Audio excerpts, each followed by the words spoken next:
Linda, Kadiso Rabada, Tabriz Shamsi, Lungi and Guinea, and Bjorn Fortune. That's the lineup for South Africa. It promises to be a very good day today. And Tony, the sort of weather we had yesterday, a lot of people were in fact in great doubt.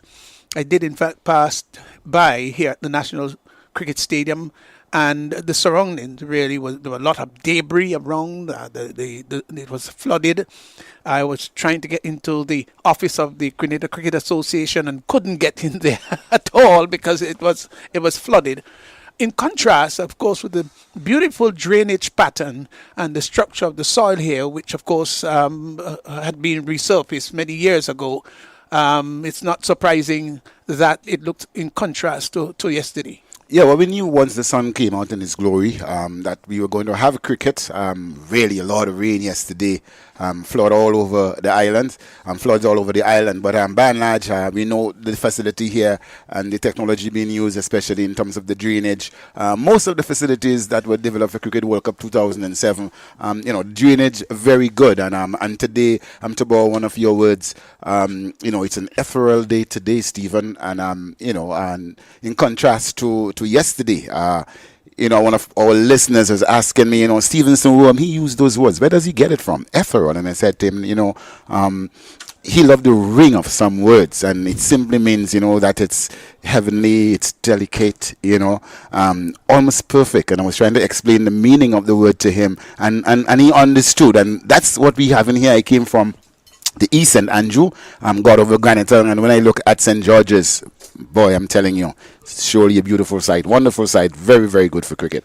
Picture perfect day, and well, Hurricane Elsa passed by yesterday. She kissed us here in Grenada and did a little bit of damage other places in Barbados and St. Vincent and the Grenadines. I'm told got torrential weather and a bit of harshness in terms of the breeze up to St. Lucia. Anything untoward up on your side, Tony? I don't think so. A couple landslides here and there. St. James had some landslides, but by and large, it's a sort of day when the rain fell, and no damage done, no lives were lost, no loss of property, I think, in Grenada, and but today it's a completely different day, completely different atmosphere. The sun is out in all its glory and in all its splendor, and hopefully the players can grace this day and perform and do something quite magnificent in this final. Just in case you've missed it, well, the news is that South Africa, they've won the toss and they've decided to bat first. And what sort of total, Tony, you're thinking here that South Africa would definitely want to have on the board, which is not just working, but a total that would bring them a level of confidence? Look, South Africa has not batted well in the entire series. In this T20 series, we've seen the scores, and obviously they would be disappointed with the way they would have performed. You heard the skippers speaking about the fact that 170, 180 should be a good score on this ground. I also believe that 170, 180, 175, 180 will put the team is a good score also. But Quinton de Kock, he has been their rock. He's been there scoring all the runs in all formats of the game. And no one has really stepped up to the plate and given him the support that he requires. And hence the reason why they find themselves not getting good totals that they can bowl to and feel comfortable. But I'm thinking that today they're looking for at least 175, 180. And if they can get that, then put some pressure on the West Indies. Yeah, the series set up very nice with both teams having won 2 matches. They're coming into this team. Is there going to be a bit of tension here, Tony, or with these two teams becoming in rather relaxed? Well, I think both teams know that they have not played up to their full potential. The West Indies, first of all, will know that the first 5 batsmen have not been scoring runs. We have a number of senior professionals in the team, and they themselves have not been performing the way they would like to. We've been critical of them in terms of the manner in which they're getting out. But by and large, I think both teams know that they need something special today. This is the final. The person who wins this game wins the championship, wins the series. So it means that today you have to bring your A game out to the park and perform. So the watchword today will be performance. All stats and everything, you throw that out the door, and it's all about performance. Hopefully, both teams could come out with their A game and we should have a cracker. Well, we should have a cracker indeed. We were concerned, as we said a little early on, the rain that came down quite harshly yesterday, and during the course of the night, it wasn't as bad as it was during the course of the day yesterday. Held up quite nicely during the night, but there were a bit of showers here and there. But we haven't had any rain as far as in St. George's. Now, whether it came in St. Andrews, I'm not too sure about that. No, it has been a pristine day today. Magnificent, beautiful day in St. Andrew. As a matter of fact, when I came over the granite and coming down over the hills through Black Forest, that was the only little damp I got in terms of what the atmosphere looked like. But it has been a picture perfect day in St. Andrew. No rain, lots of sunshine, and the sun is out here down in St. George's, and it looks like a wonderful day for cricket. Well, our producer has also said, just confirm Andre Donald, that he lives, of course, in the parish that he likes more than anything else. He says that's Grenada, according to him, St. Patrick, and there was no rain. And coming down the western side, there was no rain either. But all is well set, and things look very, very, very good. We're not expecting to get any rain unless things really do change. But by and large, it looks rather well indeed. Let's look a little bit, Tony, in regards to the composition of the West Indies team. How important are these matches? Of course, first up here against South Africa, and then there are some other matches coming up. How important are these matches in preparation for the World Cup coming on later down the year? It's important that you win. Winning, it has to become a habit. The West Indies, they are not winning on a consistent level, and I think putting this squad together, this team together, they want to put in a number of performances to boost their confidence, because it's all about confidence. Presently, if you look at the way they're batting, the vice captain Nicholas Puran, he doesn't seem to be very confident, and it's about putting together some good performances. I don't think that the team will change much for the World Cup. It is a very strong team on paper. However, the batsmen, especially the first 5 batsmen, must build a foundation. At least 3 of those players must get scores, and I mean scores in terms of excess of in big half centuries. If they can do that, then it lays a platform for persons as Russell and Pollard with a good score on the board to come in and play the natural game and play with confidence. And if they can do that, it means that they will get scores in excess of over 180, 200, because they have the artillery. We saw what Pollard and Allen did, and we have not come together and gelled well so far in terms of our batting performance. Yes, we have fielded well, we've bowled well, but our batting, we need to really work on our batting and get some confidence from our batsmen. Well, we will a little later on give you the Crumbs Bakery quiz of the day. That's going to be coming up during our broadcast, so get ready for that. But we do have a little change today. Our WhatsApp number is a bit different. So today's WhatsApp number that you'd want to send in your answers to, as the case may be, 1473 405 6564. Now let me repeat that: 1473 405 6564. So that's the number you'd want to send the information to. And the Gmail account, you'd want to send us your email at middlestumpvibes@gmail.com. So that's middlestumpvibes@gmail.com. So take that information, and a little later on in the broadcast, we'll be giving you our Crumbs Bakery quiz of the day. Let's look at the 2 captains. We've got Bavuma and, of course, Pollard. How well did they lead their individual squads? Great. I think they have been exceptional. Both men working with small margins, small totals. I think the field piece is magnificent. I think the fielders would have responded quite well to the leadership also in terms of the field set, in terms of the ground fielding, in terms of the catching. So from that perspective, I think both skippers, they have done extremely well. The players now need to support the captains and put in some good performances. Hossein coming in, it's going to be quite a challenge for him, especially as it is a decider. But he's a professional. He's picked to bowl, and he's been given an opportunity and should relish that opportunity. This is cricket at the highest level, and being given that opportunity, I think he should come in, grab it with both hands, and perform as to the best of his ability. Okay, so let's just give you quickly again, let you know that the Cock, Bavuma, Makram, Bandadusan, Miller, Mulda, Linde, Rabada, Tabriz Shamsi, Ngidi, and Fortune. Those are the players who are representing South Africa as we get ready for this, the fifth and final match here between South Africa and the West Indies. South Africa, they've won the toss and they've decided to bat, and here it's going to be the first ball in this match. Fidel Edwards moving in. He's there and bowls a short deliveries onto the back foot. Is Bavuma, who's opening the innings this time, plays it out to short mid-wicket, and there is no run.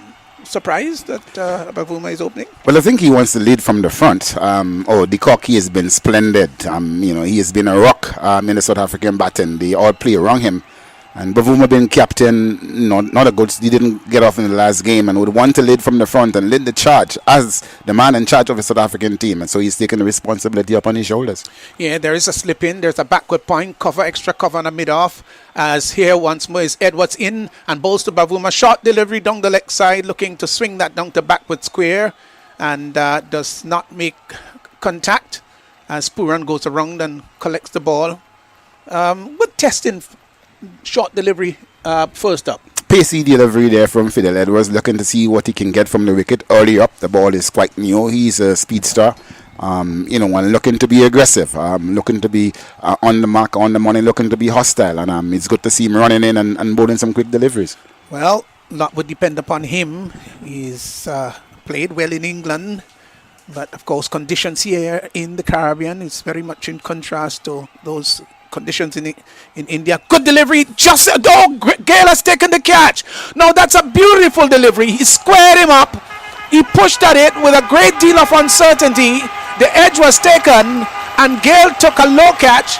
So the West Indies, they've struck very early. Bavuma goes, caught Gale at first slip of the bowling of Fidel Edwards. He's gone without scoring, an absolute pearl of a delivery, and that was a nice, sharp, fine catch by the 41-year-old Chris Gale. Yeah, the corridor of uncertainty at any level in that area there. He had to play a little bit of late movement, but Chris Gale held on to a smart catch. The lone slipper, low down. He stayed down using the basics, and Fidel Edwards had struck. And, very good delivery, pacey in that corridor of uncertainty, and Bavuma has to live. Yeah, well, that was lovely. It really was a lovely delivery. Sort of turned him around a little, and there was a little bit of movement away, and he pushed at it. The length was also very good, Tony. And I thought that Gale took a very good catch, bending low. He's 41, mind you. He didn't have to dive forward or to the left or to the right, but it was dipping on him. And he kept his eyes on the ball and took a smart catch. Yeah, he stayed down. He did the basics right. And it's so important when you do the basic right. So he was down. It was dipping, ankle height. But he held on to it both hands. Didn't have much difficulty, because he executed right in the slip. Good delivery, off stump. And, very good catch by Christopher Henry Gale. And the West Indies would need to continue to feel like that. We spoke of the fact that they have the ground fielding has been good, the catching has been excellent, and once again, proving just that. Good delivery from Fidel, smart catch by Gale. Yeah, wonderful catch. So Aiden Makram now comes out to replace Bavuma. South Africa, they've got a setback, an early setback, and the West Indies, they've struck rather early. Edwards will begin to move in. He's got this kinky dread hairstyle. I hope I got it right. All of those younger versions got all sorts of different names for the hairstyles. He moves it now, passes the umpire. He's there now, and Bolton Makram wayward delivery down the leg side will be called wide by the umpire. So South Africa off the mark. Tony, we've got all sorts of hairstyles these days. You've got kinky dread. You've got the mohawk. What used to be nowadays? But it's either your dread or your bald head, Not many variations. Yes, in recent years, and then there have been the girl Rashmi. Yes, there's quite a few of them. Here is Edwards. He comes forward. His Makram just pushes it out. to extra cover. Pollard picks up and there is no run. Well, Francis Saint-Hilaire, who is older than us, of course, we're the older version. I'm sure that he would know some of those hairstyles that have come in recent years.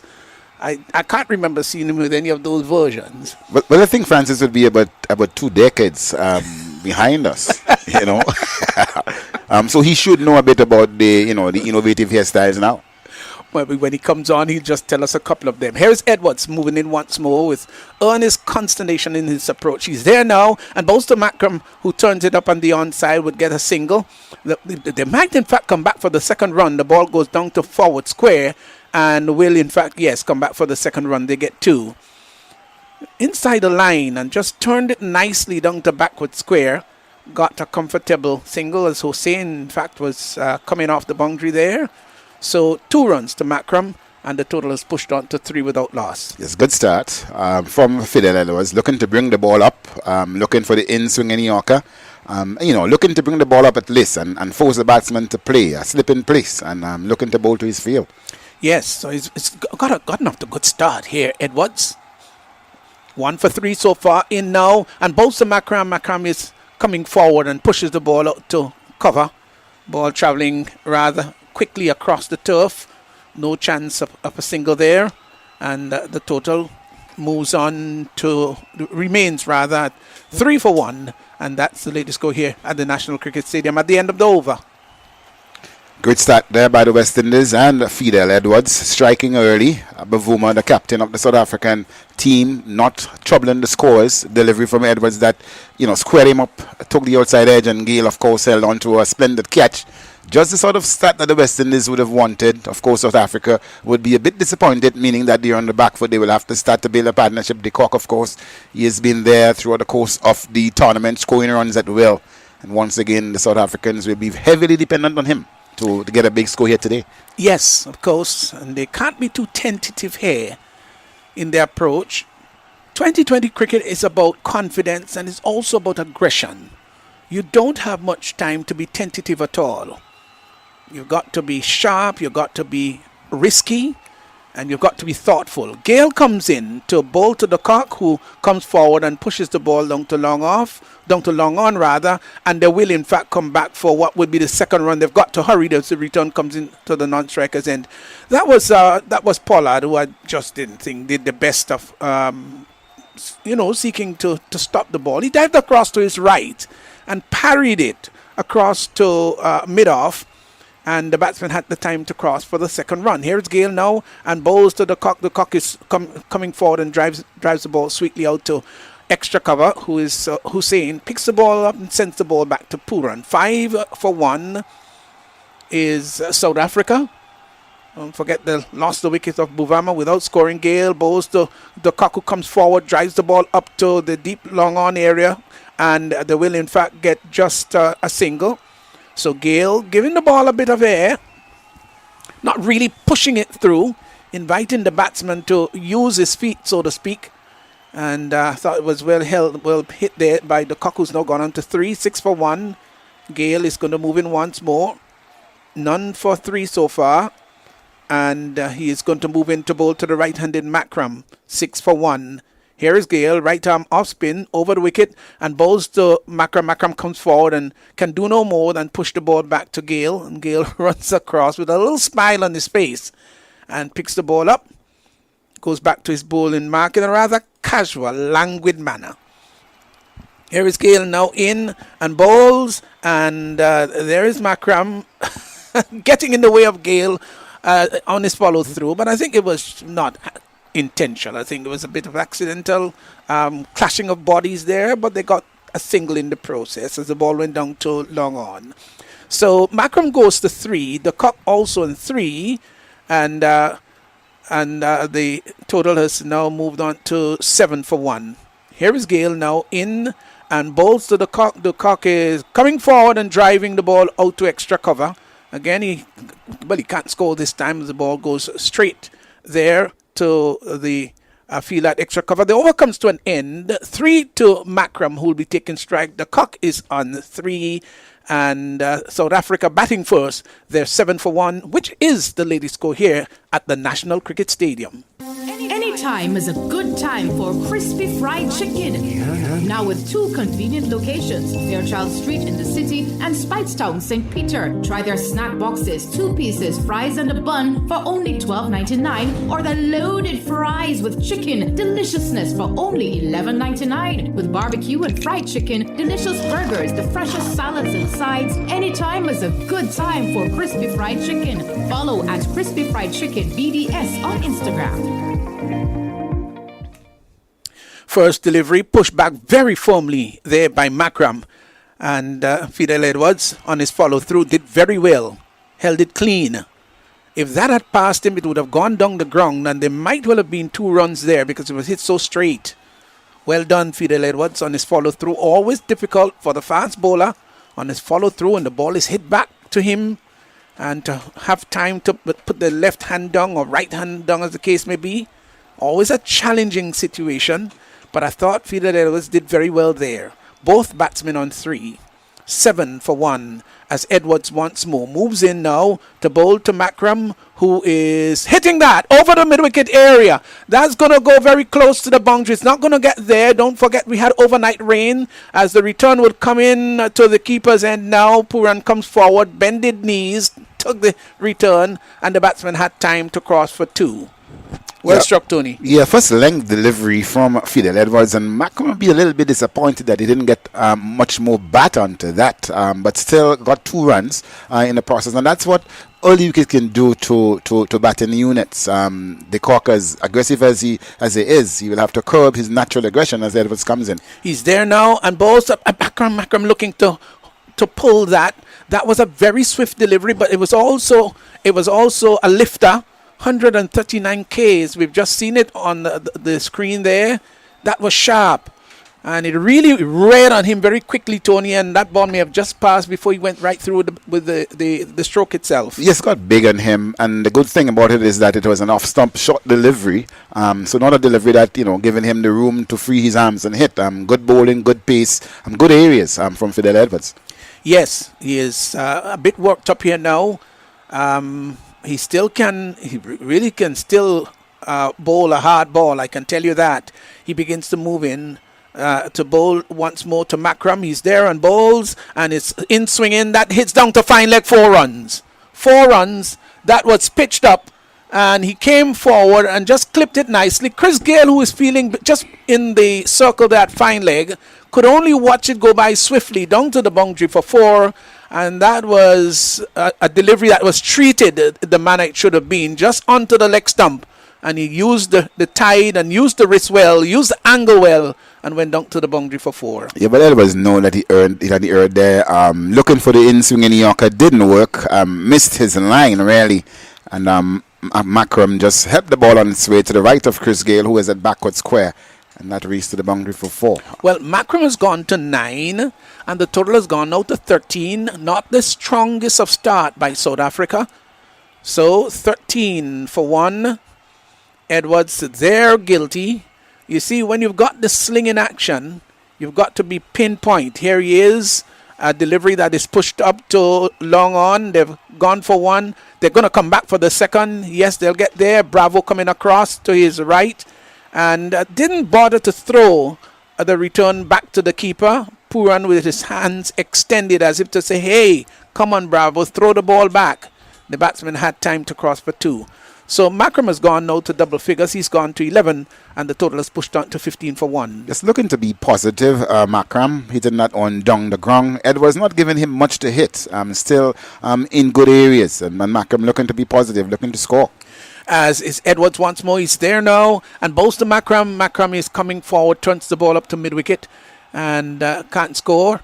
The over has come to an end. So Edwards 2 overs, 1 for 11, and that was a slower delivery there. Makram is 11, the Cock is 3, is 15 for 1. And Tony, I don't know if you have any information about football. I know that Francis Sintele is always checking to see the scores and all of that, who played and all of that. Did you get any information at all? Well, I think I know that Haiti defeated St. Vincent, I think, and Trinidad defeated Montserrat. I think Trinidad, some 6. Both teams, I think, got 6. So, Francis is more, astute than me in those areas, so I think he will provide a lot more information when he comes on. Well, the Czech Republic won and Denmark 2. So Francis St-Hilaire has just given me some more information there. He's the guy that follows soccer. Did he play much of football, Tony? I don't think so. Right. So he oh my God. But he can make amends when he comes on. When he comes, he can do that. And known for his cricket, opened the batting, I think. Played some cricket for GBSS also. But I don't think much footballing skills there. I should have known better. I really should have known better. He doesn't have the physique for a footballer, I dare say. Here's Bravo, though. He's going to move in to bowl to the cock. He's there now and bowls to the cock, who to this delivery is getting a wide delivery, really wide, outside the off stump. Confirmed by the umpire that it's an extra. Badly bowled. The radar certainly was not right at all. And Pooran collects behind the stumps. I tell you what, the West Indies look rather relaxed on the field, I dare say. We're hoping that it's good to be relaxed, but we're hoping that relaxation doesn't lead into, just being a little bit, overconfident. Good start, great start. Bravo comes in, bowled remarkably well in the last game. But they're looking very relaxed out there, Stephen. Right, that's good. It's always better to be that way rather than being laborious and unsteady. You don't want to be sluggish or too languid. You want to be energetic as much as possible and alert. Here's Bravo in and bowls wayward delivery outside the off stump again, confirmed by the umpires. Another wide with his hands outstretched, both hands outstretched, confirming a wide. One more to the total, which has now gone on to 17. The West Indies 17 for 1. The West Indies would want to be very careful here. Extras, you've got to be minimal in 2020 cricket. I mean, all versions, yes, but the more extras you've got in 2020 is the more dangerous it is for you. Here once more is Bravo in and both to the cock. The cock is getting a wide delivery outside the arm that he squirts just behind square on the offside as Hossein picks up, and there is no run. Well, I think what Bravo is trying to make the cock do is to make him play through the offside. He's very strong. He can come outside line of off, pick you up with a length ball and hit you over mid-wicket. But obviously there is a plan to bowl to Quinton de Kock, and that plan is to bowl just a bit wide of off stump. And that is what Bravo is trying to execute with perfection. Yes, he's an old campaigner, rather astute he is, full of guile.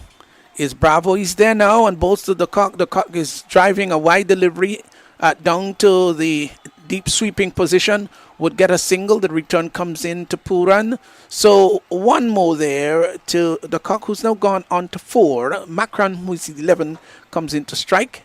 It's 18 for 1. Yeah, you see, he's so strong on the onside as the cock. So you're forcing him to play on the offside. You don't want him to freeze arms, and a bit wide to him on the offside. They've got him out there in a couple occasions. He's such a fantastic player, but obviously there is a plan to bowl to him. Yes, a lot would depend upon the cock here to be special for South Africa. They've not gotten off to a good start. The run rate now is 5.40, but that can change in the twinkling of an eye. That's what 2020 is all about. Here he is once more, is Bravo in and bowls. He gets a slower delivery, is Macram. I thought he adjusted very well and just pushed the ball out in a rather gentle, quiet, easy manner out to extra cover. And there is no run. Still 18 without loss. Yeah, he has so many variations. Another slow delivery, but this time, leaving the hands and still going towards the line of the off stump. A little away swinger. But with a different variation, same action. Bravo again would move in to bowl to Macram. He's there and bowls to Macram. Gets a good delivery right up in the block hole, Yorker-like. And can do no more than come rather heavily down on it. Push the ball out to mid-off, but in the process got a welcome single. One more to Macram, who's now gone on to 12. The cock, who's 4, comes into strike. It's 19 for 1. So just in case you've just joined us, South Africa won the toss and decided to bat. And, they would want to put a good total here so that the West Indies can chase. It's a wonderful day here. The sun is out in all its glory, as here once more is an old veteran in Bravo in and bowls outside the off stump, hits it hard into the ground, and then onto his body is the cock. and the ball dribbled out on the, or ricocheted rather, out on the offside. Puran came from behind the stumps, picks it up, and the batsman saw the opportunity to canter for a single. They did, and the total has moved on by 1 to 20 for 1. The Cock on 5. He's not really middling very well so far. Macram is 12 of 13 deliveries. But Tony, I think from here on, they'd want to be a little bit more enterprising. They'd want to make sure, while they keep wickets intact, that the run rate doesn't come at a stalemate. Yeah, he doesn't seem to be as Bravo comes in. Here he is now, bowls to Macram. Macram is getting a slower delivery. Had to wait eternity to get it, to drive it. In the end, he drove it down to Pollard, who's feeling there at long on. They got a single. 4 overs gone. 21 for 1. Macram will be taking strike next over. He's 13. And the Cock, who looks a little bit sedate, he's there on 4. That's the latest score here at the National Cricket Stadium. C-R-O, C-R-O. What you doing? Practicing how to say hello in Italian so I can go impress the folks at Caribbean LED. You mean because they have the new Fumagalli range of lighting fixtures, ideal for outdoor use, especially for homes like ours in the tropics, affected by constant sunlight and sea spray? Fumagalli. Alright you, head to the store at Wildy. I will go to the Laura Estate location on my way home. Oh, and it's not CRO, it's pronounced Chow. Wait, it's Chow? This is Middle Stump on Vibes Radio, the champion station.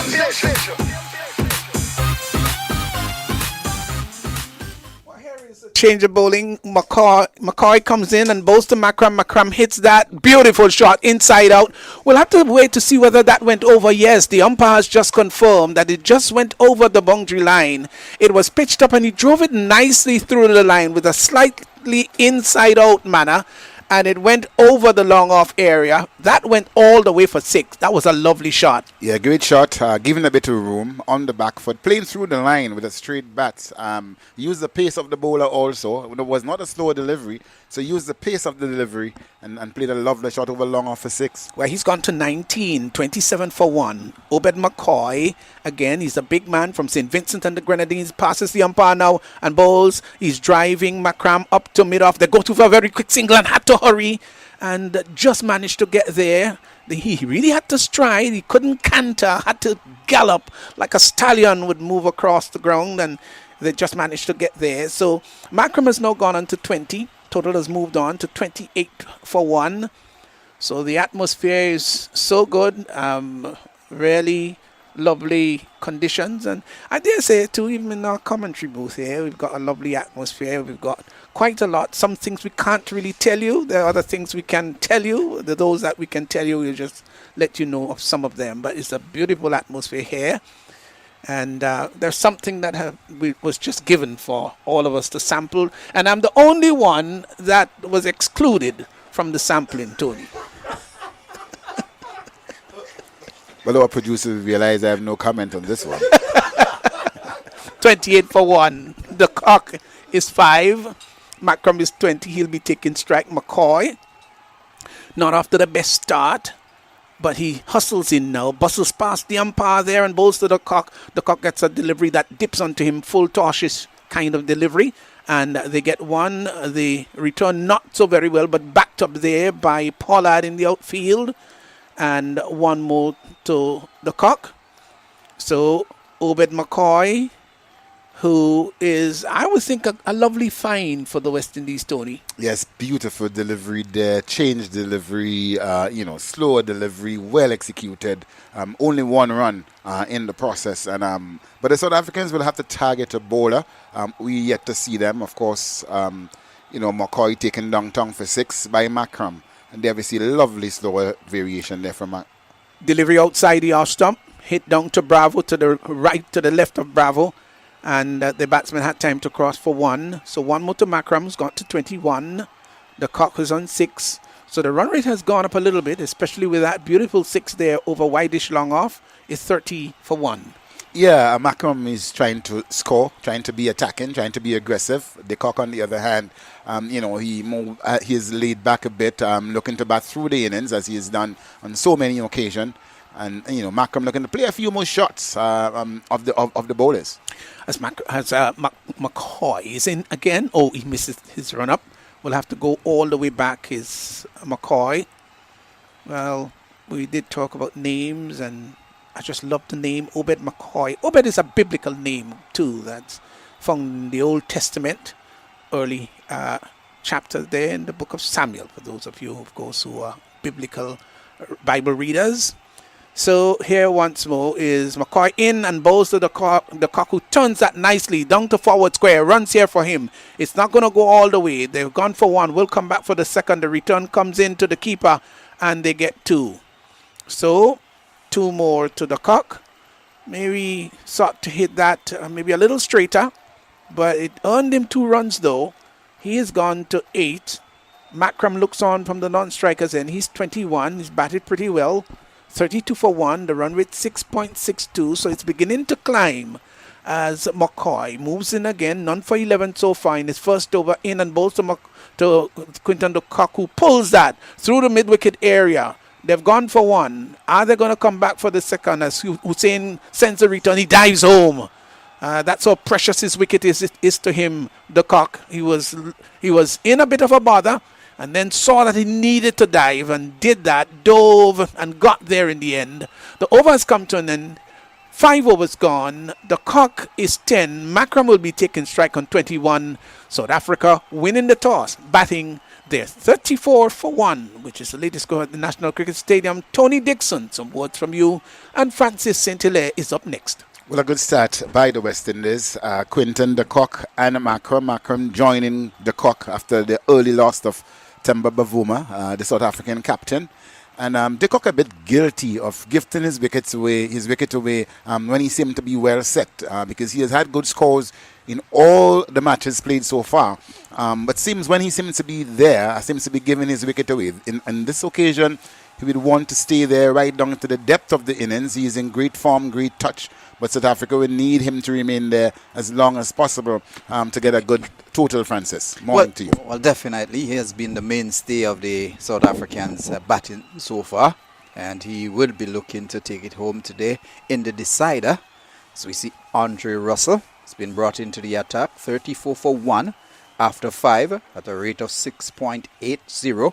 And the West Indies would feel pretty comfortable. And the South Africans would be looking to increase that rate. As we're here with Russell for his first delivery. Here he is now to bowl to Macram, and Macram is driving up into the offside. They go through for an easy single. And he moves to 21, 22, 35 for 1. It's the decider. Troy? Oh yes, definitely. And it's going to be a very exciting one today. No predictions as yet, but definitely I will let you in on some information. All right. You will be advised to stay away from the predictions based on your results from the last game. But West Indies are going to win, not being too biased. That was Prophet Troy. Not so sure how confident I'm in his predictions after the 4th game. But a lot more spectators at the National Stadium.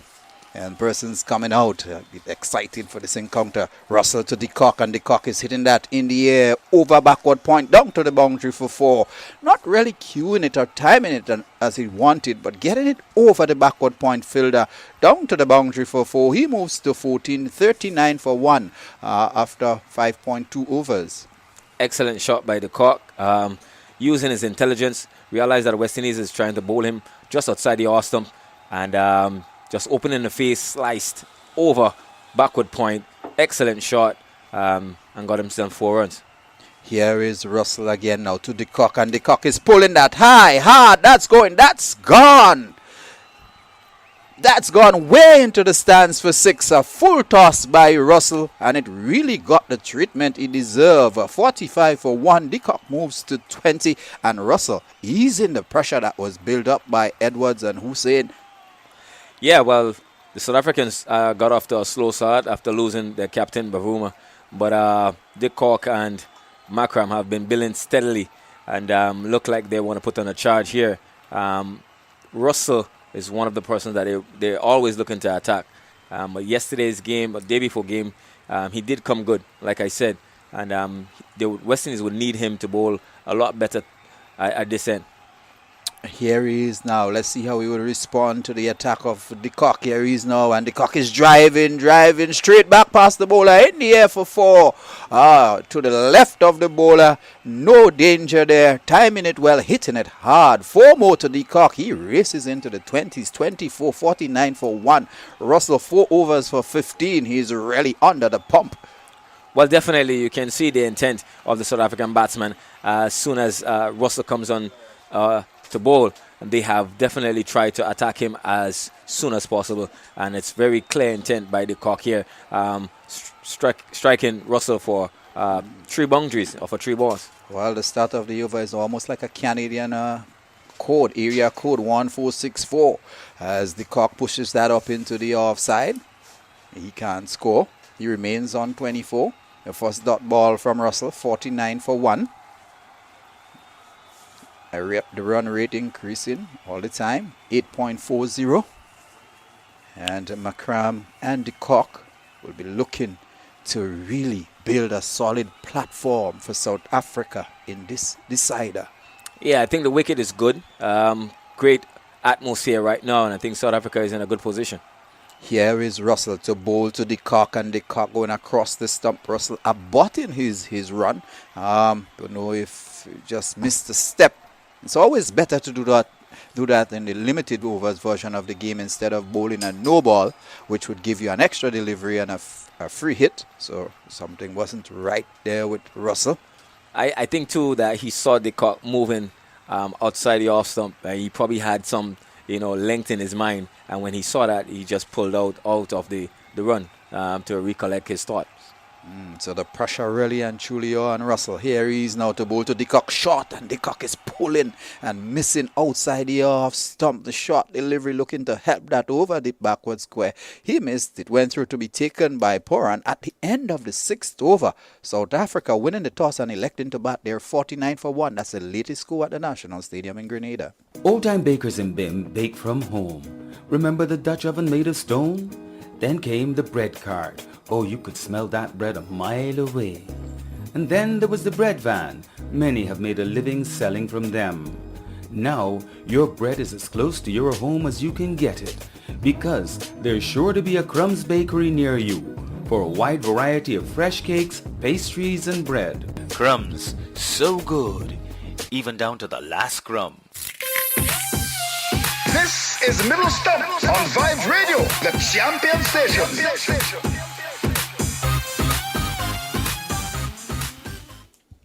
So, Pollard ringing the changes around. 2 poor overs from McCoy and Russell. He's gone back to his spinner. That's Akil Hussain. And South Africa 49 for 1. Putting some respectability to the total. Actually increasing the run rate a bit. Hussain.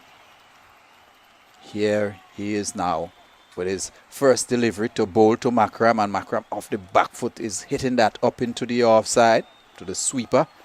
That's Hetmeyer. Sends a return to Pooran. 50 for 1. 50 coming up in 6.1 overs. And South Africa striking at a rate of 8.11. We'll feel pretty confident now. And that's also the 50 partnership for De Kock and Makram. Oh, yes, definitely. I think South Africa is in a good position. They would want De Kock to bat deep and possibly get more than the past score, which we've been seeing, of over 167, which they believe that the bowlers can defend. And we see that Hussain having his debut here, not bad. Good start to his debut, good length, good flight. He has confidence. He has been bowling well in the regular season. Here he is now to bowl to Makram. That's De Kock, and De Kock is hitting that high. That's going, that's gone. Over wide, long on for 6. Welcome to international cricket, says De Kock with a huge hit over wide, long on for 6. So he moves to 30, 56 for 1. It's a good wicket. It's a good wicket. They started off slow just to analyze the pitch, the pace, and you can see in the slot, pitched up right where De Kock loves it, and that was hammered over deep mid wicket for 6 runs. He has a quick hands, De Kock, and you have to be very careful with your lengths and your line bowling to him. Let's see how Hussein would respond. Here he is now to bowl to De Kock. De Kock is pulling and missing. Short delivery. Would feel a bit disappointed they're not connecting with that one. Dot ball from Hussein. Yeah, Hussein definitely has to use his head a lot against De Kock. They depend heavily, South Africa, on De Kock to scoring. He's definitely a touch above the rest. Like I said, he has quick hands, so you have to be very, very accurate with your lengths. A change of attack from Hussein going around the wicket to the left-hander. Here he is now to bowl to De Kock, and De Kock is paddling that, guiding it nicely behind point on the offside. Edwards moves to his right and field. One more to De Kock. He moves to 31, 57 for one. And it's going to be a different kettle of fish at this level, as Hussein would learn and learn quickly.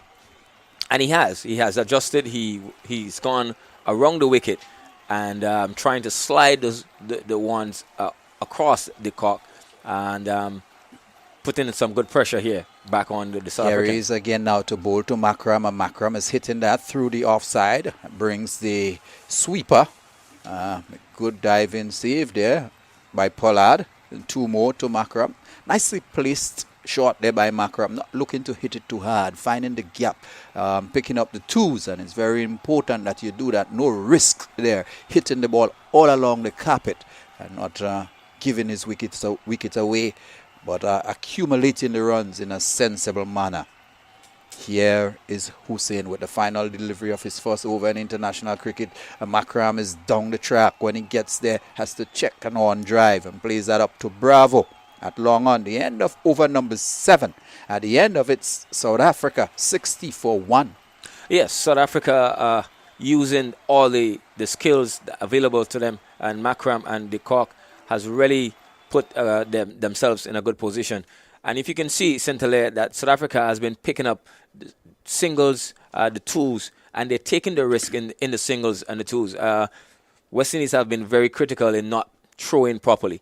And if they had picked up the ball, they have the good feelers at the boundary and throw it properly. I think they had a chance of twice running out De Kock and Makram in the field. So they have been lacking that throughout the series. And today, if they have definitely take the time, and even with wicket keeper Puran getting behind the wicket early as possible, they possibly could have had a chance of running out De Kock or Makram earlier on in the innings. Here is Gale into the attack. Wide delivery down the leg side will be signaled wide by the umpire. One more to the total.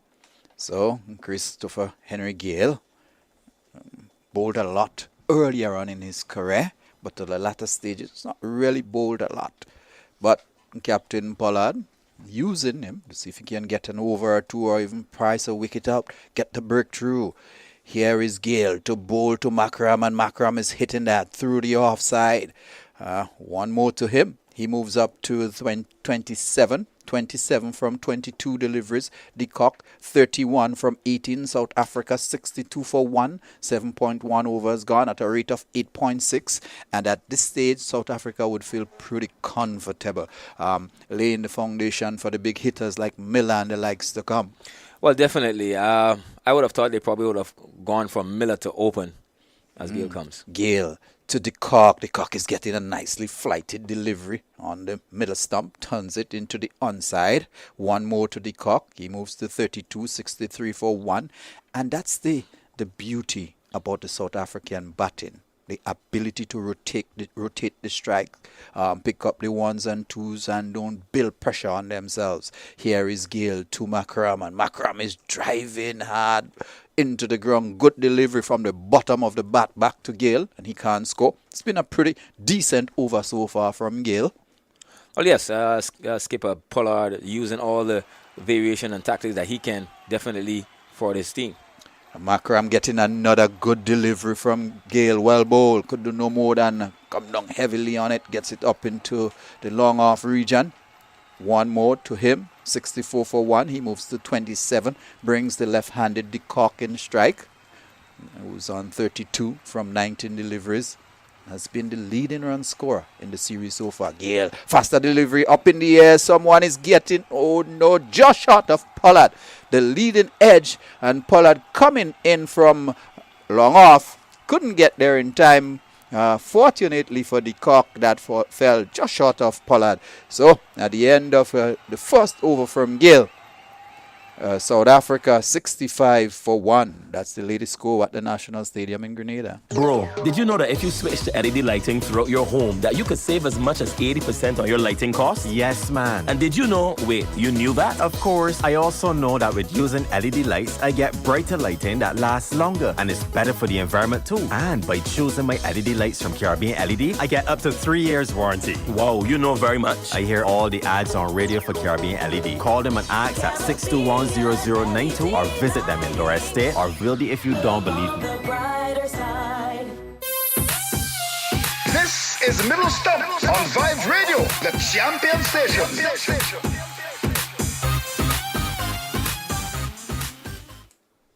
Well, there just seemed to be a little bit of confusion there at the last delivery. We thought it was over, but the wide ball by Gale, there was an extra delivery, seemed to have caught everyone by surprise, and that delivery was in fact hit over long on for 6 by Makram. So he moves up to 33 and 71-1 South Africa. Oh yes, definitely in the slot area, half volley. Makram given the treatment, and South Africa will be very pleased. And you can see South Africa using all the techniques. These two are senior batsmen for them. They are test players, and you can see the test players are using the skills to rotate the strike and at the same time getting a boundary in over, something that the West Indies batsmen have failed to do in terms of the middle overs, rotating the strike and getting the odd boundary, putting yourself in a good position for a big score. Well, Captain Pollard into the attack. Here he is now to bowl to De Kock, and De Kock is flashing at a delivery outside the off stump. The edge from catch taken by Poran. West Indies getting the breakthrough. I'm not so sure that De Kock thinks he may have hit it. He's shaking his head. Let's see if he would go for the review. Poran seemed extremely confident. It seems like we're going upstairs. So let's wait and see if the edge was found. Well, it seems like it. First up, Puran, excited, went up early, claiming the catch, and Skipper Pollard too asking the question. Well, let's see what the television replay would give us. Passes very, very close to the edge. Doesn't seem to have anything on it. That might just be... There seemed to be some daylight between bat and there ball. There is a small glitch just after passing the bat, but I don't think he got any bat on it. There was no deviation of the ball after passing the bat or passing the bat. I think the umpire would probably have to change the decision. Yes, of course, the umpire now signaling not out. And De Kock was comfortable that he didn't touch it. And Poran was comfortable that he did. At the end of the day, technology proved that De Kock was right. 71-1. He remains on 33 from 21 deliveries. With him, Makram on 34 from 24 deliveries. Yeah, and South Africa would definitely be a little bit at ease there. They would want him to bat deep. And he himself, you can see the intent in him wanting to play long for this inning. Here is Pollard to De Kock. De Kock plays that up into the onside. Gets a single. Russell comes in from the boundary. Sends a return. 72-1. 8.2 overs gone so far. And the South Africans building a very good partnership here. Makram and De Kock. West Indies would be looking for the breakthrough. Oh yes, definitely. They need a wicket right here. But South Africa, I think Makram is in good form. He's been playing good. He's been hitting the ball nicely. And De Kock, consistent throughout the series. Pollard to Makram. Shot. Slower delivery, looking to pull through the onside. Gets it up to the deep backward square region. Lewis from the boundary. Fields. One more to the total. One more to Makram. He moves to 73. Good, sensible batting by South Africa. Using the brains, actually. Not looking to hit everything out of the ground. Picking up the ones and twos. Rotating the strike between the left and the right hander. Putting the pressure on the West Indies. Oh, yes. I think they have analyzed the wicket pretty much, and they understand what shots are on. They're choosing their lengths properly, and they're getting the bad balls and putting them away. Pollard to de Kock, and de Kock is driving up into the offside through cover. They go for one, will come back for the second. Comfortable. Good run in there by the South Africans. 75 for 1. And there we go again, Scintilla. Aggressive running in between the wickets, picking up tools where they can. And certainly, if we check the scorecards, we'll see that South Africa have more tools than the West Indies in the entire series, consistently every game. De Kock, and 36, waits for Pollard. He's the big, strong Trinidad and Tobago all-rounder. Races in now to bowl to him, and de Kock is pulling well through the backwards goal, like excellent fielding down on the boundary there. That's Hussein, who sends a good return to Puran, who does not collect cleanly, but good cricket, good shot, good fielding. Yes, good fielding by Hussein, covering ground, saving certainly a boundary. But you can see de Kock and has changed his style here. Just a little chip down to Pollard, seeing that Pollard would want to bowl some slower deliveries and slower bumpers. 77 for 1. Pollard to de Kock. De Kock is driving off the inner portion of the bat, getting a slower delivery, hitting that hard into his pads. Can't score. He remains on 38 from 25. Delivery with him is Makram, 35 from 26. South Africa 77 for 1 after 9 at a rate of 8.77. Yes, South Africa putting themselves in a good position. They know that they have McCoy and Bravo still have 3 overs, I believe, left, and they would want to push here, knowing that those bowlers can definitely deliver with the slower balls, which they have been effective so far in the series. I believe that if South Africa can really spend the time, probably in the next 6 overs up to 15, they probably can get 110. Then they probably can put on some more in the next 5 overs, probably get 60 or so, get them up to 175, which would definitely be a total they think that they can defend. 77 for 1 advantage South Africa, and they will be looking to bat the West Indies out of this game, put them under severe pressure, looking to get somewhere in the vicinity of about 200 and put the West Indies under real pressure. At this rate, South Africa, they're just setting that platform for an onslaught later on, and let's see how the West Indians will react to that. Captain Pollard is reacting by bringing in his main trump card. That's Dwayne Bravo. He's been the most successful bowler in the tournament so far, and Bravo will be coming in for his second over. A mixed bag with his first over, and Bravo, wily, experienced campaigner, has played over 520 T20s. Here is Bravo to bowl to Makram, and Makram is giving himself room, driving through the offside, a bit uppish but well away from Bravo. He moves now with that single to 36, 78 for 1. And of course, if you're a fan of football and the Euros, Denmark beating the Czech Republic 2-1. Denmark coming back after the opening game when they had the scare with Christian Eriksen, who suffered a minor heart attack during the field of play. Spain and Italy already booking their place in the semi-final. What a game that promises to be. England takes on the Ukraine to see who will face Denmark in the second semi-finals. Can tell you that the 72.9 million signing by Manchester United, Jadon Sancho, he will be starting today. Here is Makram, plays that up into the offside for a comfortable single. So 79 it is for 1. 9.2 overs. Comfortable run rate 8.46, and no doubt in the last 5 overs one expects that will go up. So Bravo into his second over, none for 8 so far. Oh yes, definitely, and I think Karen Pollard will be going to his aces, Bravo and McCoy in the middle overs to try and get a wicket. Bravo, another slower delivery, but Makram is moving outside the off stump and guiding it up into the cover region for 1. So he pushes further into the 30s. He's now 37, With him is De Kock, who's on 39, and the West Indian bowlers must be sick of the sight of De Kock.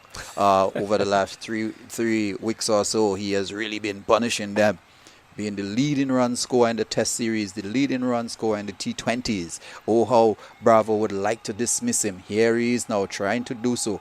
Passes the umpire to bowl to De Kock, and De Kock is driving well through the offside. Lovely shot for 4. 4 more to De Kock. He moves into the 40s. 43 to him. 84 for 1. Lovely extra cover drive there by De Kock. Absolutely brilliant. And like I said, he has been making the adjustments. He realized that the West Indians are bowling him just outside awesome, so he has made the adjustment and pierced the gap absolutely superbly, and that went straight into the boundary for 4. South Africa definitely showed confidence in winning the toss and electing to bat, believing that they have the ability to hold West Indies to any total that they post. Bravo to De Kock, and De Kock is getting a wide full toss. Hits that again through the offside, but can't beat. That's Hetmeyer stationed at the sweeper position. A bit of a fumble, and the batsman came back for the second. Good running again. Good cricket by South Africa. 86 for 1. De Kock 45. Yeah, boundary, and they're again picking up 2 vital runs. That's 6 in the over so far. And those things come critical when you're batting. The extra singles and stuff do come in handy for when you're looking to post a good total. The ground fielding of the West Indies has been excellent throughout the series. So a fumble here or there. You can't be too harsh on them. De Kock looks up and sees that Bravo is beginning to move in now to bowl to him, and De Kock to this delivery is getting another full toss outside the off stump, guides it up to the sweeper position. This time he will have to settle for 1 as Hetmeyer is clean in his fielding. He moves further into the 40s. He's now 46 at the end of 10 overs, the halfway stage. South Africa 87 for 1. That's the latest score at the National Stadium in Grenada. Old-time bakers in Bim bake from home. Remember the Dutch oven made of stone? Then came the bread cart. Oh, you could smell that bread a mile away. And then there was the bread van. Many have made a living selling from them. Now, your bread is as close to your home as you can get it, because there's sure to be a Crumbs bakery near you for a wide variety of fresh cakes, pastries, and bread. Crumbs, so good, even down to the last crumb. This is Middle Stump on Vibe Radio, the champion station.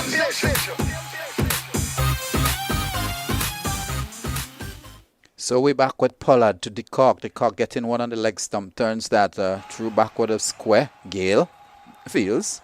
Not before the batsman crossed for 1. 88 for 1. And De Kock pushing closer to another half century. He moves up to 47. Got 71 in the 4th game.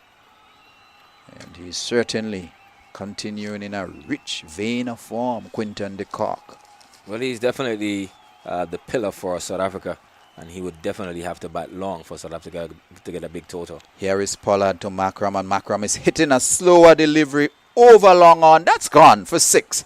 Short, slower delivery. Makram seeing it as big as a breadfruit now. Just helped it over wide long on for 6. So he moves to 43.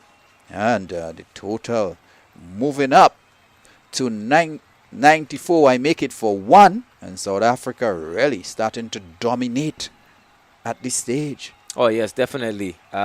Waited on it, connected in the middle, over long on for 6 runs. Great shot by Makram.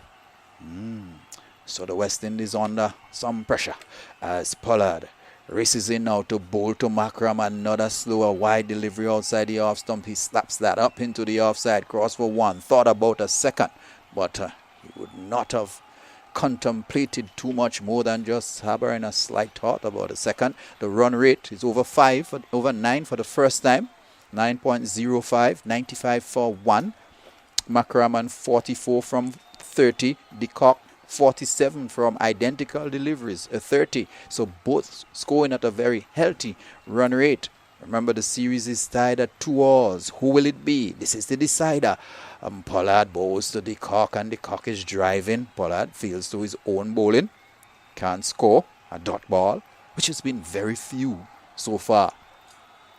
Yeah, and if you realize just a while there, St-Hilaire, backing up was Macram. He almost probably a yard or so after Pollard bowled his delivery, which says the intent of them trying to catch other singles. And there you go again. Pollard warning Macram there, trying to be cheeky. Macram was about quarter way down the track before Pollard delivered, and almost warning him, did not deliver. We know that you can be run out in this form. That's what I'm saying. The intent of the South Africans, right? Trying to pick up as much singles as possible. Pollard to the cock, and the cock is pushing that to the right of Pollard, down to mid-off. Bravo fields one more to the cock. He moves now to 48, 96 for 1. And this, in fact, is the highest second wicket partnership in T20 for South Africa versus the West Indies, with the previous highest being 73. So 96 and counting. The cock and Macram writing their names in the record book. Here is Pollard, wide wayward delivery to Macram. Lets it go through, but not before it's signaled wide by the umpire. So, South Africa really building up some momentum here and looking to consolidate and further solidify that strong position. Here is Pollard to bowl to Macram, and Macram is hitting that uppishly, but in the gap safely up to cover. Hussein fields one more to the total. 98 it is for 1. 98 for 1, Macram 45, the cock 48. 98 for 1, Tony advantage South Africa. Yeah, great partnership by these two, de Kock and Macram, both playing extremely well. The West Indies trying everything at them, but they've played some magnificent shots. De Kock continue to bat well on this tour of the Caribbean. He's approaching another half century. Guilty of gifting his wicket away in a couple of the innings that he would have played so far in this T20 tournament. And this is the finals. And once again, he's bringing his A game to the park. And he's creating a lot of problems for this West Indies bowling attack, Stevenson. Yeah, and very often the really good players would, when it's really needed, they bring the A game to the front. 98 for 1. This is a fine performance here by South Africa. Macram and de Kock, 45 and 48 respectively. And, just gone past the halfway stage of the game. 11 overs gone, 98 for 1. Here is Hussein in, bowls to Macram. Ooh, he got an edge onto that one. And may have just hit the finger of the keeper. And the ball went out on the onside. Chris Gill from just behind square came around and picked it up. Well, you can't really fault the keeper for that. Didn't he get a nick onto it? Yeah, yes, he did. Yeah, it's a delivery that bounced a bit. Should have caught it, really. But didn't go to glove. Let's hope that he didn't actually play it. But from the replay that we have from the monitor, it seems that way. But Puran didn't collect it quite cleanly. 99 for 1. The cock is 49. Moves in is Hussein in to bowl to the left-handed de Kock, who is inching to that half century. He's there now on bowls. He's coming forward and driving the ball hard down the ground, and we'll get a single as Pollard comes off the boundary. So the 100 coming up. I did say that de Kock was 49. In fact, he was 48. So the 100 now posted there for South Africa. So a very good platform here. Partnership 100 of 70 balls. So Macram is 45, 49 to de Kock. They've done outstandingly well here for South Africa. Here is Akil Hussein, left arm orthodox, round the wicket in now and bowls to Macram. Macram is onto the back foot, just pulls away and hits it hard into the offside. Just knocked down there at extra cover, Lewis. And the batsmen remain in their respective creases. Total remains on 100 for 1. Macram is 45. De Kock 49. The run rate is 8.70. This is healthy. As Hussein once more from the far end, from the River Road end. In now, he's there, and he bowls to Macram. He's down the track, and he lives that high and hard. That's going a long way. Good use of the feet. He put on his dancing shoes, lifted that over long on for 6. He's happy about that. And in fact, Macram has gone to the 50 before the cock. He's gone to 51. That was a hefty blow. It's 106 for 1. Great shot. Good use of the feet from Macram. Got to the pitch, played straight through the line, and he hit it over long on. Great shot by Macram. Excellent partnership. Continuing to blossom more. These two, the West Indies would really like to see the back of one of them. But thus far, they bat excellent batting. Great shot again. And Hussein, not a bad delivery, but Macram using his feet quite well, getting to the pitch of it and playing a lovely shot over long on for 6. Yeah, got up to practically 100 yards. That was a fine shot. It's such a wonderful sight, of course, when batsmen will use the feet, get close to the pitch of the ball, and still continue to play straight. Well, there is Pollard having some words of wisdom and counsel for his younger player. So, go ahead, Tony. Yes, Stephen. Another thing that we've seen here is that the pitch has played extremely well. You're seeing the batsmen playing through the line a little bit better than they were in the previous matches. So the pitch is playing well. The West Indies, they would need to have the breakthroughs going. These two, they have batted quite beautifully so far. And creating a lot of problems for the West Indies. A lot of discussions going on there between the skipper, his wicketkeeper, and also his orthodox left arm spinner. But hats off to Dick Hawk and Macram. They've batted pretty well. Well, the ball, in fact, was hit high and hard, and it went a very long way, 100 yards. That's a big hit. It really is a big hit. And he hit it, Tony, with effortless ease. There was no big wallop, but the timing was quite great. It was wonderful timing as Leather and Willow met, and it went for a resounding 6.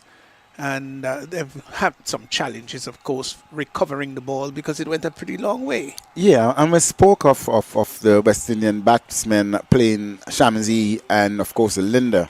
And the fact that they were playing a lot of sweep shots, they were playing a lot of slug sweeps. We were making the point that they were not getting close enough to the pitch of the ball. They were not using their feet. And here we have seen these two batting. They're making good use of the feet. They're getting close to the ball. Once they can do that, it means that they can play the shot with consummate ease. And we've seen Macram there just exhibiting that use of the feet, got to the pitch, sweet shot through the line, 6 runs. Yeah, so Hussein, the ball is back here. Umpire Wilson has just turned it over to Hussein, who's been treated in Scotland a bit of a baptism into his debut match. He will move in to bowl now to Macram, who's 51. He's there now around the wicket and bowls to Macram outside the off stump, off the back foot, and cuts well down to the backward point area. This is going to go all the way. Yes, it does. Beats Evan Lewis, who was coming across it very quickly. Had a failing dive, really dove in a rather spectacular manner, but wasn't able to pull that off. 2 consecutive boundaries, one airborne and the other along the ground.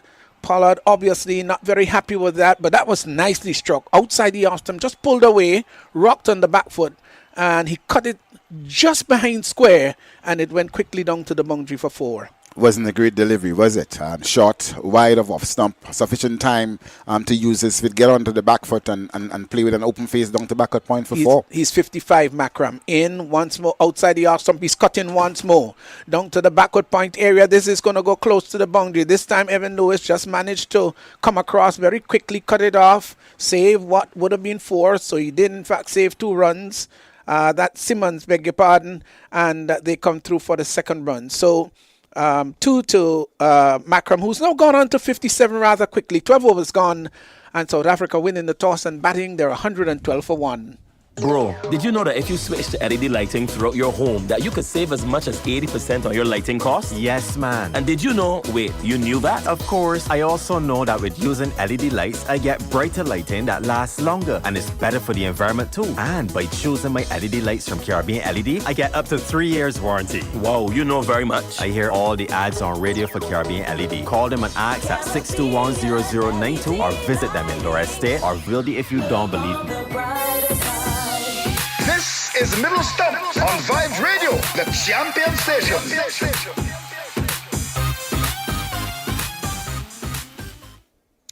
So Obed McCoy would move in once more. Brought back into the attack rather. He's in and bowls to the cock. The cock is getting a full toss that he clips nicely down to forward square. Will get a single as Hussein comes off the boundary, sends a strong return to Puran. One more to the cock, who's now gone on to 50. Well, he's getting a round of applause there for a well-played 50. And that should be his ninth 50 in T20. Is it his ninth? Yeah, that's this ninth. So thank you so very much. Quinton de Kock, 50, 34 balls to get there. And he hit 2 sixes in the process and struck 3 fours. So, well played by de Kock and also Macram, both of them getting half centuries.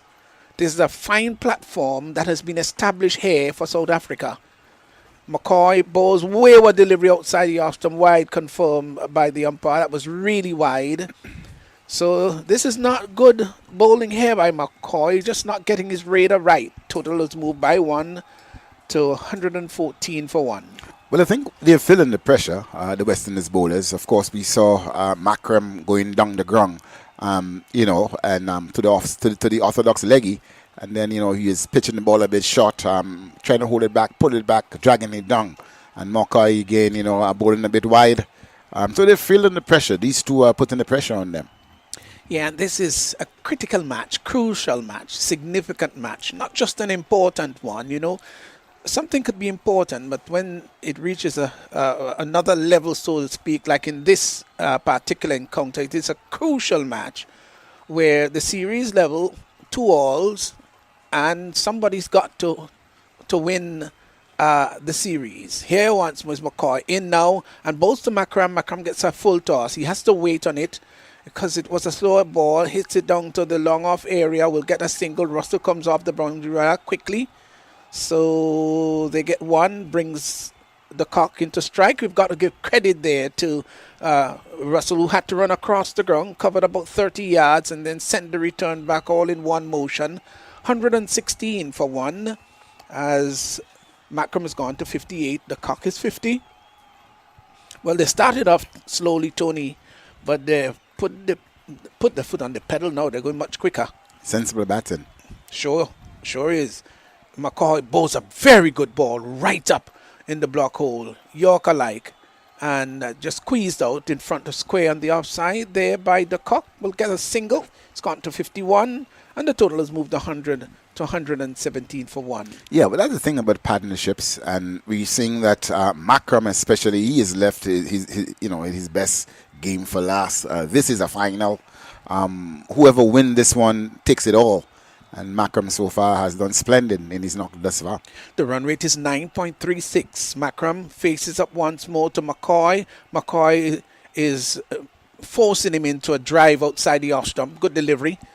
And the ball beating the rushing blade as Puran collects behind the stumps. Well, we did talk about the use of the feet, Tony, and we want to just maybe comment about that at all, as much as possible.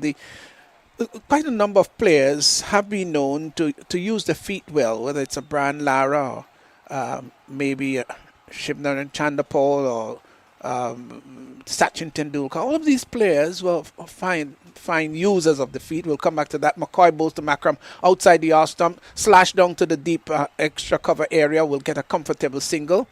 So one more to his total. Hussein sends the return back.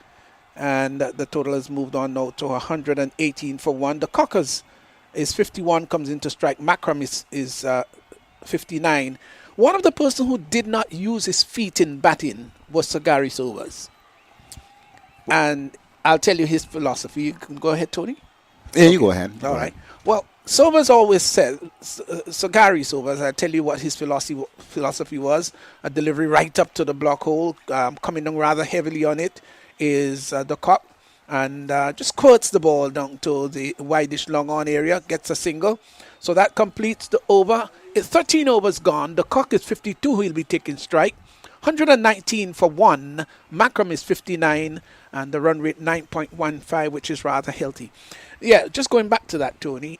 His philosophy, Sagafi Usova said, the ball has to come to you. Let it come. You don't have to go and meet it.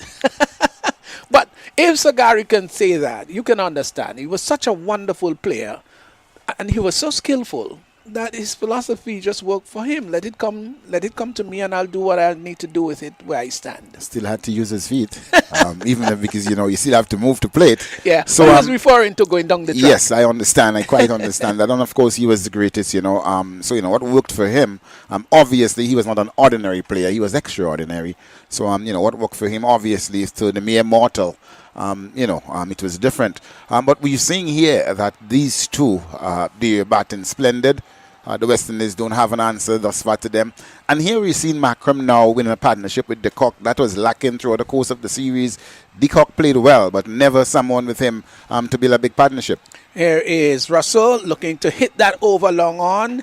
De Kock doesn't make contact, and Pooran collects behind the stumps. Yeah, not big partnerships. South Africa they have not been having players to partner with De Kock and post good totals. And this is a different game. This is a final. Macram has come to the party. He has joined him. They are both on half centuries. And if he can stay there probably with 15 overs, 5 overs still on the board, could spell trouble for the West Indies. Here once more is Pollard in, bowls to De Kock, who comes forward and drives sweetly through extra cover, fine shot for 4.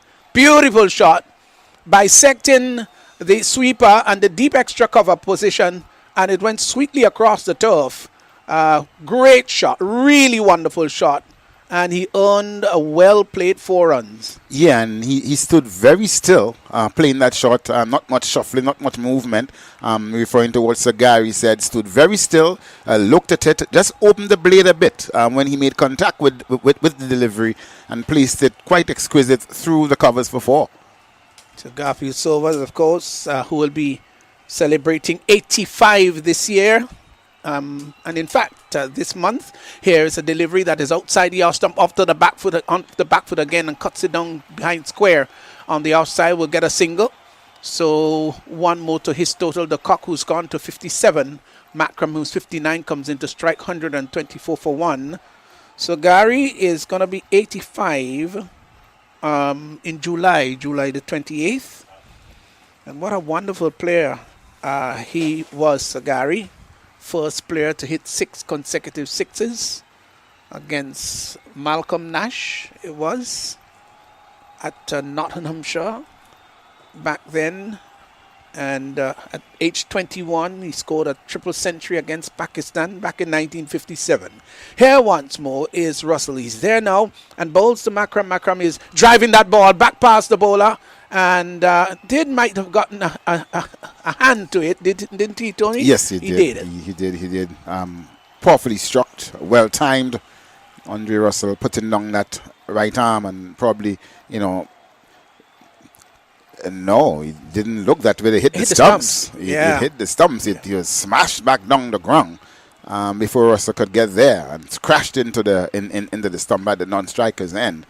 Thought probably he got a hand to it to initiate a run out, but that was not to be. Flew past him before he knew what happened. Oh, that was hit hard. It was certainly hit tremendous power.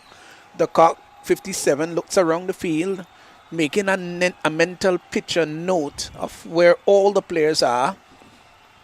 I think one thing for certain, I don't think we're going to get a score of 160 today. I think we're going to get more than that, and it augurs well for the finals. Over number 14.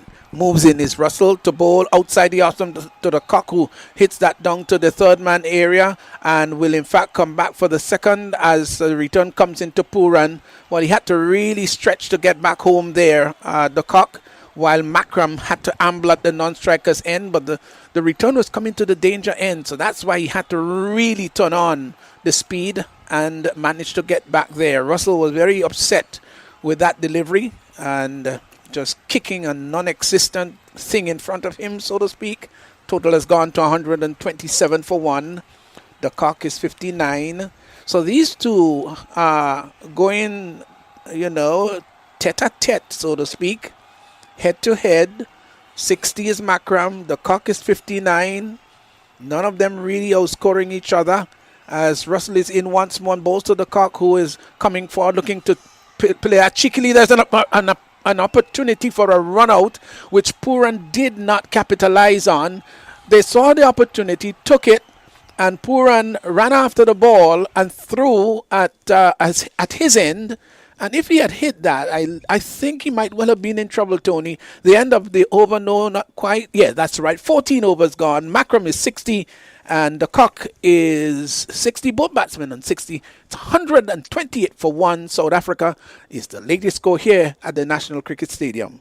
Anytime is a good time for crispy fried chicken. Now with 2 convenient locations, Fairchild Street in the city and Speightstown, St. Peter. Try their snack boxes, 2 pieces, fries and a bun for only $12.99, or the loaded fries with chicken deliciousness for only $11.99. With barbecue and fried chicken, delicious burgers, the freshest salads and sides. Anytime is a good time for crispy fried chicken. Follow at Crispy Fried Chicken BDS on Instagram. This is Middle Stump on Vibe Radio, the champion station.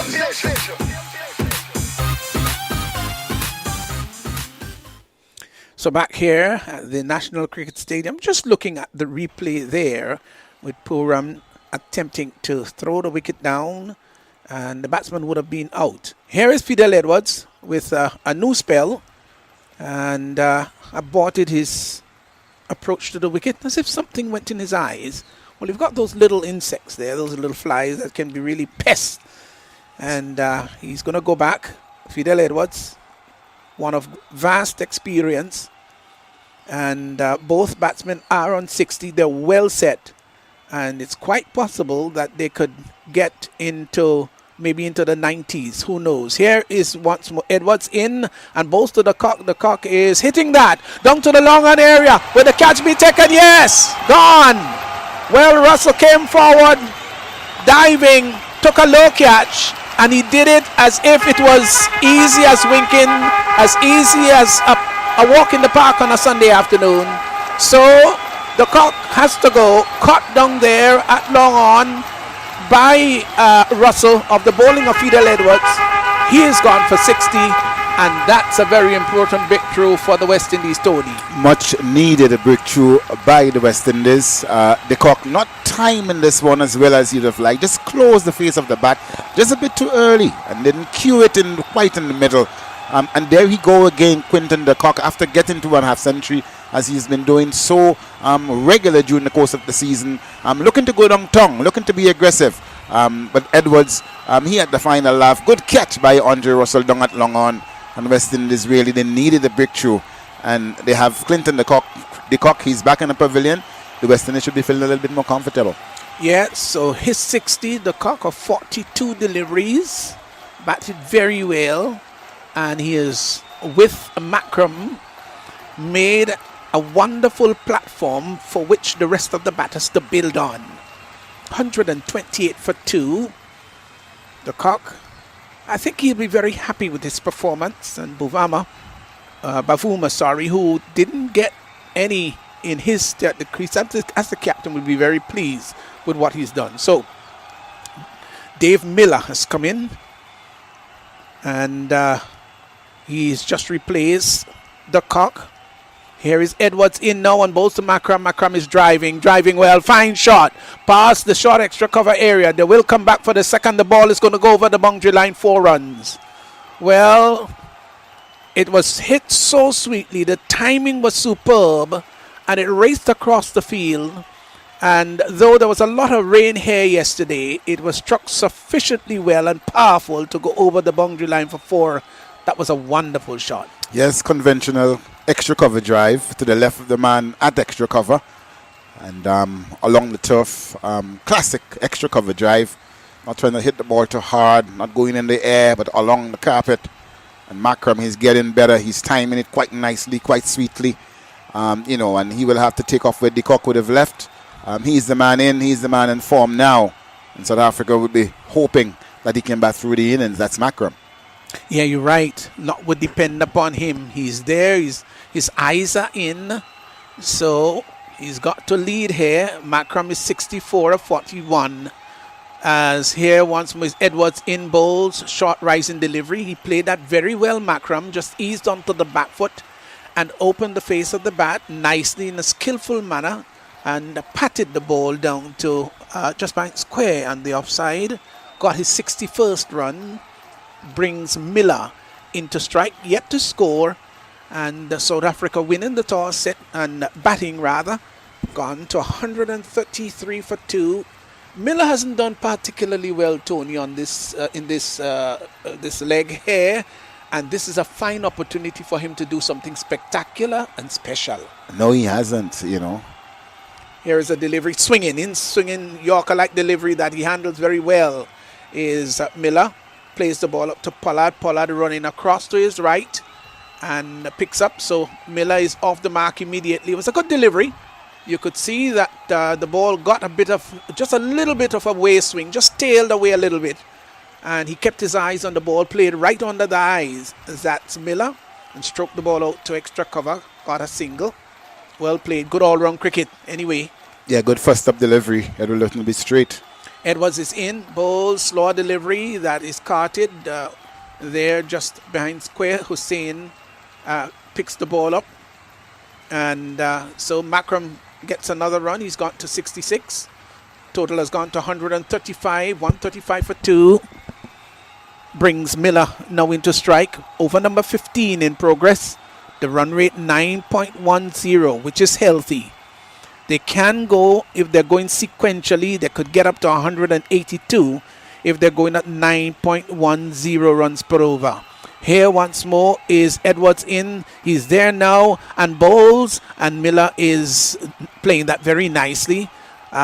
Just playing it with soft hand and open the face of the bat, gets it down to third man. Simmons comes off the boundary. The batsman had time to cross for 1. So 1 more to the total, 1 more to Miller, who's gone to, Makram has gone, Miller's gone to 2, I beg your pardon. And after 15, South Africa 136 for 2. Well, that's a good over there for the West Indies. Good over delivered by Phil Edwards. He got the weight, he got the breakthrough. The dangerous Quinton de Kock. And David Miller now, he has been given a promotion up in the order. He is, of course, the senior player, the senior batsman on the team. Has not done very well so far in the series, and this is an opportunity for him now. Good platform set, a good partnership by Makram and of course de Kock, and good platform set for Miller to come and play his natural flowing innings and probably get South Africa up to a score of 180, 190, and then we truly will have a finals on our hands. Edwards 2 for 19 of 3, economy rate of 6.33. He's really bowled very well. He's picked up the 2 wickets to fall. Here is Bravo. Moving in now to bowl to Miller. Miller is getting a wide delivery outside the arse stump that he drives up to Pollard. That's the big man. There are a couple of big men on the West Indies team, but that's, of course, the older statesman on the team, and that's Gale. Picks the ball up rather easily. He's got this languid, casual way of him. Does so many things with nonchalance, but not when he's in brute force hitting the ball hard, though. So Bravo will want to stem whatever flow of tide there is.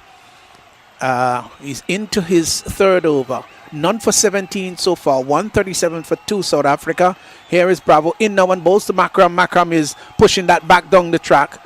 Will get a single as the fielder comes off the boundary. Pollard, who's down there, boundary riding. 1 more to Makram, who's gone to 67. 67 of 44. He's batted well. Miller, the left-handed pulverizer of the ball, comes in. He's on 3. It's 138 for 2. As I said, Tony, it's a good platform for Miller, isn't it? Yeah, and I saw de Kock having a conversation with Makram when he was departing. And I think what he was saying to him is that you've got to stay. Let the others play around you, but you've got to stay to the end. You're in. Your eyes are in. You're hitting the ball quite nicely. You have a good start. You stay. The other players play around you. I think that basically would have been the message that would have been given to Makram. Here's Bravo in. Bowls outside the off stump. Driven by Miller. Fine shot. Gets it down to the sweeper position. Will get a single. That's down to deep, down to long off rather, and we'll get a single. So 1 more to Miller, who's now gone on to 4. Makram, who's 67 of 44, comes into strike. 139 for 2 South Africa. Don't forget they won the toss, decided to bat, good run rate now of of 8.97 as Bravo again moving in to bowl to Makram. He's there now. Bowls to Makram. Makram gets a slow delivery that he hits in the air and just dropping in front of Pollard, who comes wrong from long on. Not that there was a whole lot of danger. He didn't really go through the shot. I think he was slightly deceived by it. And the ball took quite some time before getting to him. He was almost through the shot before the ball really got there. But in the end, he got a single for it. Yeah, a little off spinner there by Bravo. A slow delivery. Makram threw the shot, like you said, even before the ball came. But controlled it quite well. Didn't go through it, the shot. And queued it up to long one for a single. Got to 68, 140 for 2. As here once more is Bravo in now. Balls to Miller. Miller is getting a delivery that is wide outside the off stump. Comes forward. Drives the ball up to long on. Gets a comfortable single. So he's going to use his experience here. Bravo. He's going to use his guile. Use his skill. Use his experience to ensure that as the innings come closer and closer to the end, that he'll be as astute as possible. This is where experience comes in. He's done it pretty well and effectively in his rather long career over the years. It's 142 for 2 South Africa. Makram faces up. He's 68. Here once more is Bravo there and bowls. And Makram comes forward and drives the ball nicely. Gets it down to the long off area. Will get a comfortable single as Simmons comes off the boundary. The return comes in. That completes the over. 16 overs gone. And after 16, South Africa batting first. 142 for 2. Makram is 69. And Miller, of course, is there giving him as much support as possible. That's the sound of doors opening to another Crumbs bakery to serve another important part of the Barbadian community, this time at Silver Sands in Christchurch, another location with the same Crumbs commitment to bring you a wide variety of fresh cakes, pastries and bread, because they should be as close to you as we can get. Crumbs, now at Silver Sands in Christchurch. Crumbs, so good, even down to the last crumb. This is Middle Stump on Vibe Radio, the champion station.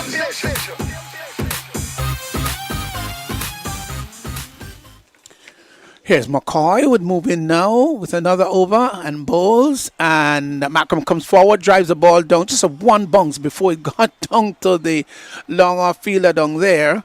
And they get a single. Well, let's just give you the Crumbs Bakery quiz of the day. We did promise to do that for you. So we're going to keep up promise. And then Francis St-Hilaire is going to come in after this over.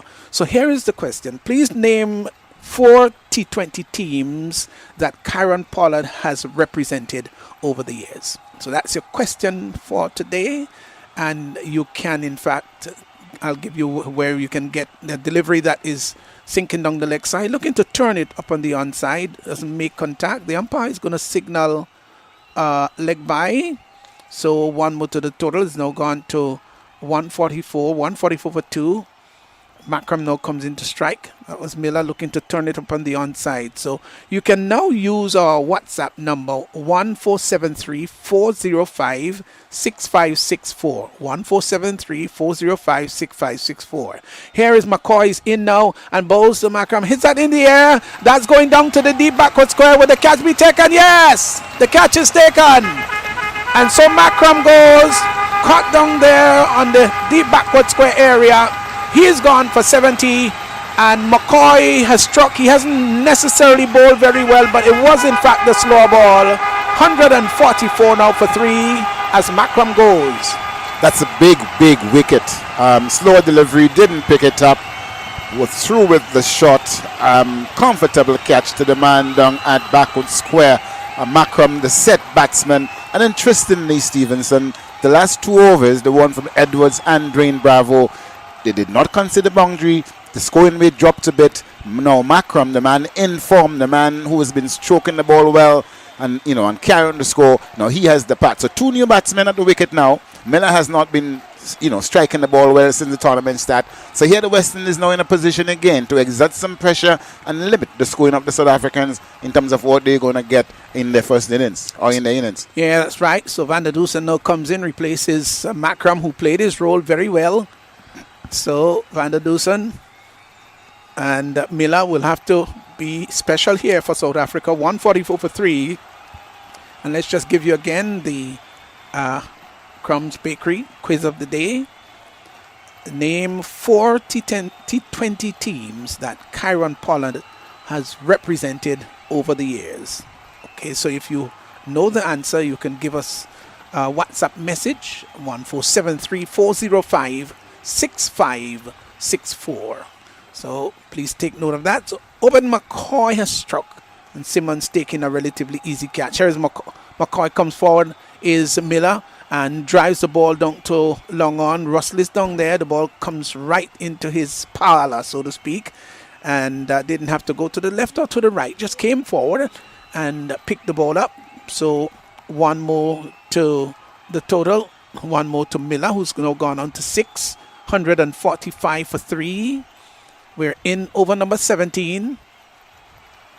And this has been a very good performance by South Africa. They certainly will want to get 21, maybe another 30 runs, 30, 35, 40. Yes, but it's going to be difficult. They have not scored a boundary in the last probably 2.5 overs. And, the bowlers have come back into the game. McCoy is there once more and bowls. Very good delivery. Opens the face of the bat is Van der Dusen. Glides the ball down to Philel Edwards. Gets a comfortable single. He's off the mark. 1. Total has gone to 146 now for 3. This is the CG Insurance 2020 series. West Indies versus South Africa. Series leveled at 2 games each. So this is the critical grand finale, so to speak, as McCoy is in once more. Bows to Miller. Miller gets a slower delivery. Well disguised. And just managed to pat it out on the onside. Running across the pitch there on his follow through was Obed McCoy, but the batsman had time to cross for the single. Miller's got to 7. He'll be taking strike. Van der Dusen is 1. 17 overs gone. It's 147 for 3. 147 for 3 South Africa. Some more thoughts from Tony Dixon and Francis Saint-Hilaire. He's up next. Great comeback by the West Indies. 3 very good overs. The last 3 overs, South Africa, they have not been able to score a boundary in the last 3 overs. So the West Indies would have pegged them back a bit. And what looked like a score of 180, probably 190. Now, seemingly with 3 overs to go, would not be a score probably much different than what we've seen throughout the course of the series, Francis. Miller is there still, and we know what he can do. So West Indies would be looking to dislodge him, and the South Africans would be looking for Miller to bat through the inning and really put it on in the last 3 overs, as here is Bravo aborts his run. And something may have just gone into his eyes while he was coming up there. Seemed to be a number of flies out there. I think it's because of the rain that we had yesterday, but all the players seem to be doing that. We saw Fidel was also doing that. We saw McCoy doing that. So obviously there are some little flies out there as a result of the heavy rain that we've had. Well, the ground staff, they really did a remarkable job to have this outfield ready for today after all the rain over the last couple of days. Excellent cricket ground, the Queen's Park National at the National Stadium. Bravo wide outside the off stump. Wide signal by the umpire. 1 more to extra. 1 more to the South African total. 148 for 3. And Tony, we can't stop complimenting the ground staff. Yeah, excellent work yesterday afternoon, speaking to the liaison officer of the West Indies team, Steve Mahon, together with the manager, Roy Lewis. We had a conversation as to the ground. The ground was flooded yesterday as Bravo comes in. Here he is now to bowl to Miller, and Miller is driving through the offside, getting it more off the outer portion of the bat down to backward point. 1 more to Miller. He moves to 8 from 9. 149 for 3. And yes, Tony, I don't know that there are many other grounds anyway around that cricket would have been possible after that downpour over the last couple of days. Yeah, we've had a lot of rain, the storm has, dumped a lot of water on us. And we must give full compliments to the ground staff. They worked very hard. The ground was flooded yesterday. And they did a remarkable job to have it in such fine form for this final game. Bravo settles on top of his bowling mark, begins to move in now to bowl to Van der Dusen, and Van der Dusen is driving straight back to Bravo, caught on ball, deceived in the flight, slower delivery, excellent change of pace by Bravo. 149 for 4, the West Indies making a comeback as they're jumping and dancing in the stands. Yeah, good delivery again by Bravo. Always difficult when you're coming in, as a new batsman. Things seem to be going quite fine. The two that were there in the cock, and of course,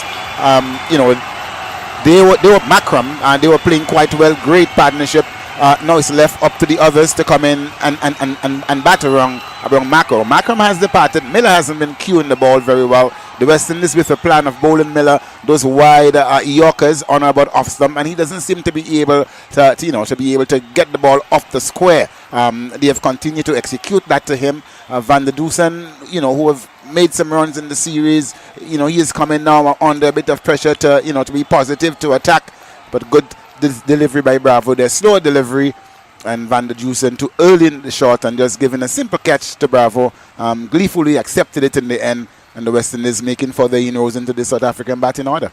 Yes, and the West Indies have really been able so far in the series to restrict them in the last 3 or 4 overs. South Africa not really able to get away with a flyer. Here is Bravo.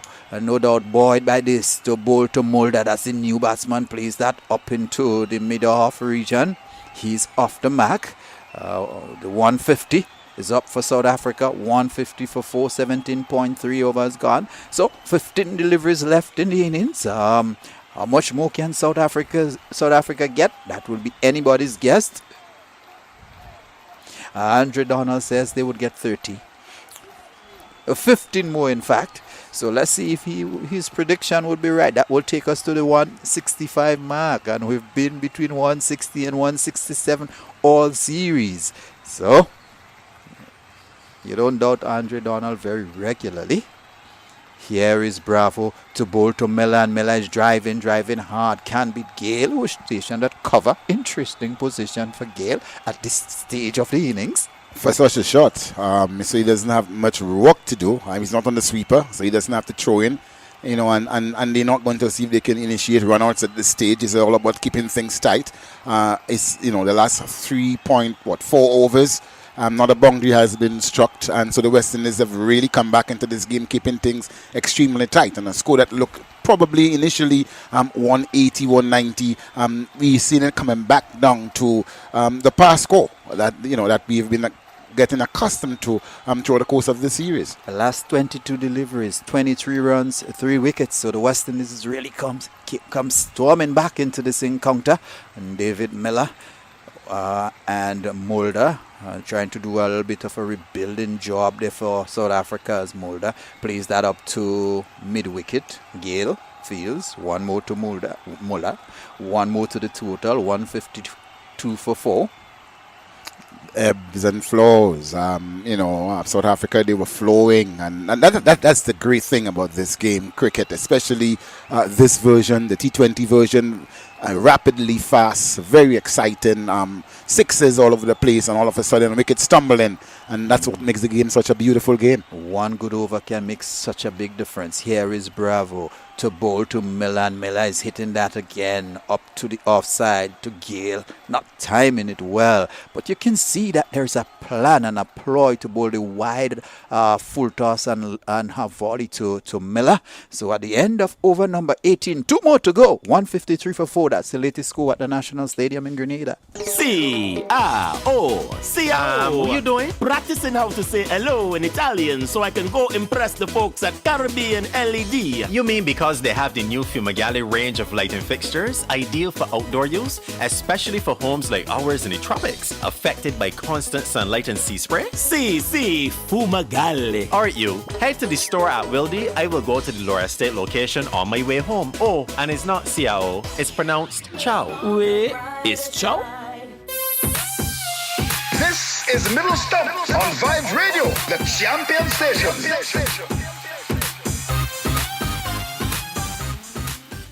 McCoy to Miller, who's guiding that up into the point region. One more to Miller. He moves to 11, 154 for 4. McCoy bowling the penultimate over. Bravo, 4 overs, 28 runs, 1 wicket. And McCoy in over number 4 in his 4th over.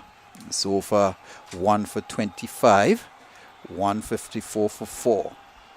As we say, welcome back to Troy. It's good. It's good.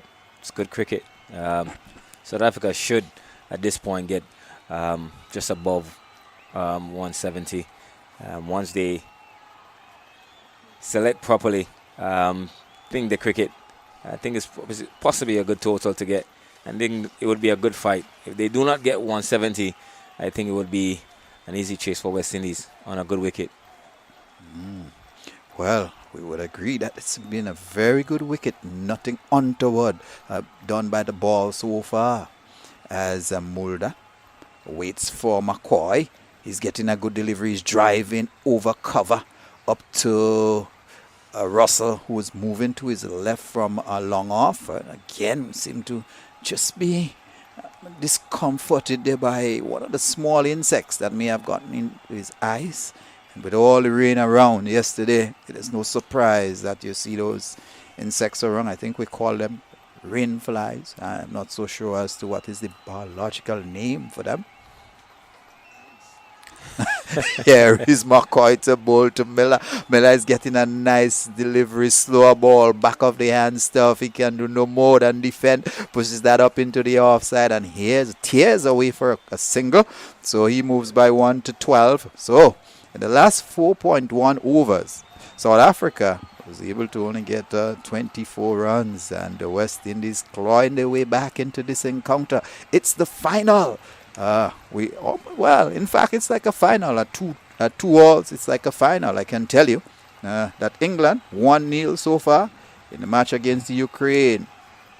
Harry Kane from a Raheem Sterling assist, and McCoy is bowling another good delivery there to Mulder, who hits that hard into the tough. McCoy is agile and nimble as a cat, feels to his own bowling. The score is kept on 156, and at this stage of the innings, you would pay a hefty premium for a dot ball. Oh yes, definitely. I think this is the stage where West Indies have a lot of finishers right round the world, and I think possibly the entire team has from 3 to 10 finishing batsmen, and this is where South Africa is struggling. They don't have finishers who can finish innings. McCoy to Mulder, and Mulder is hitting that off the inner portion of the bat, inside edge, past the stumps and the keeper, down to fine leg for 4 fortuitous runs here. But he wouldn't mind how it came once it comes. Oh yes, definitely. Swing outside the awesome, inside edge, full pitch ball. South Africa wouldn't mind how much the runs they get at this point. Once it's boundaries and once it's runs, that keeps the score ticking. Mueller and Miller would definitely want to up the tempo, possibly get at least 20 or so in the next 2 overs or so. To really 160 for 4. McCoy shot, slower delivery, almost fooled there by Mulder. I think he may have gotten a little bit of a bat onto it, but he was looking to the umpire for a signal. None was forthcoming. 160 for 4 at the end of over number 19. 1 left, 6 deliveries to go. 160 for 4. And I am not so sure if Andre Donald would be wrong in his prediction, because we're just 160. He said that it was going to be in the vicinity of 165. Well. I wouldn't be surprised. We thought that South Africa with that start, with the Cork and Macram batting, would have probably gone up to 180 if one of them would have stayed. But it seemed like West Indies have always find some mojo in their bowling and some confidence and executing properly, and restricting South Africa, like I said, and that is one of South Africa's lack of batting. They don't have finishers who can definitely take them over with good starts, because South Africa have been getting good starts so far in the tournament, and that is one of the games that they're trying to really fix as they mold the team and they try to walk wrong players. Russell with the final over to bowl to And again, has to abort his run. Just something may have just again gone to his eyes. I'm not so sure if ants are flying, Andre. I think it may have been one of those little rain flies. So, as we see Russell aborting his run on the replay there again. So it's a bit of a challenge for the players. Here is Russell now to bowl to Miller. And Miller is swinging, but getting that from the inner portion of the bat, not cueing it well, thinking about coming back for the second. It was only going to be suicidal. He moves to 13, 161 for 4. 5 deliveries left. And South Africa at a rate of 8.4. And at 115 for 1, one thought that they would or were going to get close to 200, but that was not to be, as the West Indians maintained their composure, and very good bowling on the back end of the South African innings, as has always been the case so far throughout the series. The West Indian bowlers always find a way to come back. Russell looking to maintain the pressure. Here he is now to bowl to Mulder, who is hitting that in the air. Down to long on, drops well short of Pollard, not really timing it well, looking for more power than placement and timing. But he gets 162 for 4, 4 deliveries remaining. Yeah, well, it's a couple of things for Miller, confidence and timing. And right now he's trying real hard, but I think he's pushing it a little bit too much. He needs to be relaxed, have some confidence in his play. A couple of half volleys that he's not putting away, and it's costing his team. Russell to Miller. Miller is getting a full toss. He's hitting that high, hard. That's going. That's gone. 1 bounce for 4 over cover. That was a full toss there. It got the treatment it deserved and spanked it over cover for 4. The total moves up now to 166 for 4. Yeah, well, it's a rank full toss outside awesome, giving Miller enough time and just dispatching it in the way that it should be. Full toss outside awesome, easy scoring run, and that would give Miller some confidence. Next 3 balls definitely would be a little more relaxed, and possibly he can take those half volleys and he moves up to 17 from 15. Russell slower delivery. Nice save there by Simmons as Miller guides that to point in the offside. He moves to 18. 18 from 16 brings Mulder. Mulder into strike. So it's the double M for South Africa. Miller and Mulder. 167. It is for 4. But there we can see West Indies again bowling with a plan. Bowling at the crease, bowling wide at the crease, not giving those guys anything within their reach to really hit it over the ropes. 2 deliveries left. Here is Russell to Mulder, and Mulder is driving outside the off stump. A loud appeal for caught behind. Let's see if he's walking. No. Dot ball. 167 for 4. I think he would have been undone for pace there. Russell, quick delivery, full Yorkish length. I think the ball just passed below the bat, collected by wicketkeeper Puran. And like I said, possibly a good ball that you could have put away square of the offside or straight down the ground for 4. And the finishing of the South African batsman. Russell with the final delivery to bowl to Mulder, who is hitting that in the air, down to the backward square. 1 for Mulder, 1 for South Africa. Excellent finishing over by Russell. 168 for 4. And that's the South African score after 20 overs. We remembered we got 160 in the first innings. We got 166, 167, 167, now 168. So 168 it is South Africa. The West Indies would need 169 for victory at a rate of 8.4. And oh, how well did they come back in the last 5 overs? Oh yes, definitely. They have done it throughout this series. The West Indian bowlers definitely have confidence in themselves, and they have shown it here. They have pegged back South Africa brilliantly. Good bowling, good use of his bowlers as Kieran Pollard, and restricting South Africa again for 168. But it's still a total that batting first has been very, very difficult to get chasing. So South Africa would definitely have confidence in their bowling. They have shown that West Indies have difficulties facing Linda and Samsi and Rabada and the rest of the bowlers. Well, unfortunately, Naughty couldn't play today, so we'll definitely see what Fortune can definitely do to fill up that gap, and it's a big gap at the same time. So South Africa definitely have confidence in their bowling, and I think 167, 168 on this wicket is still a good total based on everything that's happened in the series so far. Well, definitely. It has been the average, the average score basically for the season so far, and West Indies would be looking to get 169. Just to run through the scorecard for you in case you just joined us. Bavuma, he was the first to go. He was caught by Gale at slip of the third delivery of Edwards for no score. The next man to go was De Kock, and he was caught Russell for 60 of the bowling of Edwards. He faced some 42 deliveries, 4 fours and 2 sixes. Aidan Makram, he was the star of the show. He was caught Simmons, bowled McCoy for 70 of 48 deliveries, 3 fours and 4 sixes.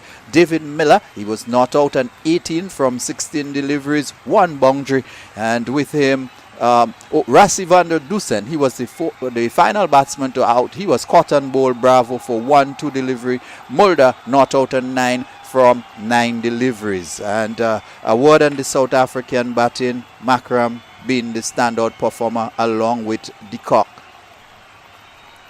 So there's an interview taking place with Makram, and we will go over to the interview and come back.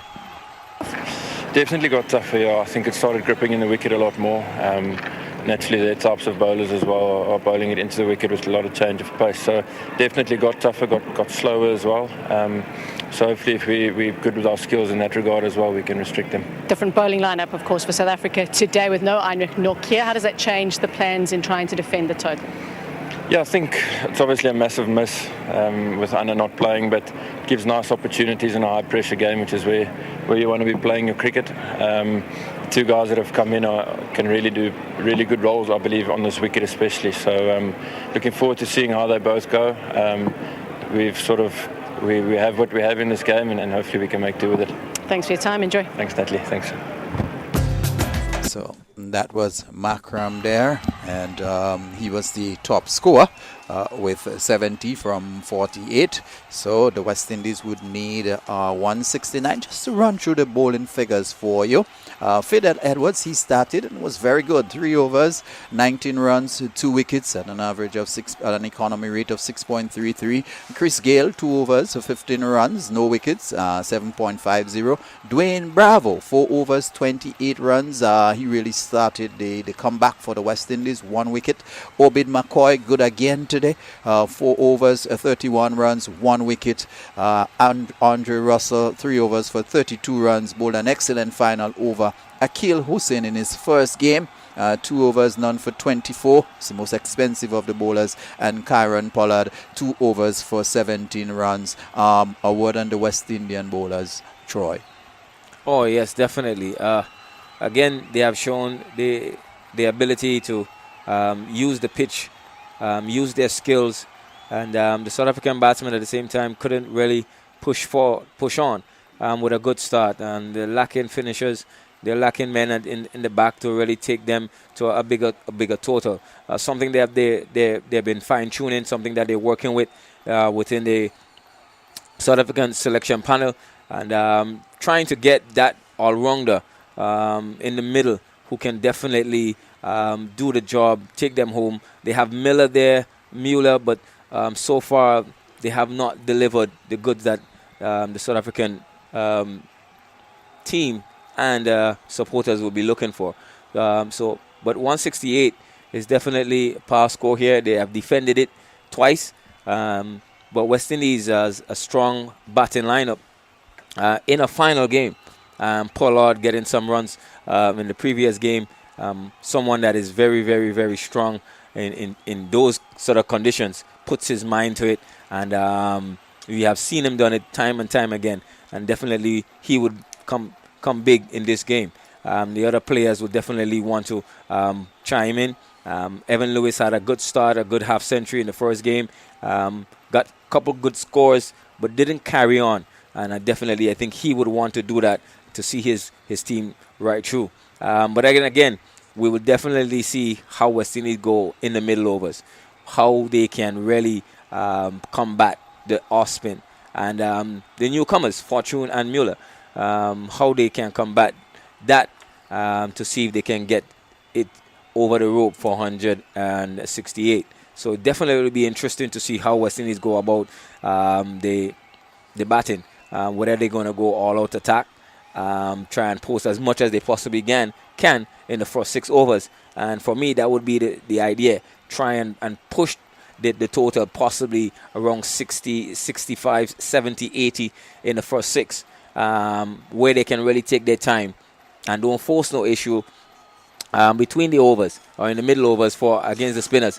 And that would depend on how South Africa, again, would use their bowlers. Bavuma has been doing well in terms of rotating his bowlers, having enough overs in his bowlers that he can choose to bowl 2 or 3 so far. But we will see how things go, what their plans are.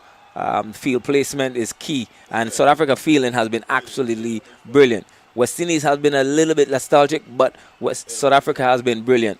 Quick in the field, throws have been accurate, yes. And I think that would tell a tale in terms of how West Indies can really pick up the quick singles, possibly the 2s, and give themselves a chance. No, we know they can hit boundaries. We know they can hit over the ropes. But those little things are key, too, in T20 cricket.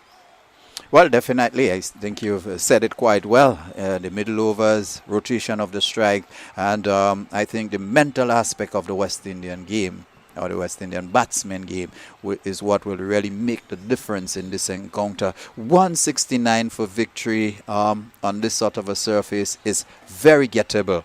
It's the grand finale, the final one, the decider, interestingly poised. 168 by South Africa. West Indies need 169. We will be back in about 5 more minutes to bring you live ball by ball from the National Stadium in Grenada. Old-time bakers in Bim bake from home. Remember the Dutch oven made of stone? Then came the bread cart. Oh, you could smell that bread a mile away. And then there was the bread van. Many have made a living selling from them. Now, your bread is as close to your home as you can get it, because there's sure to be a Crumbs bakery near you for a wide variety of fresh cakes, pastries, and bread. Crumbs, so good, even down to the last crumb. It's a super sale now on at CaribbeanLEDlighting.com. Shop online and find the fixtures you're looking for at super low prices. Get flush mounts, wall mounts, vanity lights, pendants, and even chandeliers, all now on sale. Reap the savings on the perfect accessories to style or restyle your home inside or out. Log on to CaribbeanLEDlighting.com for the super sale now on.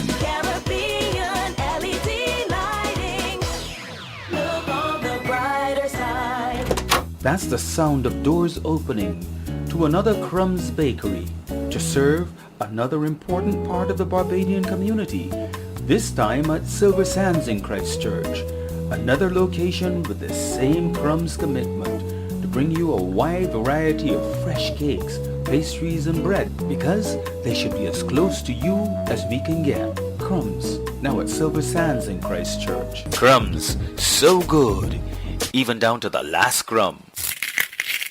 Bro, did you know that if you switch to LED lighting throughout your home, that you could save as much as 80% on your lighting costs? Yes, man. And did you know, wait, you knew that? Of course, I also know that with using LED lights, I get brighter lighting that lasts longer and is better for the environment too. And by choosing my LED lights from Caribbean LED, I get up to 3 years warranty. Wow, you know very much. I hear all the ads on radio for Caribbean LED. Call them and ask at 621-0092 or visit them in Laura Estate or Wildy if you don't believe me. Anytime is a good time for crispy fried chicken. Now with 2 convenient locations, Fairchild Street in the city and Speightstown, St. Peter. Try their snack boxes, 2 pieces, fries and a bun for only $12.99, or the loaded fries with chicken deliciousness for only $11.99. With barbecue and fried chicken, delicious burgers, the freshest salads and sides. Anytime is a good time for crispy fried chicken. Follow at Crispy Fried Chicken BDS on Instagram. This is Middle Stump on Vibes Radio, the champion station.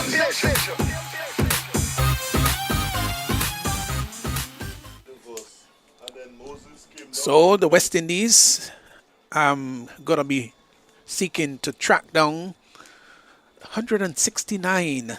They've got to go over the line. Just to remind you, of course, the Australians, they're here. The first match against the West Indies. First 2020 match will be at Grosile on July the 9th. So you can get ready. Lots of cricket around the region. And then, of course, Pakistan will be here next month, God's willing, in the Caribbean. So, a lot of viewing, a lot of listening as West Indies getting ready to start. And Simmons, of course, out there with Evan Lewis and Fortune. Fortune would, in fact, be the bowler first up for South Africa. And for South Africa, he's already picked up 6 wickets in his international T20 career.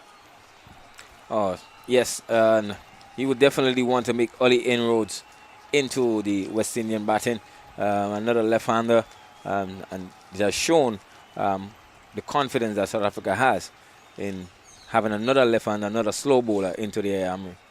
So here's the first ball, and Simmons is getting an inside edge. That was a streaky shot, goes just behind square on the leg side, and they would get a single. Shamsi comes around quickly. That was not hit with conviction at all. It went between his legs, inside edge, and that went down just behind square.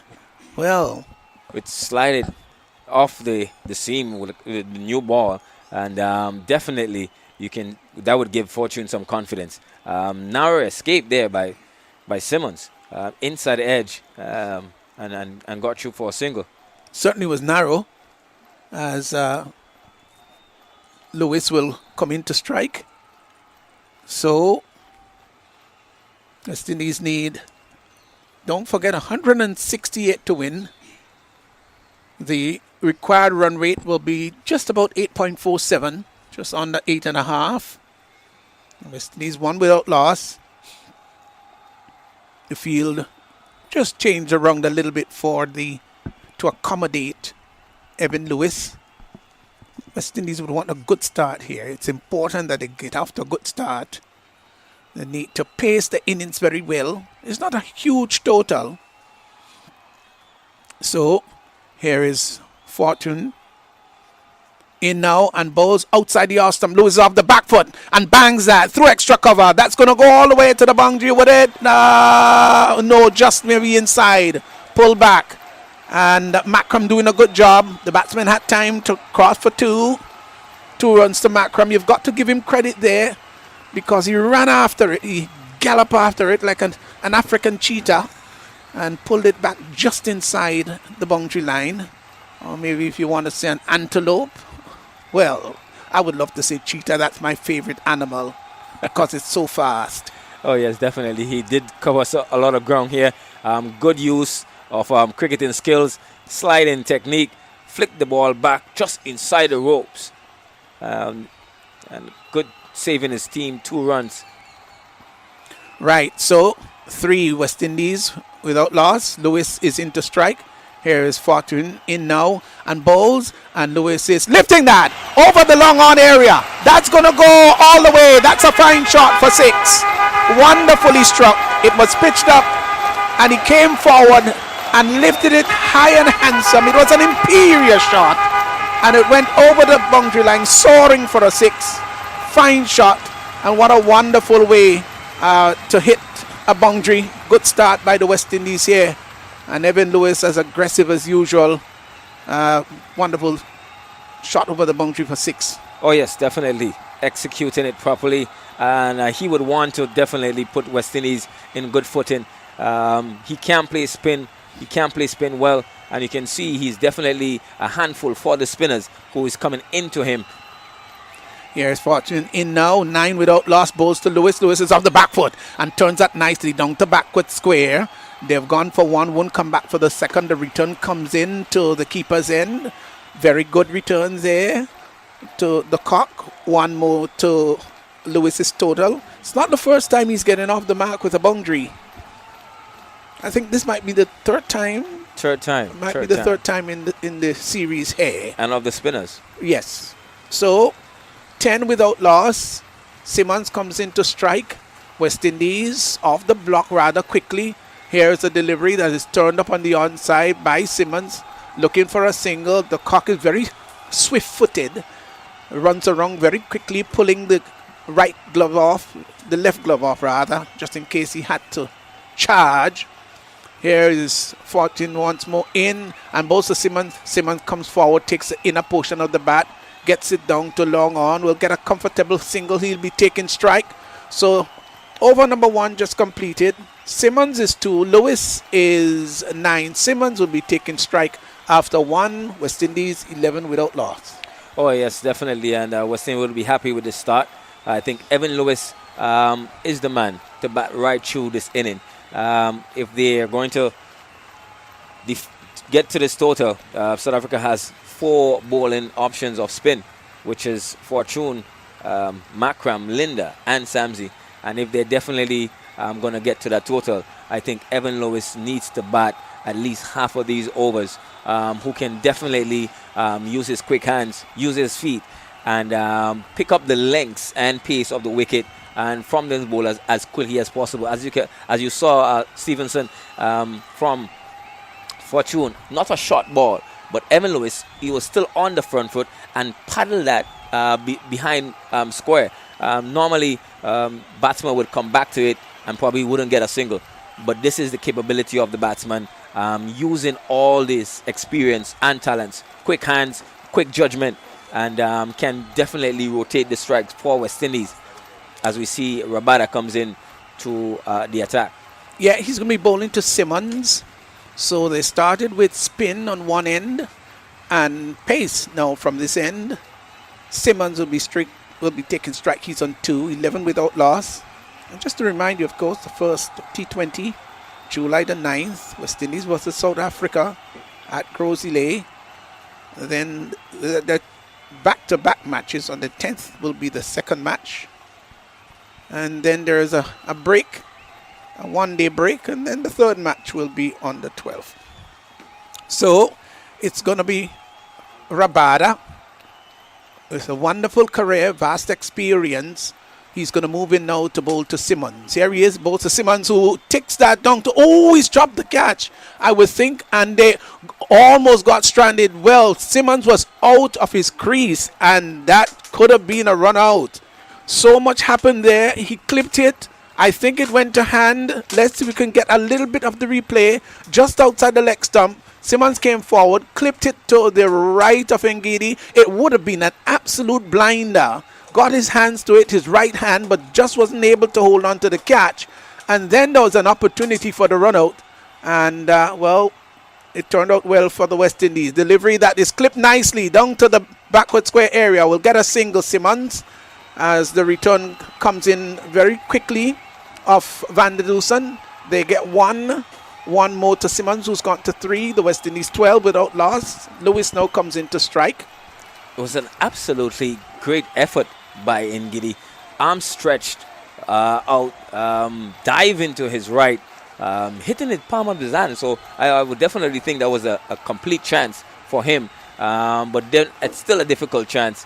And still an opportunity to run out Simmons. And I think South Africa would have missed this.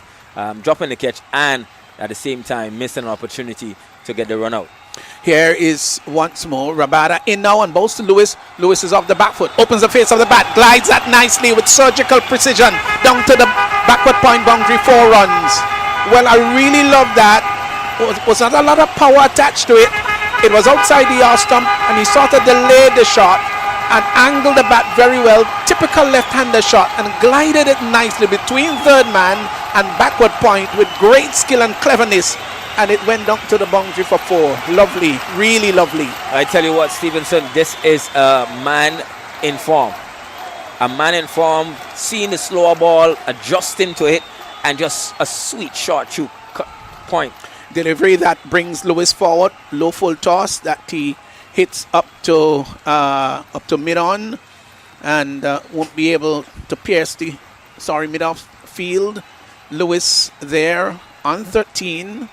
He has played pretty well so far, and the West Indies have gotten off to a fine start here at the National Stadium. So the magic total, don't forget, it's 169. Rabada is in and bows to Lewis. Lewis gets a full toss. He's off the back foot and bangs that down to the deep backward point area for more. Well, that was a bad delivery. It was a full toss. It was asking to be bludgeoned through the offside, and he obliged and hit it well. Nobody moved. It went for 4. He's got to 17. Great skill. Got on top of it, outside the off stump, and again, good cricket shot. Just cut it through backward of point, beating the fielders, and easy boundary. He's in good form, Stevenson. He sure is. He's such a lovely time of the ball. He's positive, enterprising. He's a stroke maker. He's audacious. As here once more is Rabada, 20 without loss, bowls to Lewis. Lewis comes forward and pushes the ball out to squarish cover. I think he would say to himself that he may have missed out a little bit on that. Over comes to an end. So Simmons is 3, Lewis is 17, and after 2, the West Indies 20 without loss, which is the latest score here at the National Cricket Stadium. C-R-O. What you doing? Practicing how to say hello in Italian so I can go impress the folks at Caribbean LED. You mean because they have the new Fumagale range of lighting fixtures, ideal for outdoor use, especially for homes like ours in the tropics, affected by constant sunlight and sea spray? Fumagale. Alright you, head to the store at Windies. I will go to the Laura Estate location on my way home. Oh, and it's not Ciao, it's pronounced Chow. Wait, it's Chow? This is Middle Stump on Vibes Radio, the champion station.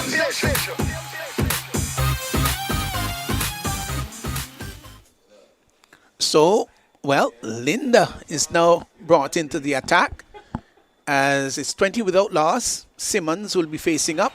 Here is Linda in now and bows to Simmons. Simmons is looking to hit that down the ground. There's not people like me for out, gone. Joel Wilson says that's out. He was looking to hit that over the long on area. It was a poor shot, I must admit. And Simmons will ask for the review. The umpire says, soft dismissal, that's out. West Indies 20 for 1, but Simmons is not very satisfied, so he decides to go upstairs. Well, it was a straight delivery from Linda, who first delivery and problem. Simmons looking to probably go down the ground. We'll have to wait and see what happens there. Don't seem to get a touch onto it. Seems to be struck straight in front, and from our vantage point here, seemed to be an easy decision for the umpire. I don't think he got a touch onto that. The South Africans were there in a huddle. I think the umpire, we'll have to wait and see here. But based on what we're seeing here, I don't think Sims would be surviving that decision. Don't seem to have anything, only bat onto that. But we'll have to wait and see still. The South Africans are there in a huddle. We're going to have a look at it again. Pitch wicket to wicket. Struck the pad, was going on to hit the leg stump. And we'll have to wait and see what the third umpire has to say. Well, I have a little chuckle, and that confirms exactly what the umpire has to say, which means that the fatal index finger has arisen. And so Linda has struck for South Africa. Simmons, I thought, was a naughty shot. I really should not have been let before with that. I'm not taking anything away from Linda. And West Indies, they've had a setback. They're 20 for 1. Simmons goes for 3. Yeah, I saw the delivery. That was a straight delivery. not too particular. I don't know. Simmons looking to probably go downtown. Delivery probably could have just struck up to mid-on, take the single. They already ahead of the scoring rate. Similar dismissal that we've been seeing the first 5 batsmen on the West Indies, getting out with. It's not a great delivery, but it's a delivery in terms of shot selection where he did not select the right shot. Probably would have, just go down the ground, work it, get the single, first delivery up in the over. Chose to play the big shot, pay the price, Stephen. Well, Chris Gayle has come out now to replace Simmons. So, I thought he was really optimistic to go upstairs. That looks so plumb. Yeah, and he was playing across it also. Initially, it looked as if he was going downtown through mid-on, but it was not to be. Here is Linda moving in now to bowl to Gayle. Gayle is off the back foot, turns it up on the onside. They've got to hurry. They will get there. The bowler running across about 15 yards in front of him to collect. And they got one. So Gayle is immediately off the mark. He's gone to 1. And the total is pushed on to 21 for 1. Now, when this game started, we made the point that the first 5 batsmen on the West Indies team need to score some runs. They need to build a foundation and put some runs on the board. No Fabian Allen in this team. And you don't want to leave the bulk of the scoring down to Pollard and Russell as Linda comes in again to bowl to Lewis. Here he is now, left arm orthodox. And he passes the umpire, now wrong the wicket and bowls to Lewis. Lewis is off the back foot, turns it neatly behind square. They amble a single. 1 more to his total, Lewis. He's gone now to 17. And the total has moved on to 22 for 1. So Pakistan women are playing against the West Indies women. West Indies, they're gone up 2-0 in the series. I'm going to come back to that as here once more is Linda. He's going to move into bowl to Gayle, who's on 1. Left arm orthodox, wrong the wicket. Passes the umpire now and bowls to Gayle. Gayle is coming forward and driving nicely out to wideish mid-off. And they go through for a single. Well played, Gayle.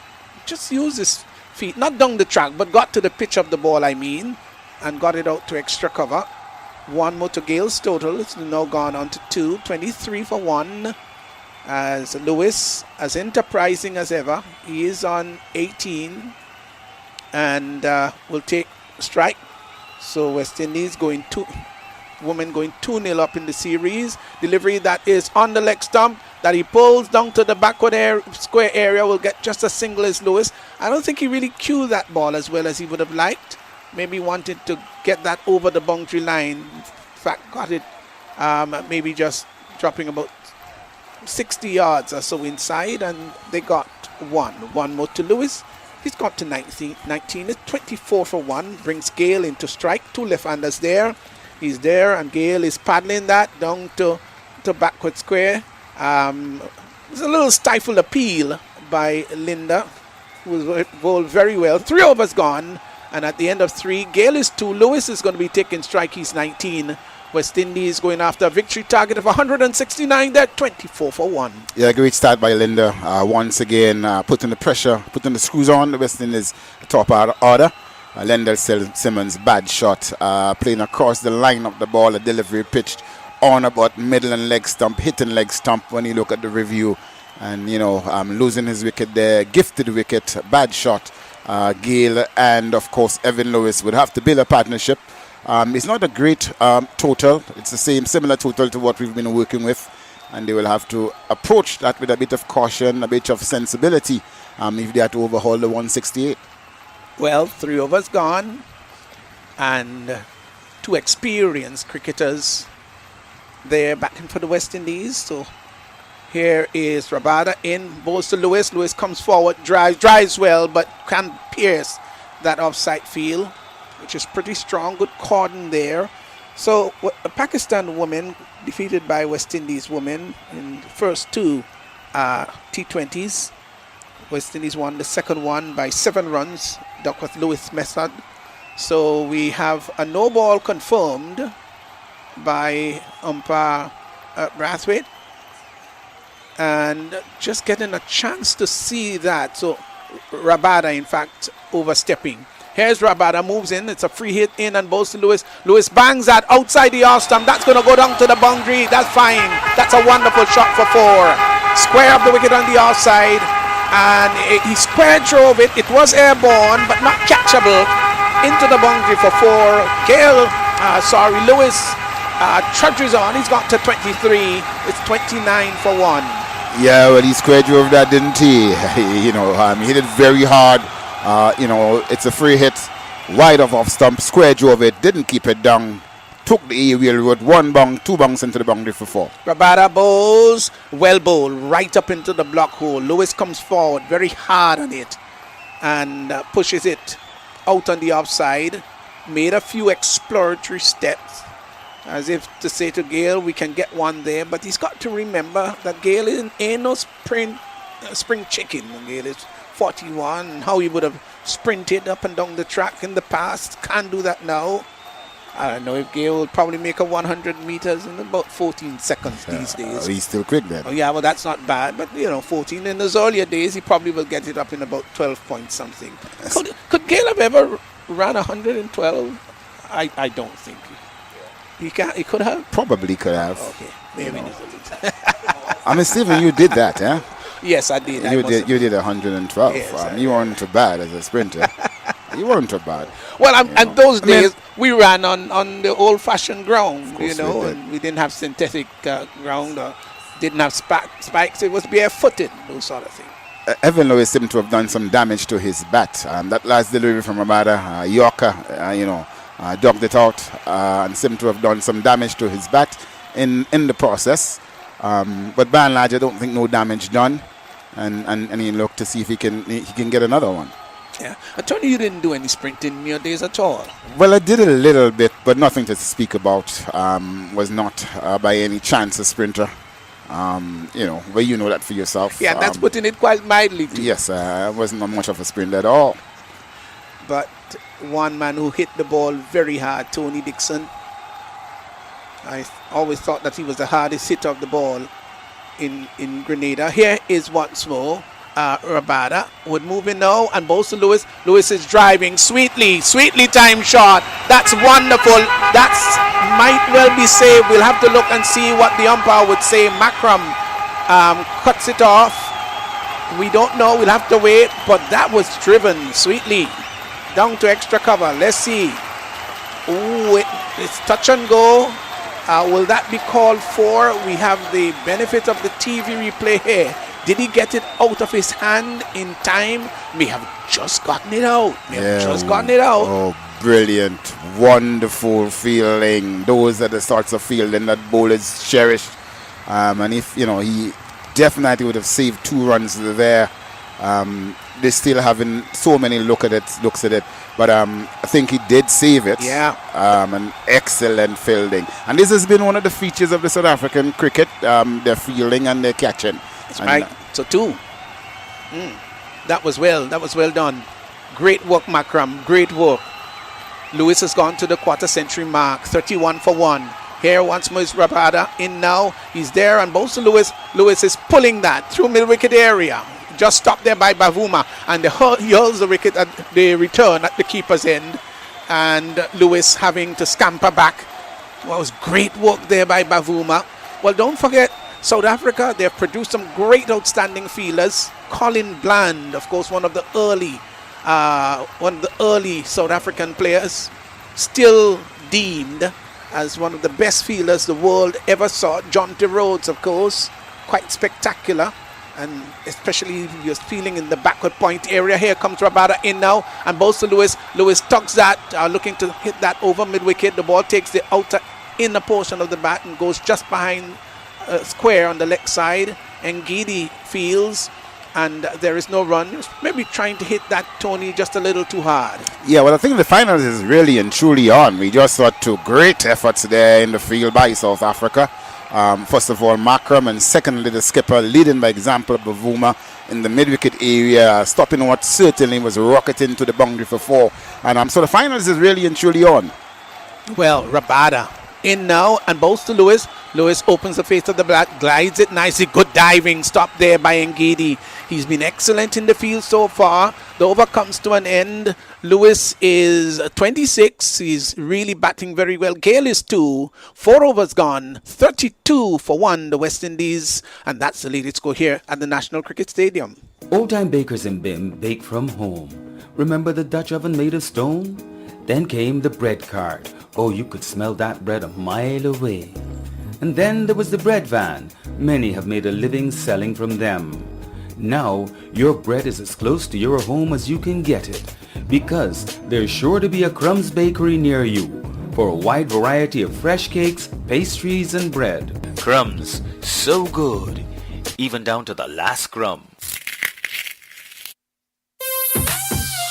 This is Middle Stump on Vibe Radio, the champion station.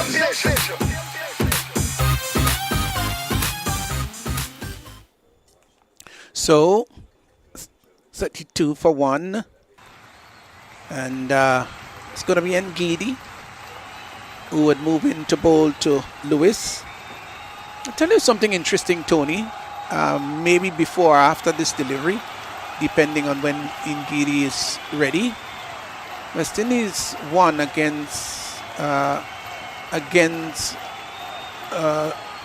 Pakistan women, and I think there were many as 5 run outs. Pakistani batswomen that were run out.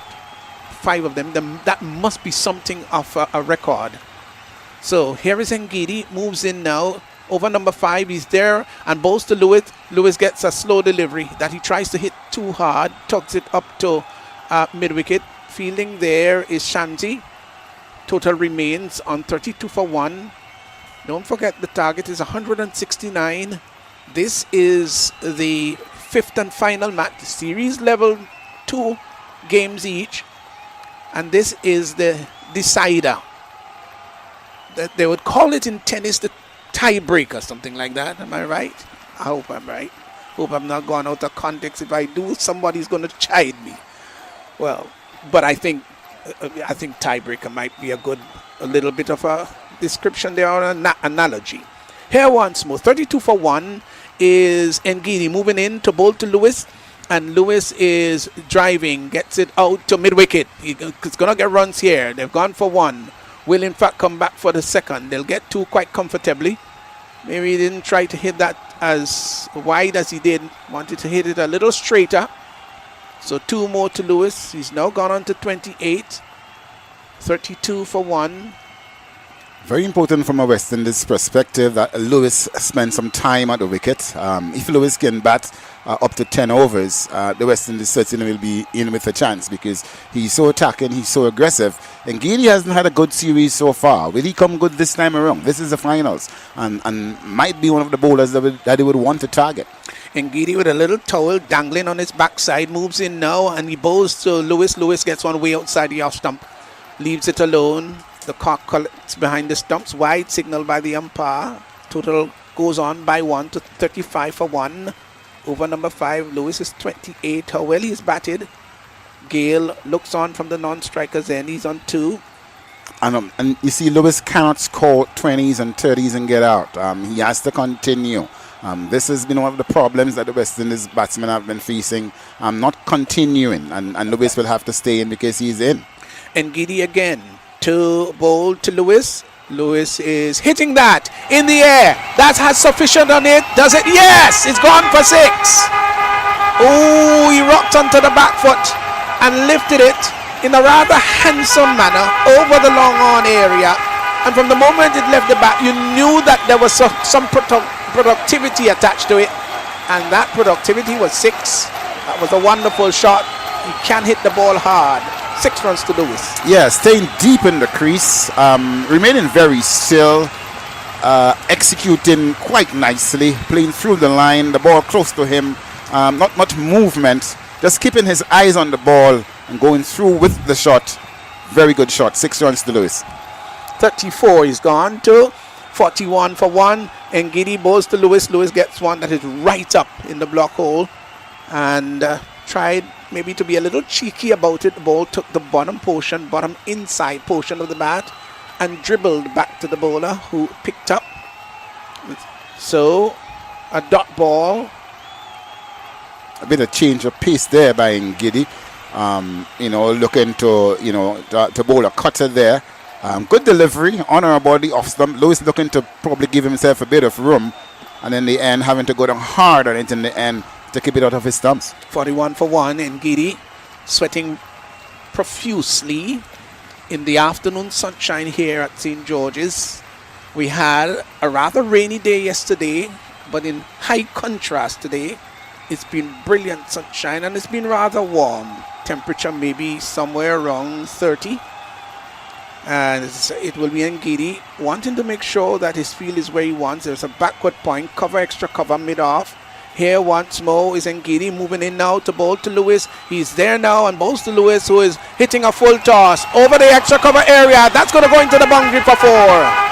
Fine shot. It was a full toss, got the treatment it deserved, and he lifted that over extra cover. So we still, of course, don't forget, in the power play, he's gone to 38, and the total has moved on to 45 for 1. Well, it's Evan Lewis Shaw. I mentioned the fact that not the easiest of deliveries to hit. It's a full toss on the higher part of it, close to the waist height. Not hitting the cue of the bat, the middle of the bat, but sufficient power, sufficient timing to pierce the offside field and get another boundary. Right, so he settles again, taps away at the crease, and Giddy's in and bowls to Lewis. Lewis is driving up to mid-off. Will get a single no. They decide against it. The ball travelling too quickly. That was hit too well. Over comes to an end. Gale is 2. Lewis is 38. 41 for 5. 5 overs gone. And though the wicket of Simmons is gone, I think the West Indies can still say that they're off to a rousing start. More thoughts from Tony Dixon. Francis Sinclair is up next. Important that Lewis spend some time at the wicket. He's playing quite nicely. He's stroking the ball off the middle of the bat. Most of them he's finding the boundary on a consistent level, on a consistent basis. And it's so important that together with Christopher Gale that they form a partnership. If they are to get the 168 scored by South Africa, Francis, of course, South Africa will have different ideas. We have not seen Shamsi as yet. Linda in his first over picking up the wicket of Lendl Simmons, and be speaking about Shamsi. Here he comes, and so this is going to be a very, very interesting and important part of the game. Well, this is going to be the crucial part of the game. How well Gale and Lewis plays Shamsi can determine the outcome of this game. So, 45 for 1. Gale is just like a spectator out there. It has been the Evan Lewis show so far. 38 from 22 deliveries. And he's looked good all series, but he's failed to continue. Will he be able to bat long today? Here is Shamsi with his first delivery to Gale. Off the back foot, hits that hard up into the cover region. And he can't score. He's kept on 2. So Shamsi bowling to the 2 left-handers. Should be a little easier for them. Gale, the big man, veteran. It's been a legend in this version. The universe boss waits for Shamsi. Wrong arm. Hits that in the air between cover and extra cover. They cross for 1. Will they come back for the second? No. A bit uppish. A little bit in control, you would say. Deliberately hitting it through the covers for 1. Yeah, I'm just looking to play through the line. Didn't time it as well as he should. Playing through the line. A little bit lucky there, Christopher Gale. Was not really to the pitch of the ball. Continue with the drive, and got a single at the end. Shamsi would not mind that because he was not to the pitch. It was not in control, Francis. And Shamsi would not mind that at all. Brings Lewis into strike. Let's see how he will deal with Shamsi. He's dealt with the pace very well so far. And we know his capabilities against the spin. But Shamsi has been excellent in the tournament. Yeah, he has pitched. And that is the important thing with Shamsi. He has been pitching the balls in areas, creating doubt in the batsman's mind. Should they use their feet? Should they play the sweep, the slug? And that's how good he has been so far in the series. Let's see, cover, extra cover point, long off, a man on the deep backward square boundary. As Shamsi begins to move in now to bowl to Lewis, and Lewis is sweeping well, but excellent stop there again by Bavuma. The ground fielding of South Africa has been exceptional. In the third over, I counted that they actually saved 9 runs. Well, you counting well. Probably that would have been another boundary again, having gone past the infield. But Bavuma in this instance again, great stop. Shamsi to bowl to Lewis. Off the back foot is hitting that hard through the offside. Lovely shot. That will run away for 4. Excellent back foot drive there by Evan Lewis. Pierces the field. 4 more to him. He races into the 40s. He's now 42 to 50 up for the West Indies in 5.4 overs. Well, I tell you what, you can't be short to Evan Lewis, and this time he was shot. Off the back foot. Hit it in the middle of the bat. Probably might have to change that ball. We've seen something on the ball there. But hit it in the middle of the bat, all along the carpet. 4 runs through extra cover. Let's see how Shamsi would respond. Here he is now to bowl to Lewis. And Lewis is driving nicely up into the offside. Straight to the field, that cover. That's a Linda. And he's kept on 42. With him is Gale, who's on 5, the most sedate of the two. Lewis is in full cry. Shamsi looking to dislodge him. Here he is now to bowl to Lewis. Lewis off the back foot again. Is hitting that hard into the covers, but can't beat the field. Can't beat Linda, who moves to his left. The end of the first over, spin from Shamsi. 50 for 1 after 6. The West Indies, that's the latest score at the National Stadium in Grenada. Bro, did you know that if you switch to LED lighting throughout your home, that you could save as much as 80% on your lighting costs? Yes, man. And did you know, wait, you knew that? Of course, I also know that with using LED lights, I get brighter lighting that lasts longer and is better for the environment too. And by choosing my LED lights from Caribbean LED, I get up to 3 years warranty. Wow, you know very much. I hear all the ads on radio for Caribbean LED. Call them and ask at 621-0092 or visit them in Lower Estate or Wildy if you don't believe me. This is Middle Stump on Vibe Radio, the champion station.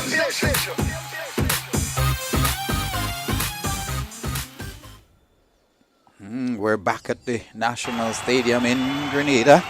West Indies 50 for 1. We're about to see the start of the 7th over. Simmons, the batsman, gone. He was LBW bowl Linda for 3. Faced some 6 deliveries. Ever since he's been the Evan Lewis show, 42 from 26. 5 fours and 2 sixes. Yes, it's very important that these two now build a partnership. Now that the power play, we have the part with the power play.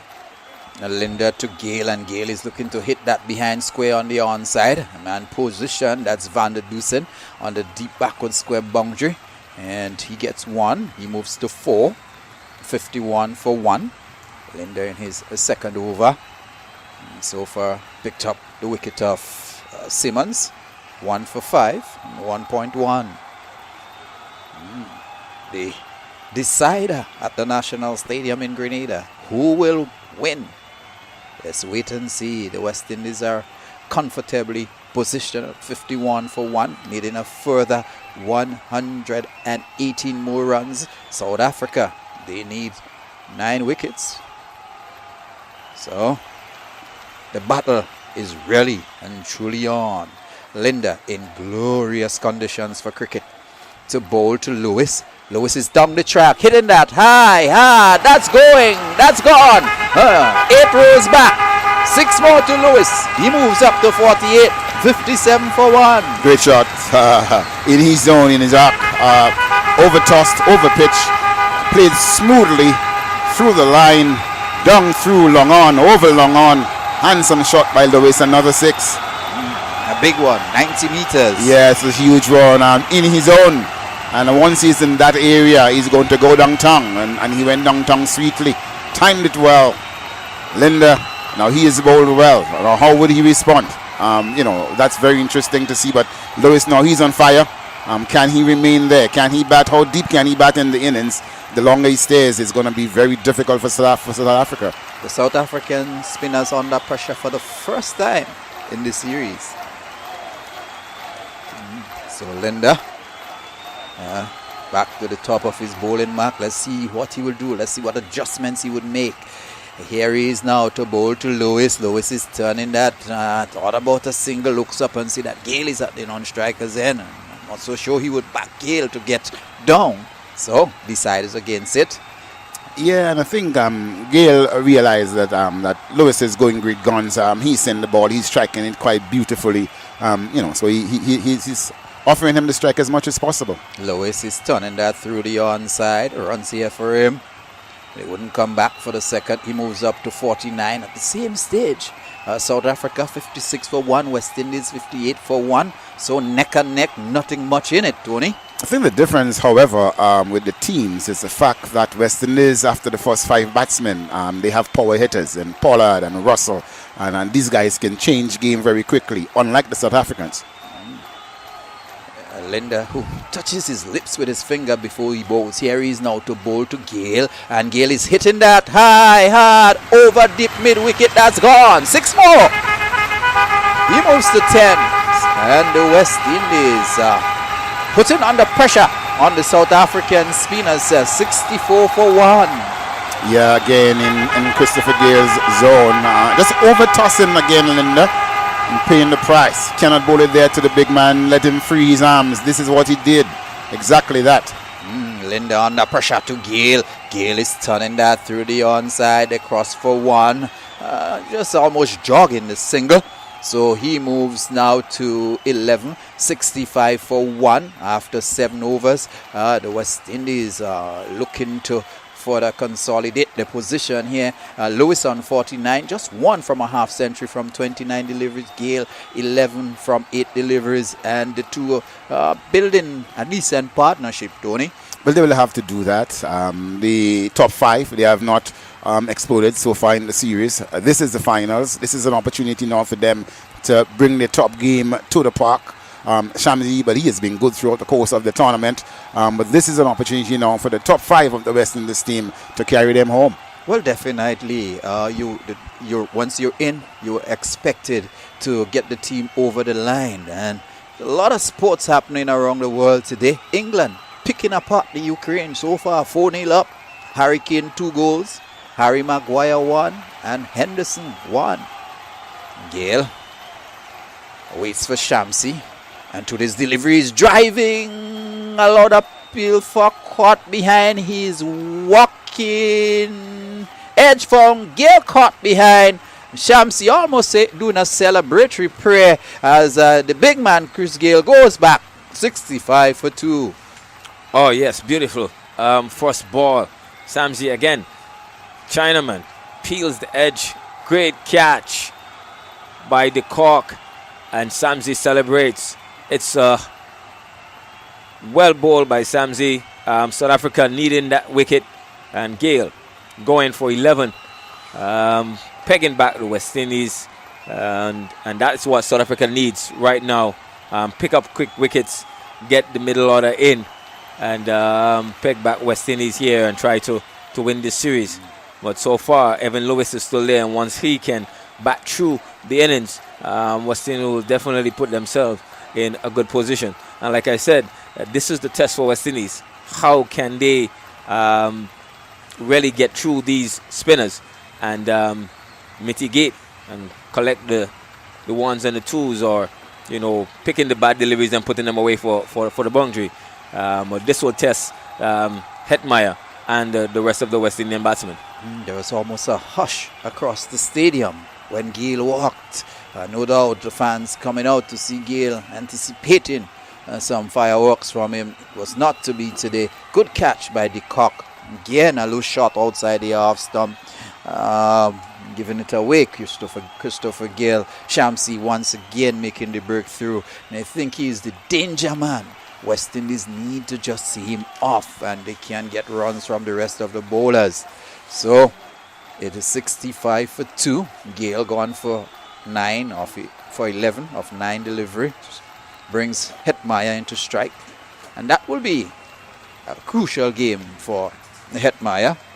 We've spoken so much of his talent, but he needs to produce the goods. He needs to score runs and score big. Here is Hetmeyer, faces Shamsi, hits that through the offside, up into the point region. He's off the mark.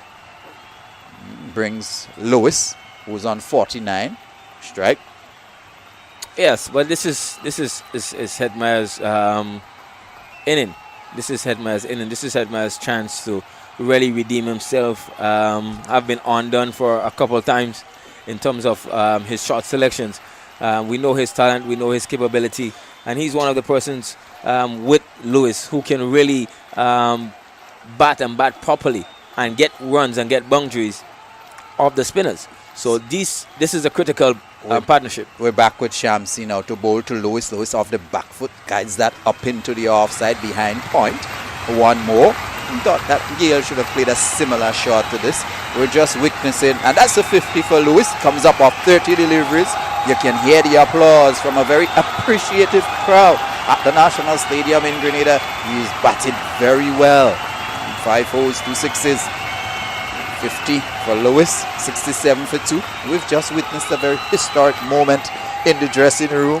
Our executive producer, Andrew Donald, got someone very special to indulge in some liquid. Here is Shamsi to bowl to Hetmeyer, who is looking to smash that through the offside, going past the outside edge to be taken by De Kock. And you can see Samsi here pitching just outside the off stump and turning away from the left-handers, making it difficult for them to even reach.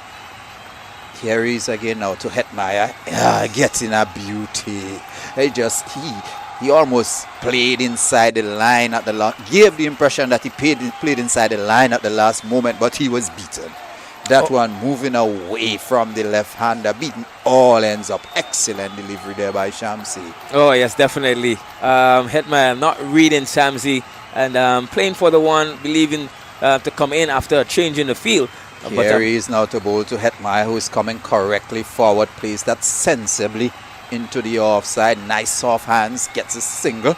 So, the end of over number 8. At the end of it, the West Indies needing a further 101 more, 68 for 2. That's the latest score at the National Stadium in Grenada. Any time is a good time for crispy fried chicken. Now with 2 convenient locations, Fairchild Street in the city and Speightstown, St. Peter. Try their snack boxes, 2 pieces, fries and a bun for only $12.99, or the loaded fries with chicken deliciousness for only $11.99. With barbecue and fried chicken, delicious burgers, the freshest salads and sides. Anytime is a good time for crispy fried chicken. Follow at Crispy Fried Chicken BDS on Instagram.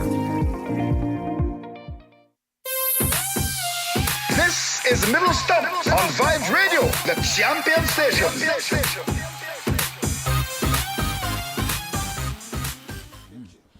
So we're back at the National Stadium, 68 for 2, and Bavuma ringing the changes. He's just pulled Mulder into the attack. He will be bowling for the very first time in the series, the medium pacer. He will be bowling to Hetmeyer. Hetmeyer on 2 from 4. Lewis 50 from 30 deliveries. He has looked very good so far, and the West Indies would be depending on him to bat very deep into this innings. And Troy, as he's the man out there, the man set, and he's been striking the ball well all series. Mulder with his first delivery to bowl to Hetmeyer, who is playing that up into the offside. They go through for a quick single. Well judged, well run. He moves to 369 for 2. Yes, and as you can see here with the bowling change, West Indies will definitely want to just build another partnership between Lewis and Hetmeyer. They have depth in the batting that can hit the ball over the boundary ropes. They can get 15, 12, or if they were 30 to get, let's say 50 to get in 20, they're capable of doing that. So I think Lewis and Hetmeyer would want to bring West Indies as close as possible, probably bring them to 100. And you have Karen Pollard, you have Mulder to Lewis. That's a wide delivery, wayward delivery outside the off stump. Not taken cleanly by De Kock, but preventing any further extra. So the total moves now to 70 with that wide for 2. We're in over number 9. Yeah, like I was saying, you have your Karen Pollard, you have your Puran, and you have Andre Russell, and you still have Bravo in the back end who can definitely bring you home as finishers. We're back with Mulder, who begins to move in now to bowl to Lewis, who is squeezing that off the outside edge. That runs down to a short third man region. Good, nice Yorker length delivery coming down heavily on it. He moves to 51, 71 for 2. That's a good Yorker by Muller. They would definitely need him here. And Giddy haven't been bowling well, and him coming in for Naughty would definitely want to execute properly, get his slower balls in, and bowl his Yorkers as he can consistently to try and stem the flow of the West Indian batsmen. South Africa was 72 for 1. West Indies 71 for 2 at the same stage, and we can see Hetmeyer plays that nicely, good soft hands into the onside. Thought about coming back for the second, but that was ill-advised, and rightly he was sent back by Lewis. So he moves to 4, 72 for 2 after 8.3. But as you can see the intent early on in the inning of the West Indians batting, Simmons and Lewis, the intent at the same time was trying to get as much runs as possible, not having a lot of dot balls. And you can see they're looking for the twos now. They're looking to try and push the score, get the score ticking, and knowing that they have finishers that they can finish the game. Lewis waits for Mulder, who's with him now and is across his stumps. Plays that up into the offside quietly, picking up a single, rotating the strike. 73 for 2. In other sporting news around the world, Lewis Hamilton signed a new deal with Mercedes for the next 2 years. That will take him to 2023 for a whopping 40 million per year pounds. He's been driving well. Of course. Here is Mulder to bowl to Hetmeyer, who was looking to drive but not driving as well as Lewis Hamilton. Squeezes that up into the offside. In fact, Hamilton is on the back foot this weekend. He's in position number 4 on the grid, with Max Verstappen taking pole position. And he leads Hamilton by 18 points in the Formula One Championship. But this is good intent. You can see the intent of the West Indian batsman, trying to restrict the dot balls. Mulder to bowl to Hetmeyer, who plays that up into the offside for another single. 74 it is now for 2. He moves to 5. Lewis is 52 at the end of 9 overs. And you can see Lewis seems to be a little bit jaded out there. It's extremely hot. Oh yes, definitely. After that extreme weather condition yesterday, most of the moisture would have left, and now we're in a state of heat. Sun is bathing us down here now. 95 more needed from 66 deliveries, the West Indies. So 74 for 2. 95 needed from 66 deliveries with 8 wickets in hand. I think that the West Indies would feel pretty comfortable, but South Africa would also know that they have a chance. Oh yes, the game is still open. It's wide open here. South Africa would back themselves in defending that total. Again, we would definitely see how West Indies can really dismantle the South Africa spin attack. Ngidi comes into the attack, and I think that West Indies would want to try and pounce on it, try and see how much they can get once he misses his mark. Required weight of 8.6 for Ngidi to Hetmeyer, who is coming forward, eases that up into the cover. Bavuma sprints across to his left and fields, not before the batsman cross for 1. Hetmeyer moves up to 6. It's been a different start to the innings by Hetmeyer. He's looking to be more collective. He's looking to be more sensible, not taking any risk, looking to pick up the 1s and 2s. And Lewis, who is in full go, is going to give him the strike. The boundaries has dried up a bit, but it's the middle overs, and you expect that. And the West Indies would want to maintain the over rate in the vicinity of 8. Once it starts climbing over 9.5, you know that you can be in trouble. Ngidi races in now to bowl to Lewis, and Lewis is getting a wide delivery, walking across the stump, not making contact. It goes through to be taken by the cock. Ngidi, 1.2 overs, none for 14. He's been expensive throughout the series. Will this be the day that he comes to the party for South Africa? They've shown good faith in him and stuck with him throughout. And will he pay them dividend in this encounter? It's the decider. 75 for 2. Still can go anybody's way. Ngidi races in now to bowl to Lewis, and Lewis to this delivery is hitting that straight back over long off, straight into the hands of the man at long off. That's Makram, in fact, a deep long off, hitting that high in the air, not getting the distance, getting a lot of height. And Ngidi picks up the very important wicket of Evan Lewis, who goes for 52 of 34 deliveries, and the West Indies losing the third wicket, 75 for 3. Yes, I know the West Indians batsman would have wanted to go after Ngidi, and possibly would have been a good charm for Bavada to bring him in, knowing that the West Indies batsman would want to go after him. And here comes Ngidi in a final, delivering for his captain, picking up the big wicket of Evan Lewis for 52. And now this would tell how well the middle order can definitely hold and bring West Indies home. It would definitely be a challenge, but I think Hetmyer and Puran, this is what they're made for. This is an opportunity for them to continue to build their name and to continue to help West Indies cricket and grow. If they can definitely see themselves through the proper shot selections, confidence, being patient at the same time, and delivering the goods for the West Indies will definitely be good for them. And actually, Pollard actually comes in instead of Puran. Well, Pollard has been the man in form in the last game. Puran has been struggling for form. So too is Hetmyer. So Puran, Hetmyer, left-right-handed combination could have played something in the strategy of the West Indies captain coming out. And also we want to be leading from the front. 84 matches, 1,330 runs at an average of 25. Not bad from the big man, who normally comes to bat pretty late. So the West Indies would be needing a captain's knock from Pollard to take it home, as he did in the last encounter. The South Africans would definitely be looking to deceive and deny him.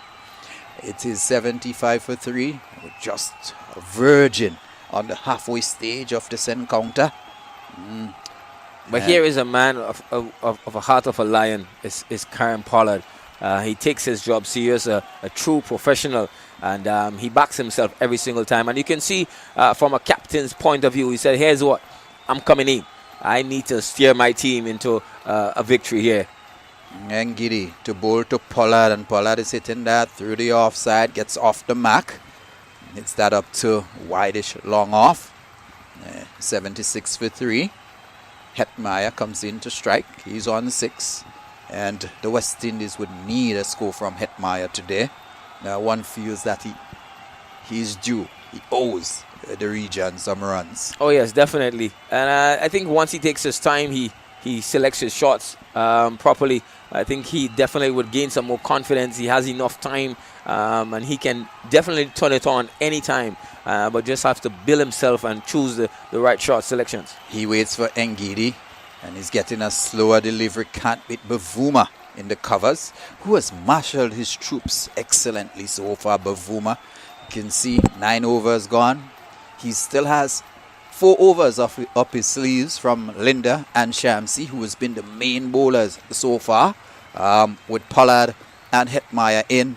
2 new batsmen. Will he bring in one of the spinners to bowl the 11th over? We would wait and see.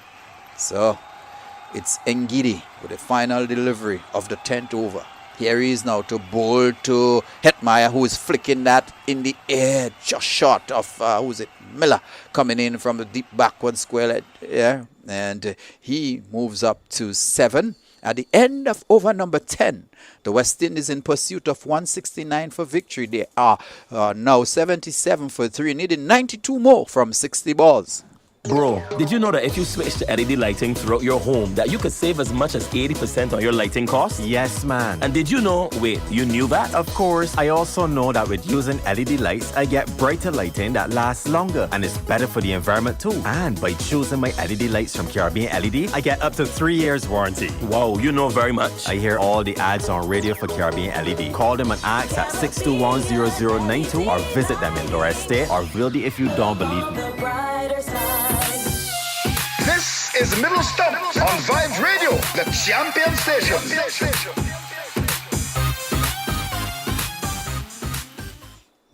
So Mulder, just a 1 over. He's bowled, none for 6. Will move in to bowl to Hetmar.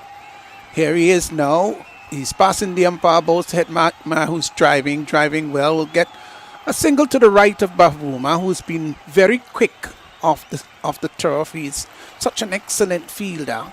Marshalling his forces very well is Bavuma. So Hetmar's gone to 8, 78 for 3. Just in case you miss it, Simmons was leg before to Linda for 3. And of course, wonderful innings there by Evan Lewis, Scott Macram bowling Giddy 52, 34 balls, 5 fours, 3 sixes, scoring rate of 153. Chris Gale was caught the cock of the bowling of Shamsi, went for 11. Just a 1-6 in the process of his innings. Hetmar is there, not out 8. And Pollard, the captain, not out 1 of 1.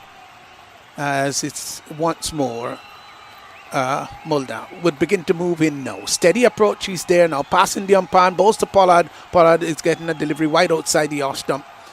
And I don't think he'd be very happy with the way he handled that ball. It was wide and full, and may have just sought to glide it down to third man, but hit the ball into the ground, so the ball got stuck just in front of him there on the offside. Couldn't produce a single. 78 for 3 over number 11 here, bowled by Mulder. Pollard is 1, and that they need 91 more, the West Indies. Yeah, it's still open game here, and West Indies just trying to see how they can consolidate.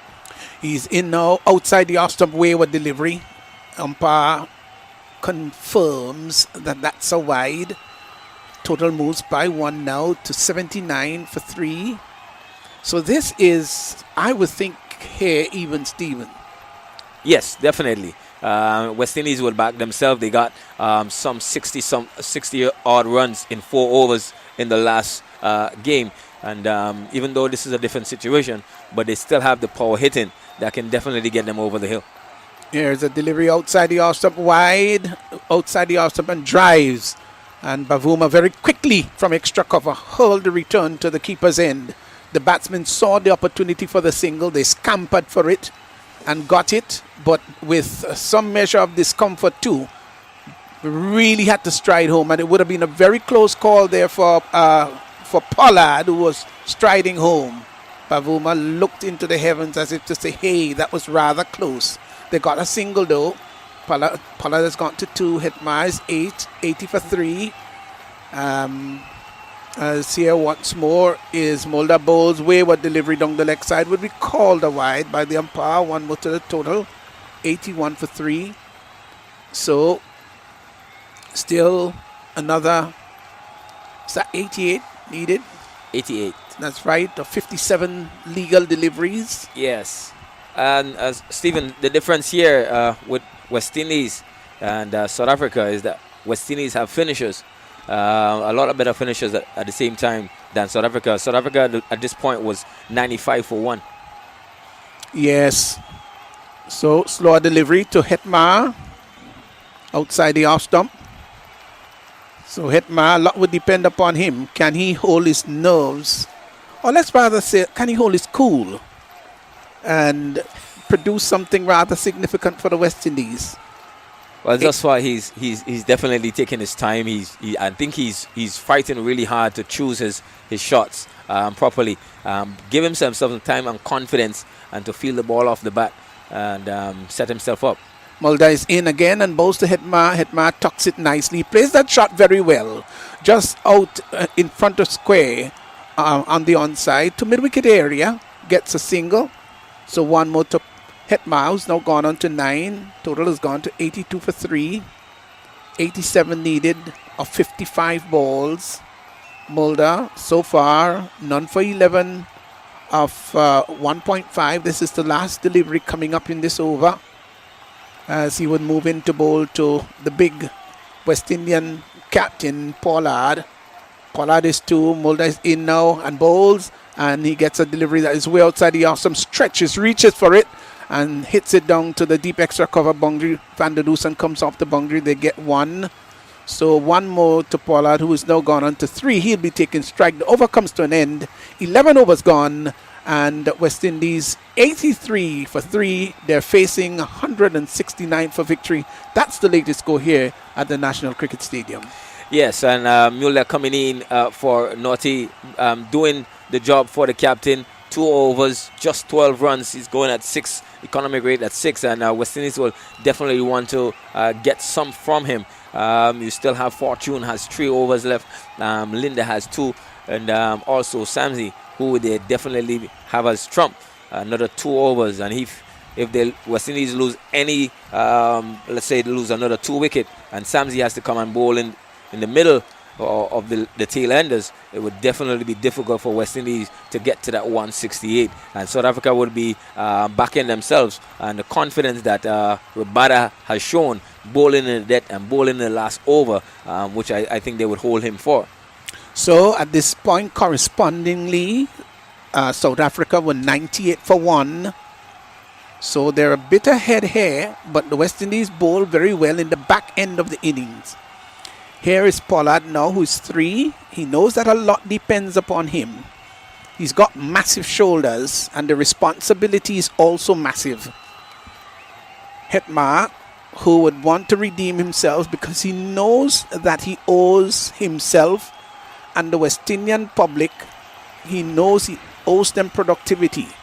Pollard settled over his bat, looks up and sees that Shamsi's in. That's a beautiful delivery. It was the Chinaman, and Pollard was caught under the back foot, hit on the pad going out on the onside, but that hit him outside the leg stump. So again, discomfort here for the West Indies. Pollard is 3, 83 for 3. This is a fine time for Shamsi to come into the attack. The required rate 9.74. In now and bows to Pollard. Pollard turns it up on the onside. Thought about a single. The cock very quickly from behind the stumps. Goes after the ball. Shamsi bowling with great confidence, great guile and skill.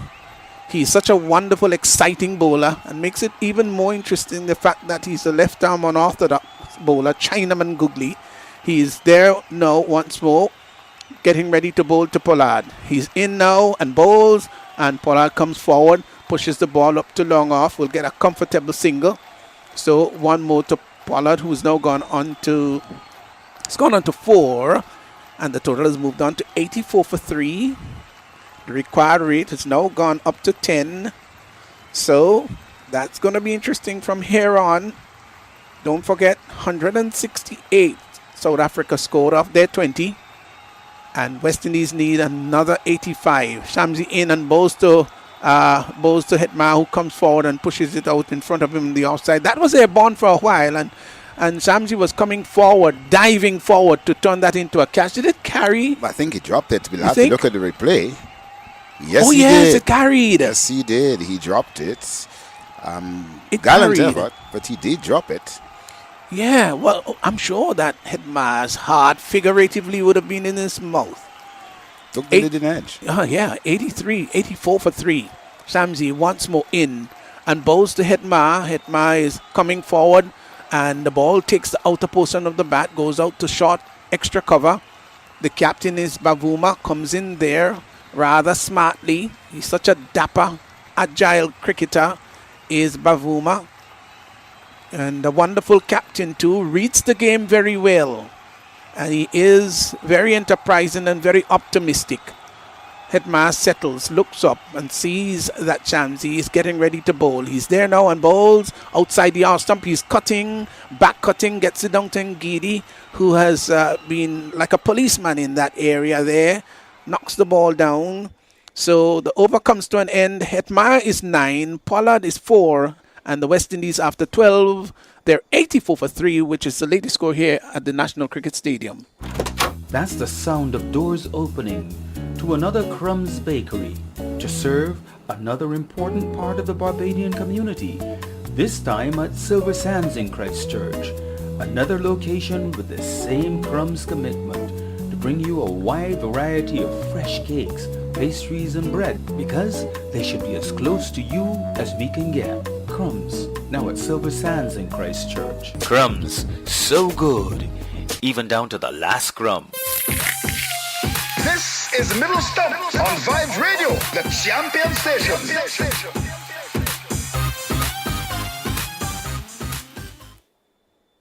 So after 12, South Africa were 112 for 1. West Indies a bit behind that now. They're 84 for 3. Here is Linda, who will move in now to bowl to Pollard. He's there and bowls to Pollard, who makes room outside the leg stump and pulls that well. That's flat and hard. That's gone all the way. That's gone for 6. Beautiful shot. Well, he made a little bit of room, went deep into the crease and a little bit outside the leg stump, and he lifted that sweetly over the mid-wicket area. Gone for 6. He's gone to 10. Well, I can understand Linda coming back. As a matter of fact, I expected him to come back because Shamsi has bowled 3 overs. So he only has 1 left. Now, those are his 2 attacking bowlers. Those are the bowlers that he's looking to pick up wickets from. That's Linda and Shamsi, as Linda comes in again to Pollard. Pollard is coming forward. Well, he made room outside the leg stump and then saw that it was nicely pitched. And he just patted it back along the wicket for the bowler to pick up on his follow through. I think I'm going to like this battle. It's going to be fascinating. It really will be. Pollard is 10, 90 for 3, over number 13. Here is Linda, once more in from the far end, would move in to bowl to Pollard, who to this delivery is tucking that neatly, just behind square on the leg side. And Shamsi comes across very quickly. The batsman had time to cross for 1. Hetma was there backing up, saw the opportunity for the single. Pollard has now moved on to double. Well, he's got to 11. The total has moved on to 91 for 3. Brings Hetman to strike, who had a chance a little earlier on in the previous over against Shamsi. 78 needed of 45 legal deliveries. That's the equation. The required run rate is now 10.48. So they've got to have a few boundaries here. Here he is once more, is Linda. Moving in to bowl to Hetma. He's there and bowls to Hetma off the back foot. Hetma lives that. That's going. It's going. Oh, it's gone. But that was a lovely shot. He made room deep into the crease, went onto the back foot, and he lifted it. He didn't want that to go all along the ground. The intent was sure, and that was airborne, and it's gone all the way for 6. That was a lovely shot, Tony. Yeah, great shot. This is going to be a telling over. Of course, South Africa looking to pick up wickets because West Indies, with the power that they have at the back end of the innings, can be very destructive. So it means that South Africa needs wicket now. West Indies a bit under the scoring rate. They will have to up the tempo, increase the scoring rate. So at this juncture, something is going to give because West Indies will have to be a little bit attacking at this juncture in the game. Hetma goes to 15, 97 for 3. As he bowls to Hetma, comes forward, drives the ball anticlimatically, gets it down to the long off position. Van der Dusen down there picks up 72 needed of 43, 98 for 3. Hetma has gone to 16. Pollard is 11, comes in to strike. Over number 13 in progress. And Bavuma, like a police officer, just marshalling his forces, making sure everybody is strategically placed. Delivery that is turned up on the onside by Pollard. The cock takes the glove off, very quickly peels off the left glove and ran after it, but the over comes to an end. 13 overs gone. Pollard got the single there. So at the end of the over, Pollard is 11. He'll be taking strike 99 for 3, 99 for 3. And this match, Tony, is certainly still weighed in the balance. We have a sensible batting. They got 15 runs of this over. Yes, they had 2 maximums, but they still rotated the strike, which means that is sensible batting. And that's the way they have to play. 2 bad deliveries, 2 deliveries that was dragged down by Linda, got the treatment, over the boundary for 6, and then he came back with some good deliveries, rotated the strike, 15 runs in the over without taking any risk. And that is the way they will have to approach it from here onwards. 100 will be a psychological landmark. Now, once they get to 100, then the countdown starts, and it's going to be a bit easier. Still sufficient overs, because, based on the power that they have, it doesn't take much deliveries, for them to be very destructive. Rabada is back. Again, another interesting part of this game. None for 17 so far is Rabada. He is, I think you can call him a veteran now. Top South African bowler. And South Africa have produced so many great bowlers. Goes Mackay and Tini, Alan Donald. All of these were great bowlers. Here is Rabada in and Bosa Pollard. Pollard is coming forward, taps the ball up to extra cover. Bavuma runs across, runs after the ball and gets a single. So Pollard has gone to 12. The 100 has now been posted. So that's a landmark. Now, I don't think that the landmark is going to be celebrated too very much. They still got 69 more to win from 41. And I think that's what's more important than the 100 being posted. Yeah, but it's a psychological advantage. It's a psychological landmark, meaning that, it's only 69 more. We have sufficient time still. You don't have to piece it that much. Rabada is in, bowls to Hetma. Hetma tucks it nicely just behind square. On the leg side, they've got to hurry. Pollard wanting the single and really went after it. And just seems sort of limping there, Pollard. I don't know whether he must have pulled something. Can't afford to do that now. 68 required of 40. The total has gone to 101 for 3. He's calling for something out there from the dressing room. Seemed to be in a bit of bother. Having ran that single. Pollard is just pulling up there at the end some muscular hamstring or something, but he's calling for some assistance from the dressing room. And of course, from a West Indian perspective, one hopes that he's okay, but because it means that if another batsman come in at this stage, he will have to start from square one. He'll have to start from beginning, and Pollard is already hot. He's seen the ball, he's gotten his eyes in, but he's in a bit of bother. And he's taking some treatment from the physiotherapist. Yeah, he's grimacing in pain, this Pollard. But I tell you what, Tony, the real soldiers, when they're wounded, once it's not fatally, of course, you've got to stand up again, you've got to fight. That's what it's all about. And those cricketers, of course, who understand the value and understand the position of the game as the case may be accordingly, they would not allow minor injuries and nigglings and little pains here and there to dissuade them from fighting. It's like a boxer who gets knocked down, and after being knocked down, he will wait for the count. But just as you get to the last one, he's going to come up again. Well, Tyson Fury, would you remember him? Go ahead, Tony. No, we're just saying that Physio Bam seemed to be doing a lot of bandaging there. On the captain's thigh, so obviously he's in a bit of pain. This game is delicately poised at this juncture. It means that it's even Stevens. If South Africa is to get a breakthrough now, the West Indies would definitely be under pressure. However, if Pollard and Hepmeyer can build something of a partnership within the next 2-3 overs, then it will tip the balance a bit. But at this juncture, we have a lovely finals here on our hands.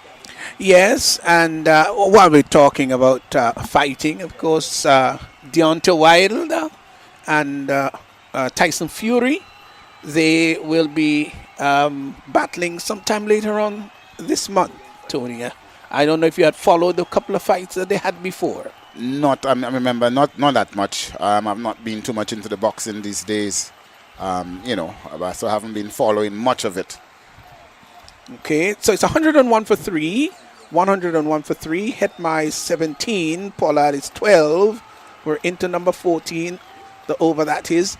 And, of course, we've just had a little hold up here because Pollard must have just pulled a muscle. It doesn't look as though it's that bad. And but I think all is going to be well.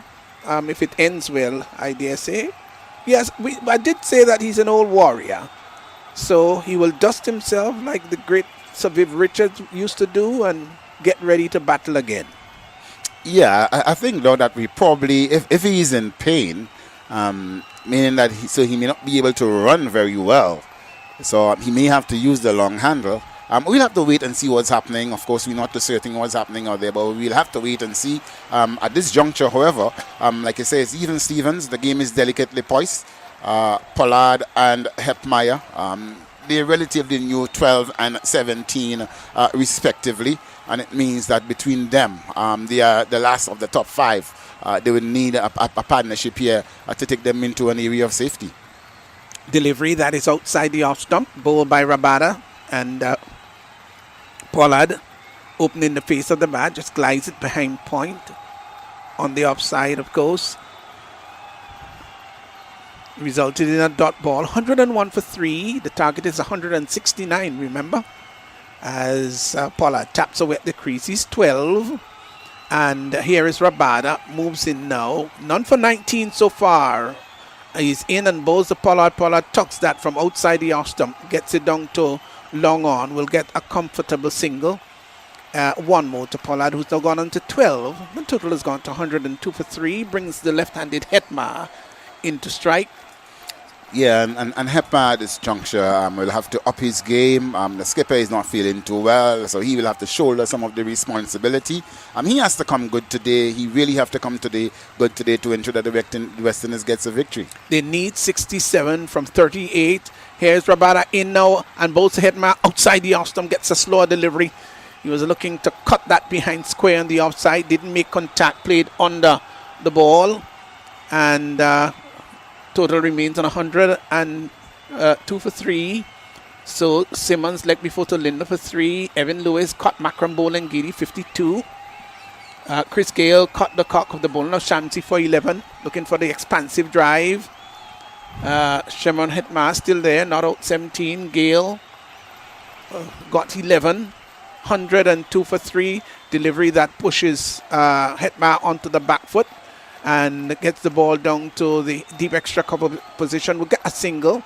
So the over comes to an end. Hetma will be taking strike. He's on 18. 103 for 3. The West Indies, the latest score here at the National Cricket Stadium. It's a super sale. Now on at CaribbeanLEDlighting.com. Shop online and find the fixtures you're looking for at super low prices. Get flush mounts, wall mounts, vanity lights, pendants, and even chandeliers, all now on sale. Reap the savings on the perfect accessories to style or restyle your home inside or out. Log on to CaribbeanLEDlighting.com for the super sale. Now on. Caribbean LED lighting.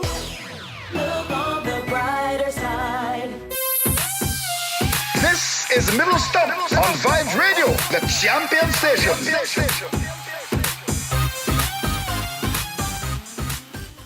And don't forget, of course, our quiz question for today. Name 4 T20 teams that Karen Pollard has represented. Quite a number of folk have already sent in their replies or their answers. 405, that's 1473-405-6564. If you still want to get into test your knowledge, here is Mulder in bowls to Hetma, who goes under that one and lifts that. That's a great shot, gorgeous. Oh, that was ginormous. And it went over the boundary line, over long on, 6 runs. He's gone now to 24. It's 109 for 3. Great shot.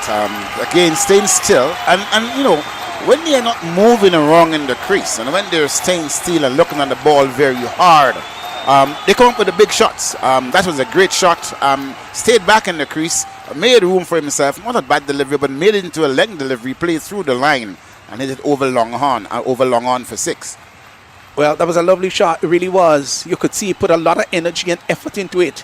So here once more is Mulder in and bowls to Hetma. Is that in the air? That's not where he really wanted it to go. The catch is going to be taken. No, he's dropped it.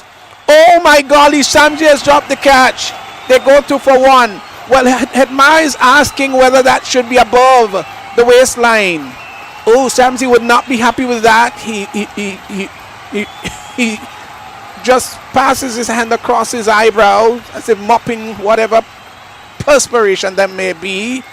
And the umpire did not give that above the waistline. We get an opportunity to see the replay here. Yeah, well, maybe the argument is that he was, Hetma was sort of dipping low. So Shamsi would not be happy with that though. A miss there. That's the second time he has missed Hetma. Mulder is in and goes to Pollard. Pollard hits that in the air. Somebody is going to get is going to take the catch, and Makram takes the catch. Oh, so Pollard goes, cut down there at long off a full toss. He didn't get the kind of height and power that he wanted, and so Pollard has to go. Cut down there at long off. He's gone for 13, and the West Indies now interestingly placed at 110 for 4. Yeah, I don't think he's moving well to Kieran Pollard. Full toss, normally he will hit that out of the ground. Didn't time it. Simple catch to the man down at long off. The game is taking another twist. This final, now we have Pollard living 13 of 15 deliveries. Didn't perform as well as he did in the previous game. So it's now left up to Hepmeyer. The big man is coming into Andre Russell. He will be joining Hepmeyer. Still need over 10 and over at this stage in the game. And right now, 2 overs, of course, can shift the balance a bit. But still, right now, it's still even Stevenson. Yes. Well, you know, I love those kinds of games. I hate one-sided games. I love to see excitement. I love intrigue. I love drama. I love twists and turns. I love unpredictability. And I think that's what makes games as a whole, not just cricket, so exciting when they've got all of those elements. So out goes Pollard. In comes another big hitter, and he's big in every sense of the word, is Andre Russell. And well, Hetma is still there. He's set now. Here's Mulder in now, and Bolster Russell gets a delivery that's outside the outside. Oh, he's got him! He's got him! He's on a hat trick, Mulder. That was outside the off stump. It was a full toss. He had to stretch for it, and he banged the ball to the point area, and the catch was taken low. So Russell goes, just a one ball he has faced, and the West Indies, they're in trouble. They need 59 more of 32 balls. We'll get an opportunity to see it on the replay that we've got here. Outside the off stump, he had to stretch for it, and the ball was traveling very low and quickly. Was it Rabada or Ngidi that took the catch? But it was a fine catch, I dare say. And Mulder is pumped up. Yeah, and the pendulum has shifted again, this time in South Africa's favor. I tell you what, because all the big hitters, they're gone. There is no Fabian Allen. Kieran Pollard has gone, and now so too is Andre Russell. So it means that Nick Puran, the 2 young stars, now are left. The responsibility now entrusted upon the 2 youngsters' shoulders. Now, are the shoulders broad enough to bring the game home for the West Indies? We will have to wait and see. However, South Africa right now, they're on top, having struck. Mulder is on a hat-trick, and Bavuma and his team, they're elated. The West Indies need something special from the 2 youngsters as this game continues. The intrigue continues, the excitement continues. South Africa, they have nose ahead a bit at this stage. Yeah, that was really wide, wasn't it, Tony? Well, it was a wide full toss. He looking to stretch one hand coming off the bat. Brilliant catch by Ngidi, however. Square on the offside, dive forward, pick it up low from the ground. Russell didn't have anything really at the shot. Stretching to plate as Mulder comes in. He's on a hat-trick, balls to Puran. Puran is in defense and plays that up on the offside to squarish cover. He's off the mark, gets his first run. He's on 1 for 5. Puran on 1. The target is 169. So Simmons went for 3, Lewis for 52, Gale 11, Pollard 13, Russell no score. As it will be Hetma will be taking strike. West Indies still need 58 of 31 balls. That's the equation. Mulder is in, balls to Hetma, who turns it out on the onside. They scamper a single, 1 more to his total. And he is gone now at the end of the over. He is now moved on to 26. So Hetmaiah is 26. Pooran is 1. These two will have to do something quite special for the West Indies if they're going to bring it home for them. It's 112 for 5, 112 for 5. Tony Dixon will give us some thoughts. And then Francis St. Hilaire is up next. Yeah, great over there from Mulder. Replacing Nokia in the South African bowling attack. And he has done excellent so far. Some 3 overs, picking up, 2 wickets, 21 runs. Excellent bowling. So he has done the job that was asked by him, by his skipper. The West Indies, they're in a bit of bother. The 2 youngsters, well, of course, the future is on their shoulders. The future, Francis, is on their shoulders. And we'll have to wait and see how much these 2 youngsters, can do if they are to bring the West Indies home to victory. Very telling over there. Shamsi bowls to Hetmaiah, who gets that off the leading edge. The batsman crossed for 1. So, very, very, very significant over there by Mulder. He could have gone for many, but he picked up 2 wickets and put in South Africa pretty much in charge. And this Shamsi over. You can see Bavuma going in for the kill, very attacking, bringing Shamsi with the 2 new batsmen in, with Pooran in, who's new, and that's the last 2 who can really do some destruction and looking to wrap it up, looking to put the West Indies further on the back foot. So Pooran and Hetmaiah, all depends on this 2, and Hetmaiah, all depends on this 2. Pooran is getting a delivery that moves away from him, deceived. Looking to hit it to the offside, but at the last minute, pulling away from the shot. I think he's low on confidence, Pooran. And the only how you can get confidence is, hitting the ball in the middle of the bat. Yes, he has not been doing that so far. Would today be his day? He's cutting, can't beat Bavuma at cover. 2 dot balls. 2 dot balls from Shamsi in a row in the 16th over. Will they play out Shamsi and attack the rest of the bowlers? Here is Shamsi, 56 more needed by the West Indies to bowl to Pooran, and Pooran is coming forward. Plays that up into the cover region, can't score. 3 dot balls, the pressure continues to build. 12.92 required per over. Thing is, they'll have to score. Singles wouldn't get it done at this juncture. They would meet the boundaries. 56 more from 26. I think it's a deliberate ploy to try to play off Shamsi. Here he is now. And Pooran is getting one that bounced and turned. He really didn't know much about it. Off the outer portion of the bat, down to back to a short fine leg region. He gets 3.5 overs. Shamsi, 15 dot balls, 11 runs, 1 wicket. That's the final. We're about to witness the final delivery from Shamsi, and Hetmaiah will be looking to ensure that he doesn't get a wicket.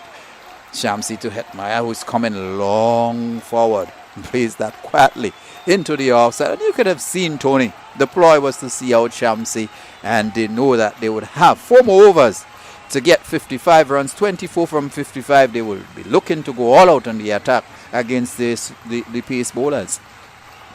Yeah, great stuff there by Shamsi. Some 4 overs, 11 runs. This is a finals. This is a match-winning performance. Not many wickets. Stemmed the flow of runs. Mulder on the other end, picking up wickets. Got 2 wickets with 2 wide full tosses. But of course, wickets are wickets. The West Indies, they're in some trouble. They would need something special from these 2, don't they? Hetmaiah and of course and Pooran, the 2 youngsters on the team, they will need something extremely special from them.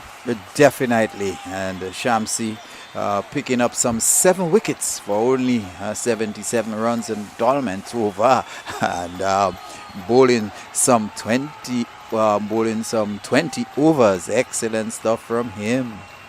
So we're back with Mulder, who would be bowling his final over, 2 for 21. And the West Indies would really be looking to turn it on here. Pooran is hitting a wide delivery up into the offside. They go through for a quick single. A bit of a fumble there by Bavuma. Yes, he's human. That's the first mistake we've seen him made all series.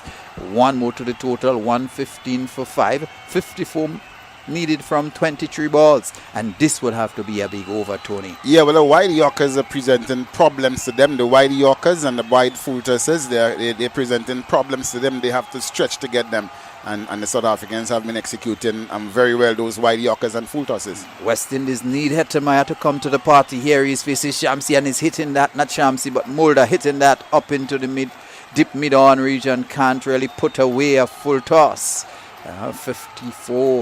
53 needed from 22, 116 for 5. Hettemeier 28 from 28, Puran 3 from 6, and the two young guns will really have to go blazing in order to bring it home for the West Indies. South Africa pretty much in charge at the moment, but we saw what happened in the previous game with Pollard and Allen. Not the same persons out there, but these two definitely have the talent. Here is Mulder in his final over to bowl to Puran, and Puran is hitting that over cover. There is runs here for him. He gets one. Can't beat Ngidi, who is well positioned. That's Rabada at the deep cover boundary. The West Indies are dealing in singles. Singles will not do it for them. Need at least 2 boundaries in this over. 52 from 21. Well, the field is well set. A number of sweepers on the boundary, both on the off and on side, and they're bowling wide full tosses, making the batsmen stretch, making it difficult for them to get under the ball and go over the top. And Mulder is executing quite well so far. 14.86 per over. Here is Mulder to Hettemeier, who is hitting that high, hard. Where's that gone? One bounce for 4. Getting that over the deep mid-wicket. Length ball outside the off stump. Able to free his hands, and he took advantage of that. 121 for 5. Hettemeier moves to 32. Yeah, well, Mulder, no, that is not the plan. Missed his length there. A short ball, asking to be hit. Slower ball, didn't get it right, and Hettemeier, he obliged. Bad delivery, short delivery, and got a boundary down to the backward square. 32 to Hettemeier, 121 for 5. Mulder to Hettemeier, and he's hitting that hard straight back past the bowler. The man from long off comes around. One more to Hettemeier. Been a bit disappointed not being able to put that away, dispatch that to the fence, Tony. So he moves to 33, 122 for 5. Big delivery coming up to Puran. Yeah, Hettemeier a little bit disappointed. It was a length delivery. Didn't time it as well as he would have liked to. But Mulder's he's holding his nerve so far very well.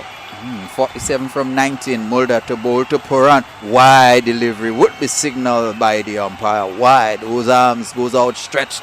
It was almost as if he's stretching the chest muscles. 123 for 5. But that's the ploy. The ploy is to bowl those wide Yorkers, those wide full tosses, and taking the range away from the batsmen, and they have been successful so far.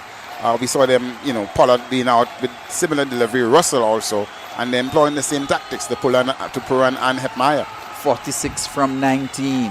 Mulder races in now to bowl to Puran, and Puran is hitting that through the offside, but can't beat. That's Ngidi down at the sweeper position. One more to the total. 124 it is for 5 at the end of 17.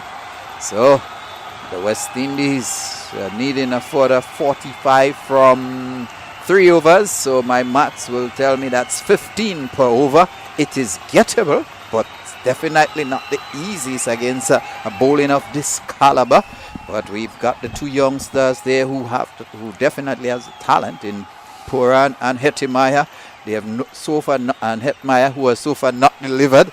But can today be the day for these two? Can they come to the party and see the West Indies over the line, Troy? You are the prophet who predicts. Yes, West Indies will get over the line. It's tough here now, but this is a critical over. You're a brave guy. This is a critical over. West Indies need to cash in here, but at the same time, Ngidi is building confidence. He has gotten the prize wicket of Evan Lewis, and definitely would want to do his team well here. Starts the 17th over to bowl to Puran, and Puran is hitting that up into the cover region. Sweeper fields. One more to Puran. The South Africans wouldn't mind the singles. That can't hurt them. What will hurt them is the ball going over the ropes. And so far, West Indies have not managed that with any great degree of during the last 2 or so overs. No consistency in terms of the boundaries. Hetmeyer waits for Ngidi to this delivery. Is hitting that in the air. Down to long on, catch taken. That's the end of Hetmeyer. Straight to the man at long on. Can't really fault him. He had to go. Didn't get enough on it to clear the fielder. He goes for 33. There is stunned silence in the crowd. 125 for 6. Yes, good catch by Muller. Well ball again by Ngidi into the pads of Hetmeyer. Didn't give him enough room. Didn't get in under it as he would like. And an easy catch down at the boundary. And Hetmeyer goes for 33. I was just about to say these two are one of the guys that are favored in their franchises as finishers and or finishers for West Indies team, and they had to find some way of finishing here good. But still hope for West Indies. Bravo, who have not been in good touch. Pooran, who's still struggling, but you never know what could happen. The stranger things have happened in cricket, and West Indies 44 of 16, still a possibility of pulling away with a victory. Well, still a possibility, but it's highly improbable at this stage. 125 for 6, 17.2. West Indies needing 44 from 16. And wily old veteran Dwayne Bravo, been this stage before, comes in. 79 matches, 1,167 runs at 23. The strike rate of 115. He would need that strike rate to be about 215 if the West Indies get anywhere close to this total. So the pressure is on. The West Indies 16.50 required per over. But Bravo is definitely a guy that has the ability. And if you have followed Bravo, he takes a little time to get going, but at the same time, he definitely can bring West Indies closer to that total. Time and deliveries is what he doesn't have. Here he's waiting for Ngidi. Drives that up into the offside. One more to the total. And we can see that the spectators, gloom and doom looks on their faces as they are not very confident that the West Indies can pull it off. This is the excitement of cricket. The incredible can happen here at St. George's Stadium. And look at it. It's going to happen. 126 for 6. Here is Ngidi to bowl to Pooran, and Pooran is hitting that over deep backward square. That's gone. That's into the normally what would be the posse stands for 6. 132 for 6. The champions had a slogan a couple years ago after winning the T20. It says, believe. I don't know how much of us would believe. South Africans are believing that their bowlers can do it. And I know that the West Indies supporters are believing that their players can do it. And it will be interesting here. Pooran have a lot to prove. They have given him the opportunity to play all 5 of this game, and he has to come forward. Here's Pooran again, hitting that straight, high, hard, that's going. Is that another 6? Yes, it is. 6 more to Pooran. 138 it is for 6. He moves up to 18, and he's seriously putting up a fight. They're dancing and jumping in the stadium. Are we going to see something spectacular? Are we going to see something extraordinary from Nicholas Pooran today? This is the game of cricket. Like I said, just wait and believe. Nicholas Pooran, he is a finisher, and hitting those 2 6 will give him confidence. He can finish. Trust me, he has the ability, and Ngidi is under pressure. Rabada is a different case and a different kettle of fishes, but this is an over they have to cash in, West Indies. Ngidi to Pooran, and Pooran is driving well through the offside. They cross for 1. Will they come back for a second? No, I don't think they will. He gets the strike, At the end of over number 18, the West Indies leading 30 more from 12 at exactly 15 or over. 139 for 6. That's the latest score at the National Stadium. Anytime is a good time for crispy fried chicken. Now with 2 convenient locations, Fairchild Street in the city and Speightstown, St. Peter. Try their snack boxes, 2 pieces, fries and a bun for only $12.99, or the loaded fries with chicken deliciousness for only $11.99. With barbecue and fried chicken, delicious burgers, the freshest salads and sides. Anytime is a good time for crispy fried chicken. Follow at Crispy Fried Chicken BDS on Instagram. This is Middle Stump on Vibes Radio, the champion station.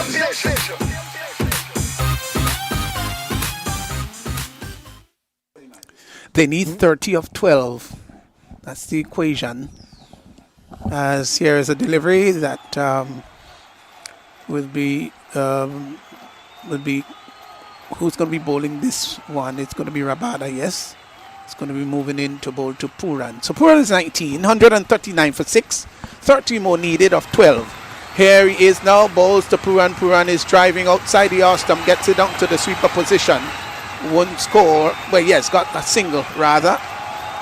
So one more to the total. Lindy down there sweeping. Cut off what would have been 4. 140 now for 6. 29 needed of 11. Bravo comes in to strike. He's 1. Just the 1 delivery he has faced so far. Rabada. None for 22. It's his analysis. West Indies need 29 from 11. In bowls, and Bravo hits that. That's going in the air. Does it have sufficient distance? The catch is going to be taken. Brilliant. Absolutely brilliant by Bavuma. That was hit in the air. He was running back and he had to take the catch over the shoulder. And he's so brilliant in the field. Took that catch. Bravo has to go. Caught by Bavuma of the bowling of Rabada. He is gone for 1. And the West Indies, they're now 140 for 7. South Africa in the ascendancy. Oh, absolutely brilliant by Bavuma. Dribbling back. Look at this. Stretched out. And he made it look so easy. And didn't self-celebrate. He knew and he knows how much, what is at stake here, because Puran is still at bat. But it was an easy catch after everything. Running backwards, not very, very easy to take a catch, Stevenson, running backwards, but he kept his eyes on it, and at the end, took a beautiful catch for his team. Yes, and had to angle his body very well, and sort of semicircular movement he made. So Hussein comes in. Well, 29 needed of 10 deliveries. Rabada comes in now to bowl to Puran. Puran is hitting that in the air. That's going where it's dropped in the keeper's hand. So he's gone. Puran. Whoa, the West Indies now. They've more than stuttered. They've faltered. Puran has just been dismissed, caught by the cock of the bowling of Rabada. That went quite a long way up in the air, and he called for the catch relatively early. So Puran goes, and the West Indies, they're more than staring down the barrel of defeat. Oh, yes. Deceived by the pace. A slower ball by Rabada. And Puran timing it.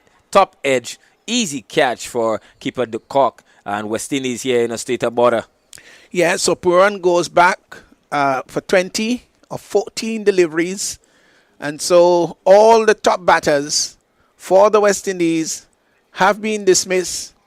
And except there be something quite extraordinary and miraculous, I think South Africa, maybe not necessarily wanting to celebrate prematurely, but I think they have every reason to have their tails up and to be in high altitude confidence that they will defeat the West Indies. Oh, yes, definitely. They're in the driver's seat. And Rabada has shown his discipline. He has shown his confidence and has delivered for his team. Skipper Bavuma bringing on his ace at the very top of the over here. Here is Rabada, Obed McCoy, who drives that down to the long off position, gets a comfortable single. He's off the mark. So these two, well, you don't expect them to do anything great and exciting, of course, Hussein and McCoy, because they're lower end batsmen. So Hussein is one. My humble apology was Hussein who took strike. McCoy gets a delivery that he squirts down to the deep cover position, gets a single. He's off the mark. He's gone to 1. Total has gone to 142. So the West Indies would have to really regroup, and they will have to go back to the dressing rooms and to the proverbial drawing board and see where they've made mistakes. And what you thought would have been not a walk in the park, an easy walk in the park, but something that they should have managed, turned out to be a difficult assignment. Big swish there by Hussein, gets a slow ball, doesn't make contact as the cock collects behind the stumps.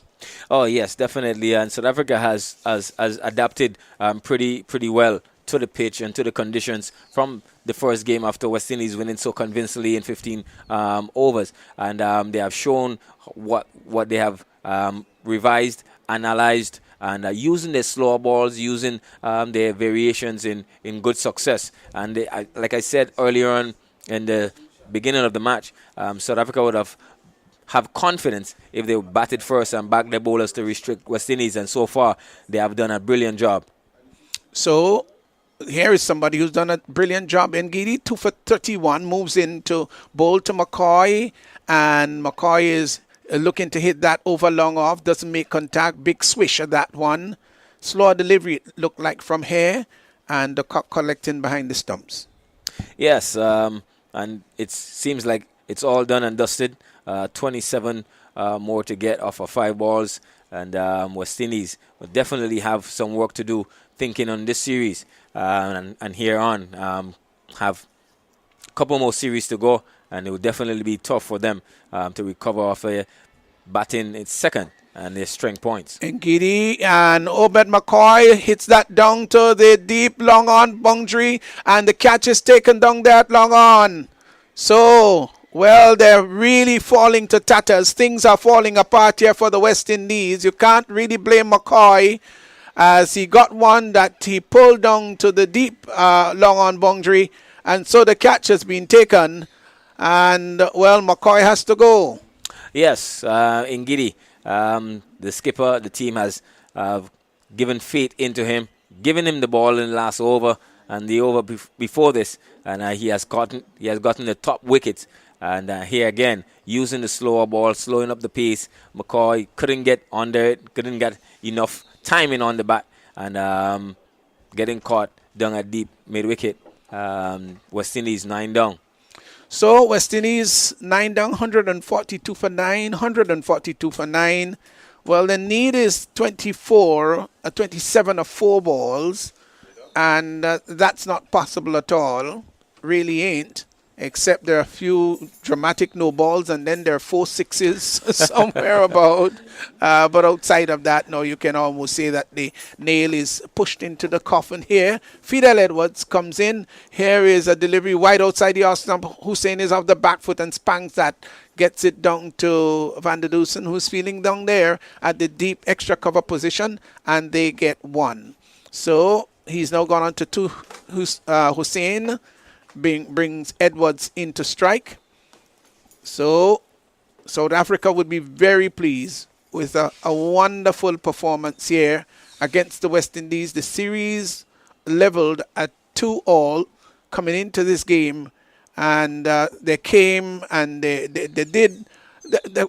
orchestrated a total of 168, which one thought was not quite enough, but they've defended stoutly. And Ngidi bowls to Edwards. Edwards gets a slow delivery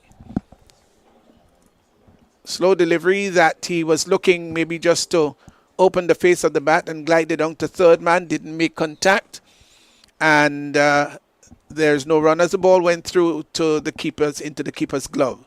So 143 for 9, 143 for 9. West Indies need 26 more, and just 2 balls to get there. I doubt they will. It's not going to happen. Here is Ngidi in. Bosa Edwards has a big swipe at that one. Doesn't make contact, and the cock collects behind the stumps.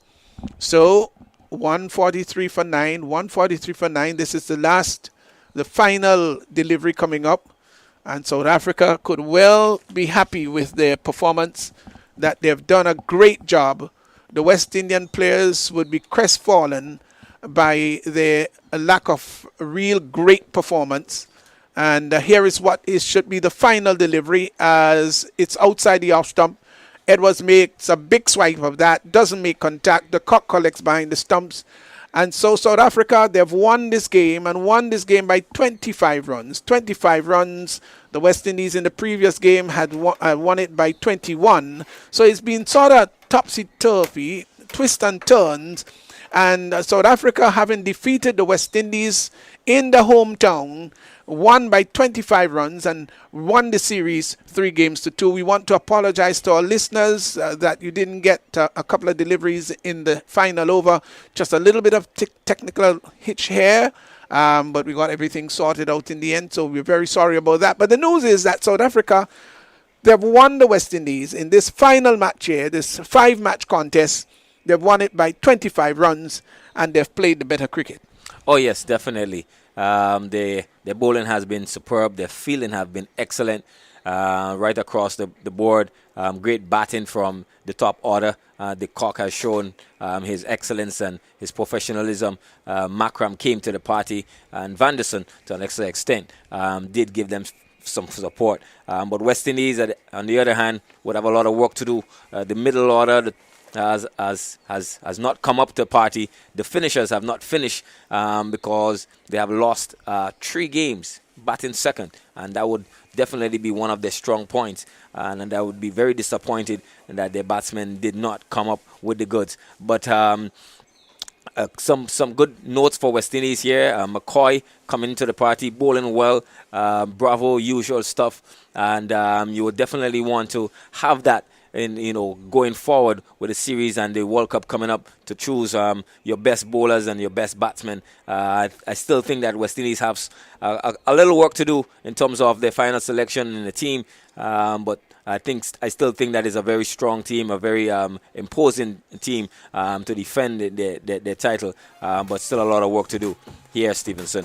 But all in all, good cricket, good entertainment. Well played to the two teams, well played to South Africa. I think their tactics, their execution at the same time was much better, and that's why they were victors. Yes, well, we should let you know that Crumb's Bakery quiz, we have several people who have answered correctly. Name the 4 2020 teams that Karen Pollard has represented, and we've got quite a few persons. Telford George coming up with correct answer. Telford George, who is living in the United States of America. So we want to congratulate you very much for that. Makiba Lambert also, we want to congratulate you. You have also done very well. Nigel Brown from St. Kitts, also coming up with correct answer. So we want to also congratulate you for that. We have a few other persons who did not necessarily submit their names, but came up with the correct answers. John Greenwich in Grenada here also, you have also come up with a correct answer. And Laura Thomas coming out from Antigua, we want to thank you so much for listening to the broadcast. Thank you so very much. You also are a winner within your own right. So and who else do we have? We have Germani Edwards coming up from Jamaica. Nigel also from Jamaica. All of you have indeed won, and we appreciate your participation in our Crumbs Bakery quiz. Well, of course, we know that Pollard has played for quite a number of teams. Let's go across there for a bit of the post-match interview. To come to the West Indies and play probably the best side in the world, and to win a series here is pretty much incredible. I'm pretty speechless, and it was my first game for the series. Yeah, you haven't had much of an opportunity with the bat, but with the ball, you were sitting on a hat-trick. You seem to have a knack for being a part of hat-trick. You were there when Keshav Maharaj got his hat-trick as well. Yeah, true. Talk us through that experience. Yeah, it was incredible. Those are two really big players, Russell and Pollard. And yeah, I was quite nervous bowling to those two guys, and Pollard kept giving me a bit of a stare down. But I think that was a bit of a turning point in the game, and we needed to take a couple of wickets. And luckily, it was my opportunity today.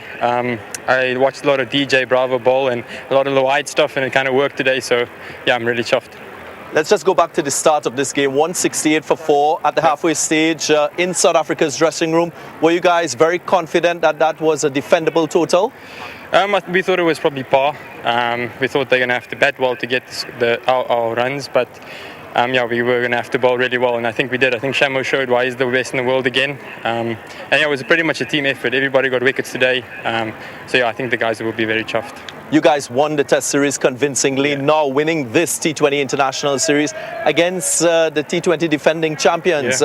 What does this mean for South Africa's cricket?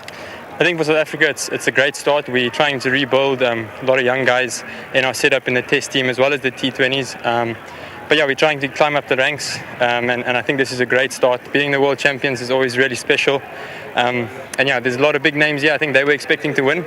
So I think for South Africa, people back home, it means a lot. Well, you're only starting out in your career. Really good to see you perform. All the very best to you. Congratulations. Thank you. That was Vian Mulder of South Africa, who had an exceptional first T20 international match, and we will get a chance to talk with a star performer for South Africa. He's a senior member of this South African team, Kagiso Rabada. Congratulations to you. Now, being without your bowling partner, Anrik Nokia, how did you start this game? What sort of mindset did you have going into this game? Yeah, Pollard hits the ball very hard. So, and like, I know Anas wanted to play the game today. He was a big loss for us. Simply because of the performances that he's put in for the team. But we have to come in with a fresh mindset, and whoever is going to come in his spot is going to have to deliver. And Vian Mulder came in and he did just that. So we want to create a culture where no matter who plays, you have to believe that you can win. Some may think that this is just another T20 international match because their focus is on that upcoming ICC T20 World Cup. Yeah. But you guys seem to have a little extra hunger when you approach this game. Could you tell us why? Well, it's mentioned before, it's all over the press, and I think it's quite obvious that we are rebuilding as a team. We're a very young team, and yeah, guys are hungry and they're passionate to want to get back to the top. And I'm glad that the people other people other than us can see that. And I think in the end, I think that's why we won. And you're a senior member of this South African side, and when you look at this tour overall, you guys convincingly won the Test Series, now winning this T20 International Series. What would you say are the standouts or takeaways for South Africa in this tour?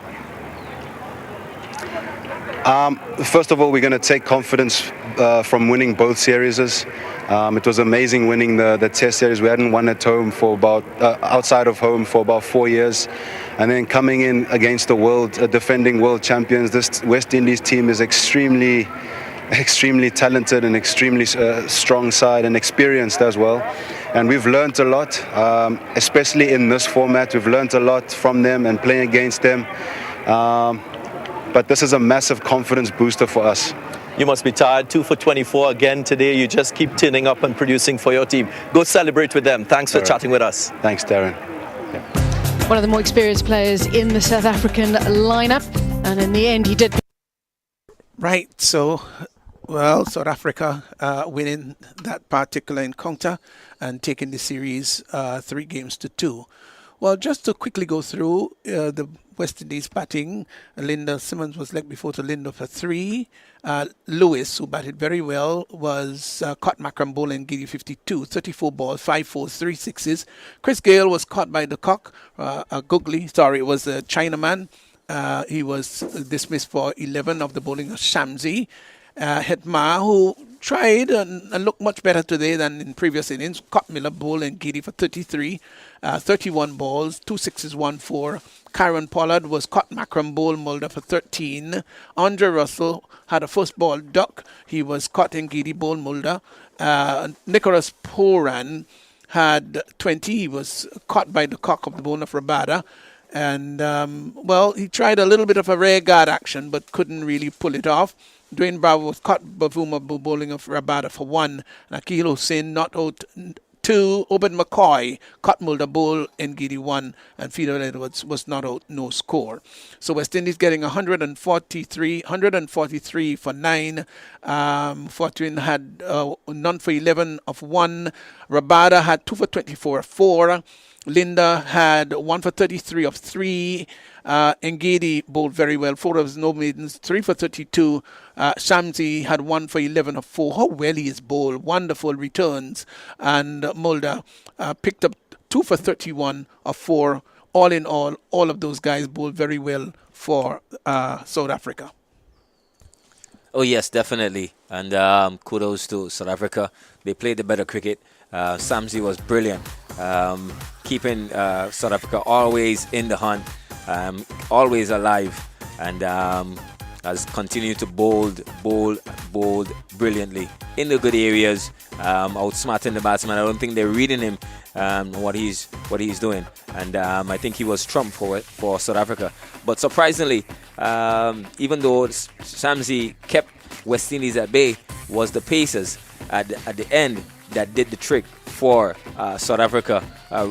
Ngidi coming back here in the final game and getting 3 for 33 in his 4, and Rabada finishing off pretty well, ending off the game where they won by 1 run, and definitely doing the work for South Africa. I think the bowlers have been brilliant. And I think West Indies will definitely have a lot of work to do coming up in the next series, and definitely have to regroup, think about what's needed to do, how they lost, and why they lost, and definitely seeing what needs to be done and getting ready for the defense of the World T20, Stevenson. All right, so just to let you know a few of the teams that, of course, Kieran Pollard represented in the Crumbs Bakery quiz: Adelaide Strikers, Barbados Trident, Dhaka Gladiators, Karachi Kings, Melbourne Renegades, Multan Sultan, Mumbai Indians, Peshawar Zalmi, Somerset, Toronto Nationals, and of course we still had Stanford Superstars, and of course West Indies too. So by and large, it has been a great international career for him. Let's go to Mike there, who is down in the middle. Let's see who he has. To announce the CG Insurance Player of the Match, and that gentleman is Aidan Markram, who is already behind the microphone. Aidan, congratulations. You look seriously determined to make a difference today. Yeah, thanks, Hazy. I think naturally we always want to score runs and make a difference. Fortunately today it went well. We've had some really good batters meetings back at the hotel just after each game, just sort of seeing where we can be better, and I think today, for majority of the innings as a batting unit, we were good. 128 stand with Quinton Okoth, who's had a wonderful time on this trip. But you guys seem to dovetail beautifully together and a very good understanding in the middle. Why? Yeah, I think a lot of it has to be, a lot of credit has to go to Quinny. He's played a lot of T20 cricket now, and he knows pretty much how to go about an innings on any conditions that are presented to him. So he was sort of guiding me through it, to be honest. He's spent a lot of time out on these wickets in the series and knows what's required to score runs and get a target on the board. So yeah, a lot of credit has to go to him. I think he had a great series on quite a tough wicket. I think we need to just talk about his series. Of course, he was man of the series in the Test series in St. Lucia. And in this T20 series, 255 runs at a strike rate of 142. I mean, considering what he's been through, and I guess he would have been disappointed about his form coming into the series, just remarkable. It is. I think he's a special player, as pretty much the whole world knows. And it was always a matter of time till he came right. I don't think you can keep such a good player down for that long. I think quietly he was also very determined to do well for the team. Obviously, like you mentioned, he came in with a few unnecessary things on his shoulders, and I think the way he's responded to that has been brilliant, and ultimately for the team he's done a great job for us. Another thing which was really good in this series was the fielding from South Africa. The test matches, we've talked about that as well, and you were part of that slips cordon, which was so important. But also the catching and the ground fielding in this series. You took 2 very good catches today, crucial catches on the boundary, key players you got out. A lot of hard work's been done behind the scenes on that aspect. It has, yes. Credit to the fielding coach, obviously straight off the cuff. He's put us through our yards. It's not always an easy thing to get done. But it needs to get done, and I think the attitudes of the players and the buy-in of the players towards Justin Antong as the fielding coach has been a great thing to see. I think it's shown in the games, it's shown in how we fielded, and Justin's going to be the guy that keeps raising the bar in terms of standards, so it's going to be exciting going forward. Aidan, congratulations to the team. Congratulations, of course, to yourself today. Player of the match. Well done. Thanks, Hazy. Thanks. Aidan Markram, certainly someone you want in your change room, I think, both behind the scenes and also when he's out in the middle. He's a wonderful player, and he was striking the ball very crisply today, which is terrific to see from a South African perspective. Righto, Kyron, thanks for joining me. I guess you're disappointed, and I guess at the halfway mark, you would have fancied your chances today. Yeah, of course. That 160 or total throughout the series, seems like a winning total. Both teams trying to chase it down. We had 3 opportunities to try to chase 160, and we couldn't get over the line. I think the most disappointing thing is that we keep making the same mistakes over and over and over, and that's the definition of insanity. And the hamstring, I mean, I know you're not going to say that had anything to do with the result. I know you well enough to know you're not going to blame that, but it didn't help things. Obviously not. It is what it is, trying to go for a quick single, sniper up in the hills there, caught me straight on my left leg. But, having said that, I thought, we set up the game, pretty well at the 14 over mark, needed 67 and 40 deliveries with guys in the shed. More often than not, you win games like that on a pitch like this, knowing fully well that one of their main bowlers didn't play, which is Norke, who has been doing fantastic for them. So again, that's the disappointing factor, that guys didn't take the opportunity this time to show that we actually learned from what transpired throughout the entire series. So we'll have some introspection. To-do guys need to look at themselves and what they have to offer for us. And this series was a good eye opener to show that yes, cricket doesn't play on paper. And what about the positives as far as you're concerned? First of all, one of the positives, well played to South Africa, well played to Quinton. I think he was, fantastic, for them throughout the entire series. And the way how they came out, after that first game, you saw the determination and the change, the momentum, of the series. So that's a positive for them. So well done, to them. On our side, obviously, the young bowlers, McCoy, bowling well throughout the entire series. That sort of consistency. Sinclair in a couple of games, that he played, Brav, coming time and time again in all 5 games. I think was fantastic. The disappointing factor, as I said, is our batting unit. That 2 series in a row, we weren't able, to look like, we would have learned, much from what has transpired. So, as I said, it is what it is. It's good that we can have these sort of outings, and hopefully we can regroup, because in about 5 or 6 days' time we have the Australians in the Caribbean. So not much time. But at the end of the day, someone has to win, someone has to lose, and South Africa were definitely better than us throughout the entire series. And just finally, we're not too far away from that World Cup, T20 World Cup getting underway. How much is your squad, in your mind, firming? It's there and thereabouts. Obviously, yes, there's some areas, to be filled. There's a couple of guys who we might have to look at, by force because of what has transpired.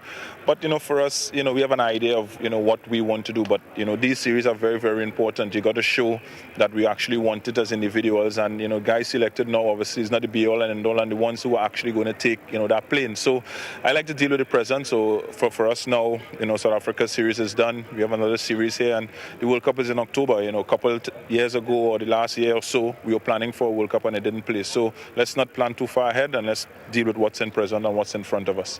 It's a pleasure to see your team play. It's a pleasure to see you play, and of course the guys that you've played with for a long time play. And thanks for your time. Thank you very much. Thank you, Kyron. Kyron Pollard, disappointed obviously with the result, and disappointed with the mistakes that are being made at the moment by his team. Now it's time for me to announce the CG Insurance Play of the Series. And there were a couple of guys in the running. It's selected by the coaches, by the way, as Quinton de Kock was in the running, but the guy who pipped him was Tabraiz Shamsi. Shams, congratulations, well done. That's a terrific award. You thoroughly deserved it. Thanks, AZ. Thanks a lot. I know that leading into the series, you were always going to be key on this sort of surface in Grenada. There wasn't a great deal of data about the surface. But when you're up against these power hitters from the Caribbean, a spinner who can bowl very nicely against these guys is going to trouble them and I guess present opportunities. How much work did you do behind the scenes prior to the series, and what did you do?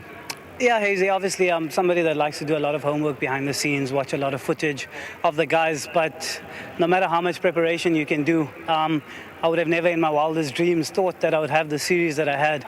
But, full credit goes to the whole bowling unit, the guys that have bowled alongside me. Everyone's done an exceptional job, and that's the reason we've won the series. Well, I'm just going to pull you back a little bit because one of the big reasons is 20 overs, 7 wickets at 11 apiece at an economy rate of 4 runs per over. I mean, that's extraordinary. And I guess it could have been 12 wickets. It could have been 8 wickets, couldn't it? Yeah, there's a running joke in the team. The safest place to hit the ball when I'm bowling is back at me. And, it was proven again today. But, yeah, like I said, it's something that you can't plan to go this well. All you can do is do your work behind the scenes and hope for the best, especially against guys like these. After the first game that we played, nobody really gave us a chance. People were calling for 5-0 and stuff like that. And I always maintain that the squad that we have, yes, we are very inexperienced on the international scene, but it doesn't mean that there's a lack of skill. So, yeah, the team's played really well. And, to beat a team like West Indies, who are possibly one of the favourites for the T20 World Cup, to win 3-2 in their home ground, that just shows something about the team. Why did you and George Linder bowl so effectively together? Sure, I don't know. I think it's just about being strong, against the power of the West Indian batsmen. You've got to be prepared to get hit for a few sixes. And I think if you can just focus on the areas that you have to bowl, there'll be opportunities. Thankfully, it worked out for us. And, Georgie's also been putting in a lot of work. We've been here from the beginning of the tour with the test series and stuff. So we got a little bit of extra work behind the scenes while the guys were busy with the test series. So I think, full credit to him as well. He's been working really hard. As of the rest of the guys, as we've seen, I think our best bowling performance was now in the final game. And that's what you get from experience. The guys have learned as they've gone along, and you've seen the results today. Tabray's reinforcing that #1 T20 bowling ranking. Congratulations, and man of the series, well done. Thank you. Thanks. Terrific stuff, Tabray Shamsi. Okay, now if I can have a chat to the winning skipper, who also has the CG Insurance T20 Series trophy with him. He's probably smiling as well. Temba, you have got to be absolutely delighted with this trophy. Yeah, very delighted. I think it's been an incredible effort from the boys. It's been a hard fought out cricket there for us. We were put under pressure from day one, from the first game, and I think we got to commend ourselves in our ability to bounce back. I think the West Indian side again, they've cemented themselves as the favourites for the world champions. So I think come the World Cup, it should be a lovely one to watch. So what sort of feeling does this do to your squad, to your change room, winning this trophy, winning this series? Yeah, I think it can only boost our confidence. Like I said, as a team, we haven't won much series away from home. I mean, it started with the test, and we knew as the T20 boys we had to kind of follow it up, and we were happy to do that. And obviously, looking forward, looking at the big World Cup, that gives us some confidence again. But also believe that, we are able to adapt to whatever conditions are upon us. And what about the reinforcing of the World Cup, the World T20 plans in your mind? Are things gelling together now? I believe things are gelling. Like I said, this was a hard-fought series. We were put under pressure from a skill point of view. So, we knew every day we had to come through with our best skill. Opportunities were given to guys, and I think certain guys have really put their hands up, and I'm sure the management as well are quite confident in certain guys executing certain roles. So I think a big stride forward for us, and I guess it's just a matter of keep winning those little moments. And finally, how much of you and the squad enjoyed your trip to the Caribbean? They really did enjoy it. The Caribbean trip is one that the guys have been talking about. We're quite disappointed last year when it was called off. But yeah, we really enjoyed it. Pity about COVID and all the restrictions. We weren't really able to explore the island and the people and everything about it. But it's been a great experience. I'm sure the younger guys will be looking forward to coming back for another tour. Skipper, congratulations. Well done. And you can now go and join your teammates and take that trophy with you. Thank you. So, of course, South Africa, 168 for 4, of their 20. West Indies couldn't get there. They fell short by 25 runs, 143 for 9. Well, you know, it was such a great privilege to bring you the broadcast, and we were happy to do all 5 matches, and the weather held up quite nicely. And though yesterday it looked as though it was going to be dismal, today was bright and sunny and quite glorious. South Africa would obviously go back having accomplished a feat that probably many people did not expect them to accomplish. We were proud and happy to bring you the broadcast, and whenever we get the opportunity to do that again, we'll be right there to do that for you. On behalf of the entire commentary team here at St. George's, and also our producer and our technical personality, Stevenson Worm, bidding you good night. You've just heard commentaries on the West Indies South Africa series, a production of Vibes Radio, the champion station. Join us again for more on Middle Stop.